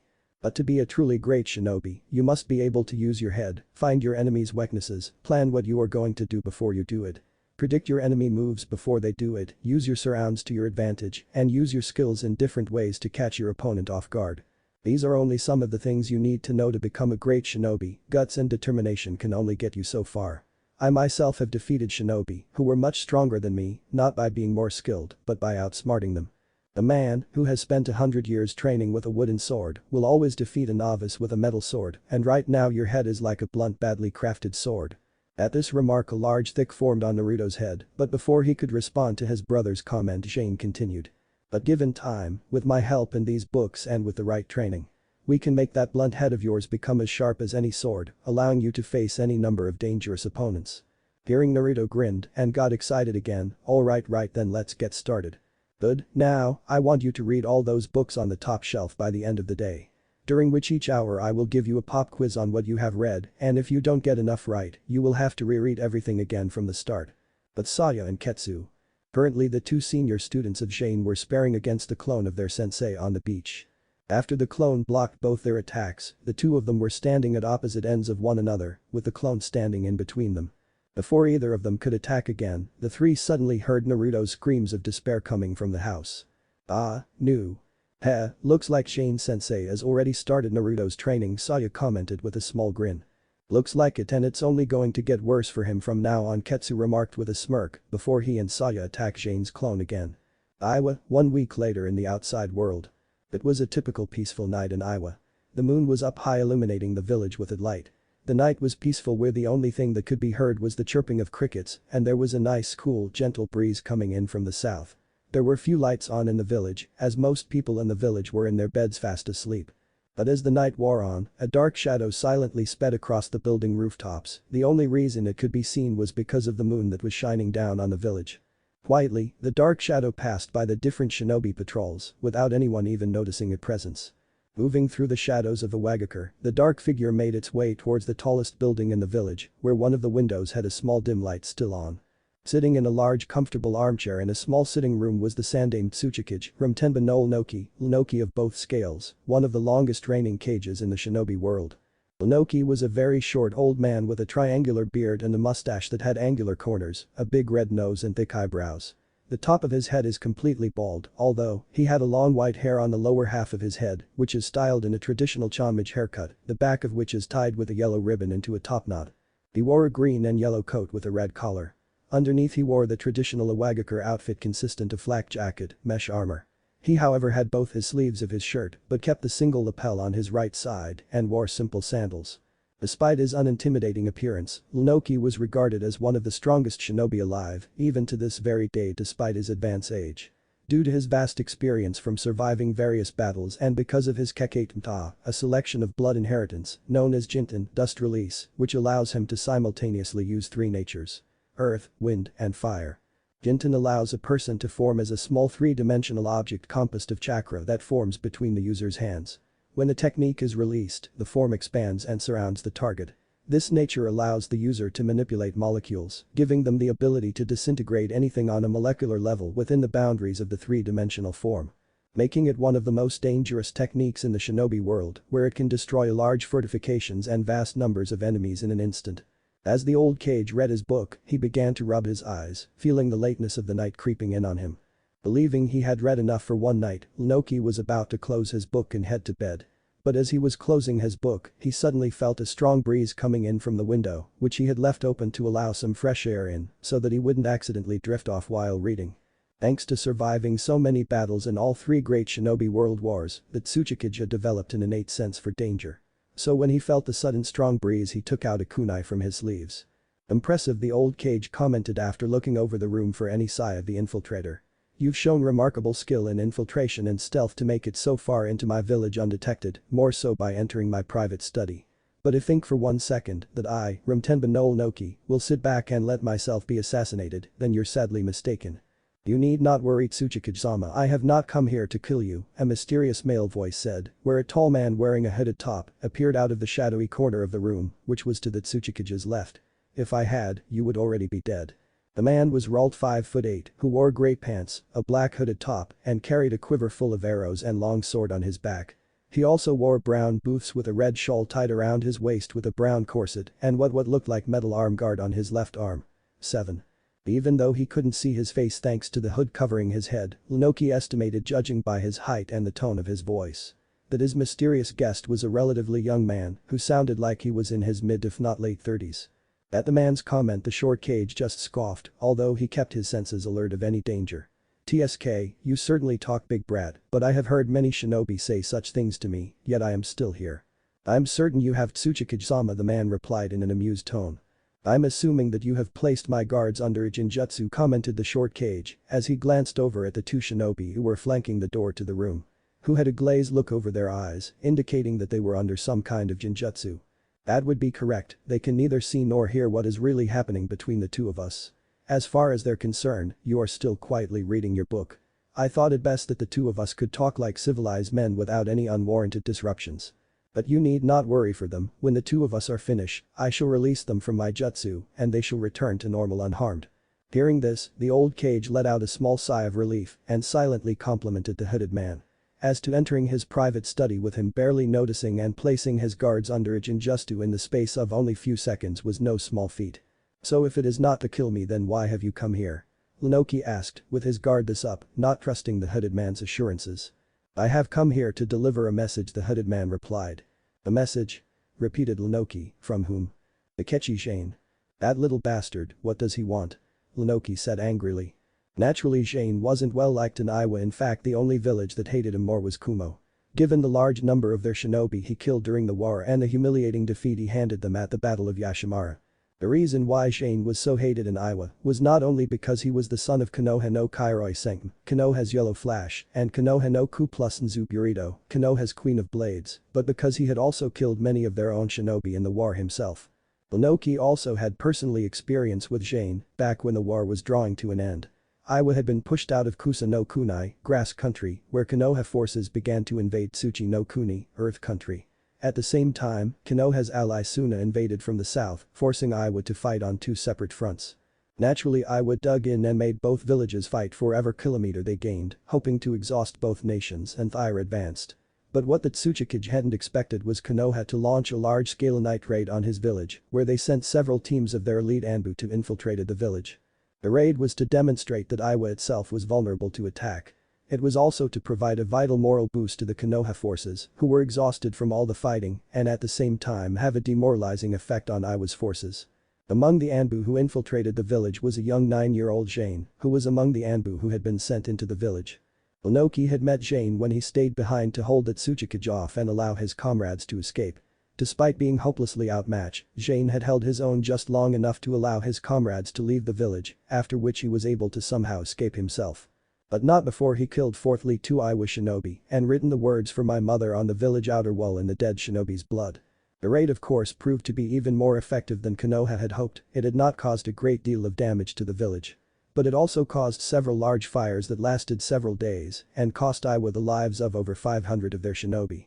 It also crippled the village's ability to fight effectively, which forced Iwa to surrender and sue for peace. In a few weeks' time you will hear of a rumor regarding another son of the Yondaime, the mysterious man replied. What?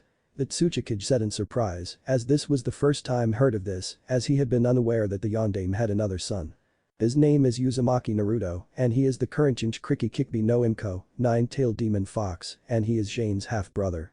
As soon as Lunoki heard this, both his eyes widened in surprise. Damn it, why the hell am I only hearing about this now? Konoha must have kept this all hidden after the Kyuubi broke free from 12 years ago and was resealed into the boy. It of course made sense to Lunoki for Naruto to be the new Jinchuriki of the Kyuubi, since not only was he and Uzumaki, who Konoha had always used as Jinchurikis for the Kyuubi due to their remarkable bodies. But he was also the son of the Yondaime Hokage, which would fall under the tradition of always having a Jinchuriki as a close relative to the ruling Kage, ensuring their loyalty.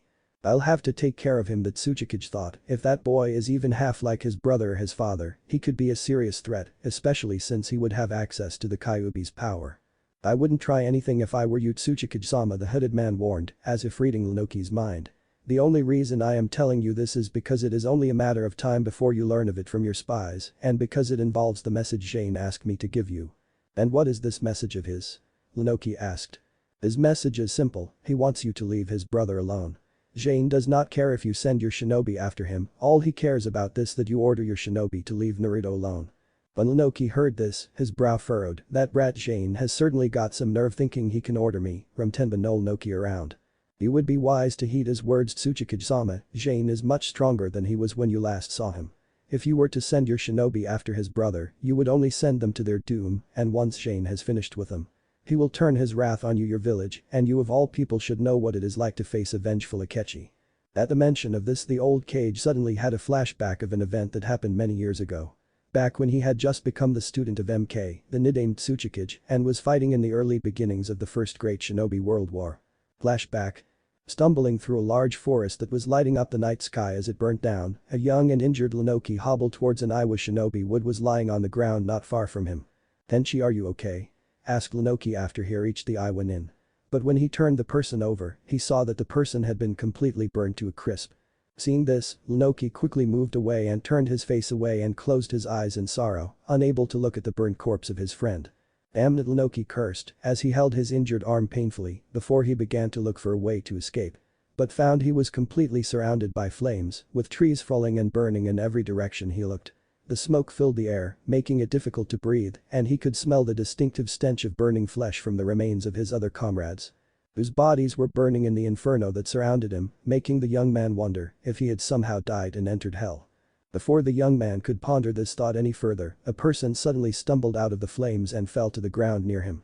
Moving forward, Lunoki quickly went over to the person, and when he turned the man over, he was horrified to see that the man was almost entirely covered in first and second and degree burns. Hey, are you alive? Speak up, who are you? Asked Lunoki, as he could not tell who the man was due to the burns covering his body. The only part of his body that wasn't burnt was the top portion of his face. But it was too covered in blood, soot and dirt for Lunoki to recognize.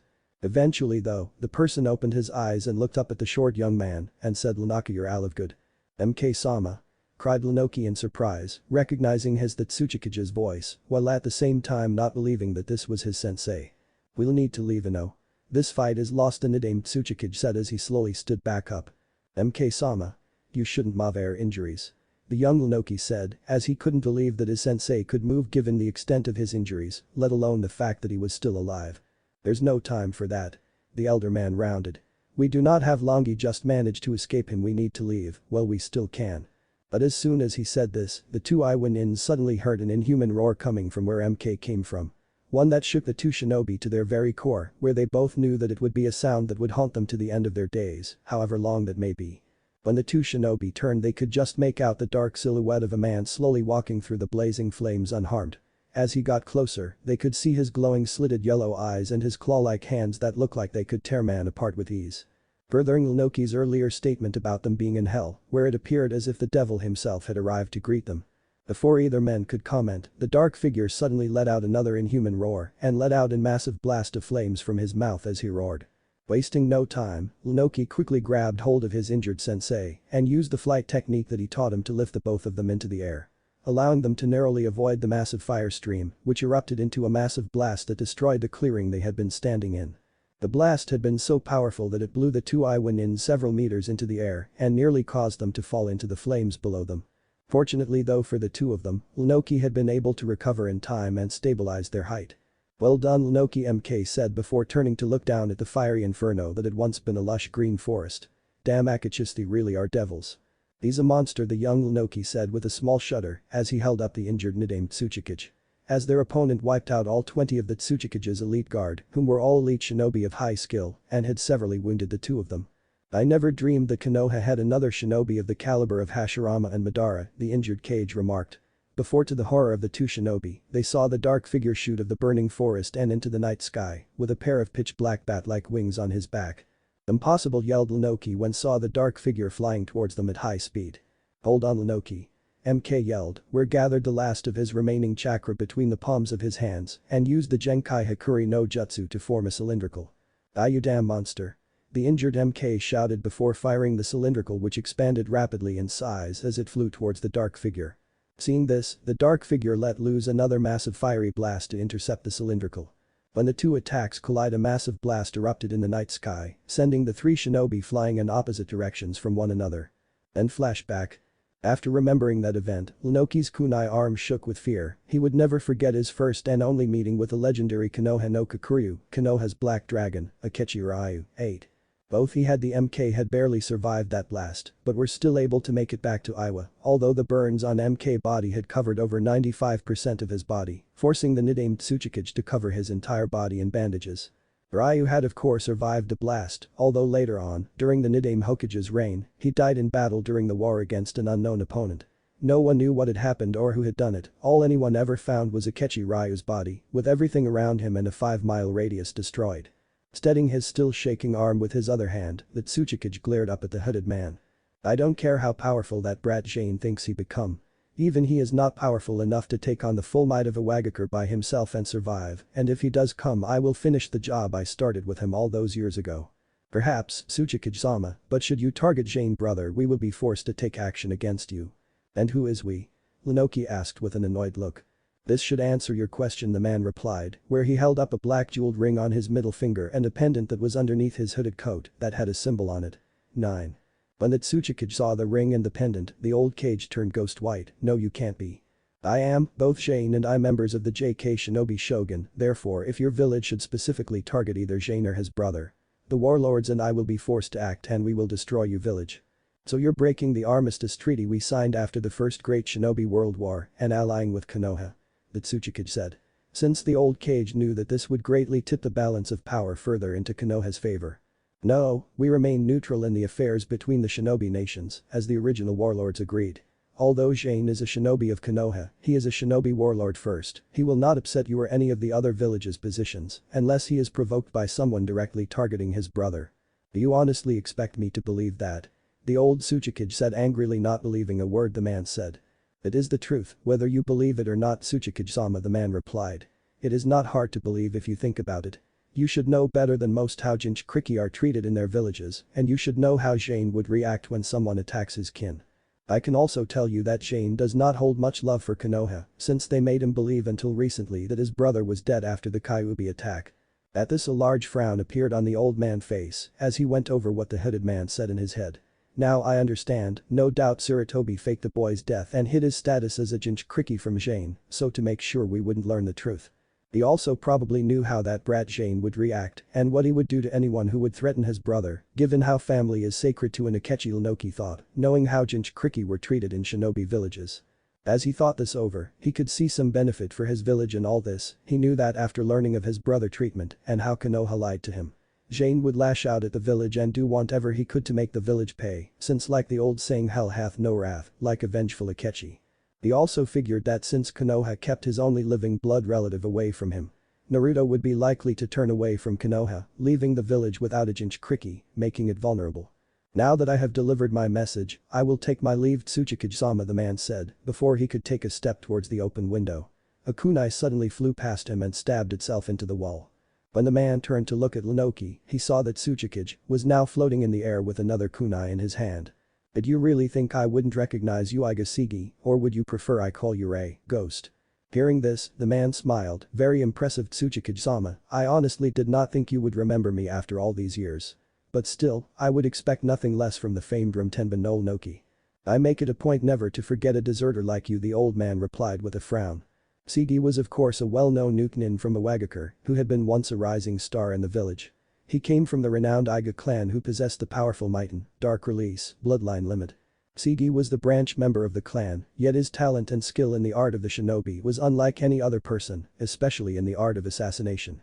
Sadly, Sigi became disgraced after he failed an important mission which resulted in the death of the Iga clan heir. As punishment for failing his mission and the death of his son, the Iga clan head removed young Sigi's eyes. A punishment that even the Sandaime Tsuchikage thought was extreme but could do little about it since it was the clan head's right to punish members of his clan. After the failed mission, Sigi became an outcast in his own clan, but instead of wallowing in shame or in despair for losing his eyes, Sigi trained himself to fight and move without his eyes, using his 4 other remaining senses.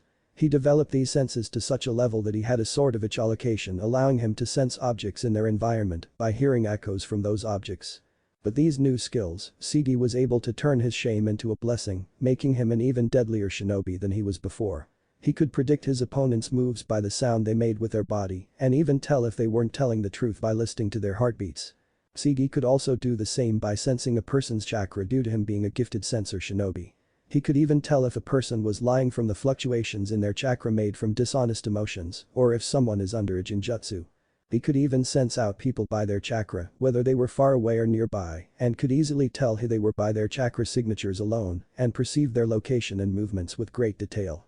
When he fully developed his new skills, Sigi decided to leave Iwa. Naturally, Lunoki sent a team of hunter nins after them, accompanied by several members from the Iga main family.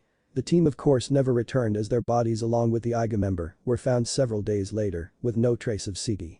It wasn't until several years later that Iwa began to hear of an infamous assassin who targeted specific high-ranking corrupt officials and feudal lords, killing them all leaving no trace. He became famed because the few people who saw him all said the same thing. He acted like a blind man but could see more than most people, and he always appeared and disappeared leaving no trace, like a ghost, hence the moniker. I suggest that you surrender, boy, regardless of your status as shinobi warlord, I cannot allow you to simply leave. Even if you try to run, you won't escape this village alive, the old Kage stated. At this the hood man just smiled and said, I'm afraid I've already left Tsuchikage-sama. When Sigi said this, Lunoki quickly threw his kunai at Sigi where it passed right through him, revealing he was an illusion, after which the image of Sigi faded away. Damn it, another one of his jinjutsu, he's a tricky brat, Lunoki muttered, while at the same time wondering if Sigi had been really here from the start. Shortly after, Lunoki guards were released from the jinjutsu they were under and were naturally confused as to why their leader was suddenly floating in midair and staring out the window. Tsuchikage-sama, what's happened? One of the guards said as he and his partner went over to the Sandaime. We had an uninvited guest, the old Kage replied simply. What? Said the other in surprise, where he was about to leave the room and alert the patrols in the Anbu. But before he could he was stopped by Lunoki. Don't bother, he's already long gone and you will never find him. But Tsuchikage-sama, we can't, you, the second guard said, but was interrupted by Lunoki before he could finish speaking. I said there is no point. The old Kage growled angrily, making the guard flinch. But we have to do something, Tsuchikage-sama, said the first guard. Accessible the council, as well as all the shinobi commanders for an emergency meeting in the council chambers, ordered Lunoki. At this hour the council members will be asleep by now, the first guard said. Then wake them. Lunoki yelled angrily as he turned to the now nervous shinobi. This is an emergency. Hi. The two guards together said before the shunshin away to follow their leader's orders. After his two guards had left, Lunoki turned to the still open window and looked into the starry sky. The storm is coming, Lunoki muttered as he looked out into the night sky, he could feel it in his old bones and in the air. For the first time in over 60 years, the JK Shinobi Shogun were on the move, and what would happen next, no one would be able to predict. What if Naruto Daimyo heritage revealed council bashing? And thanks for watching my video till the end. If you enjoy this content, then do consider subscribing to my channel and leave a like if you guys need the next part, comment down, and thanks for watching the video and see you guys in the next video.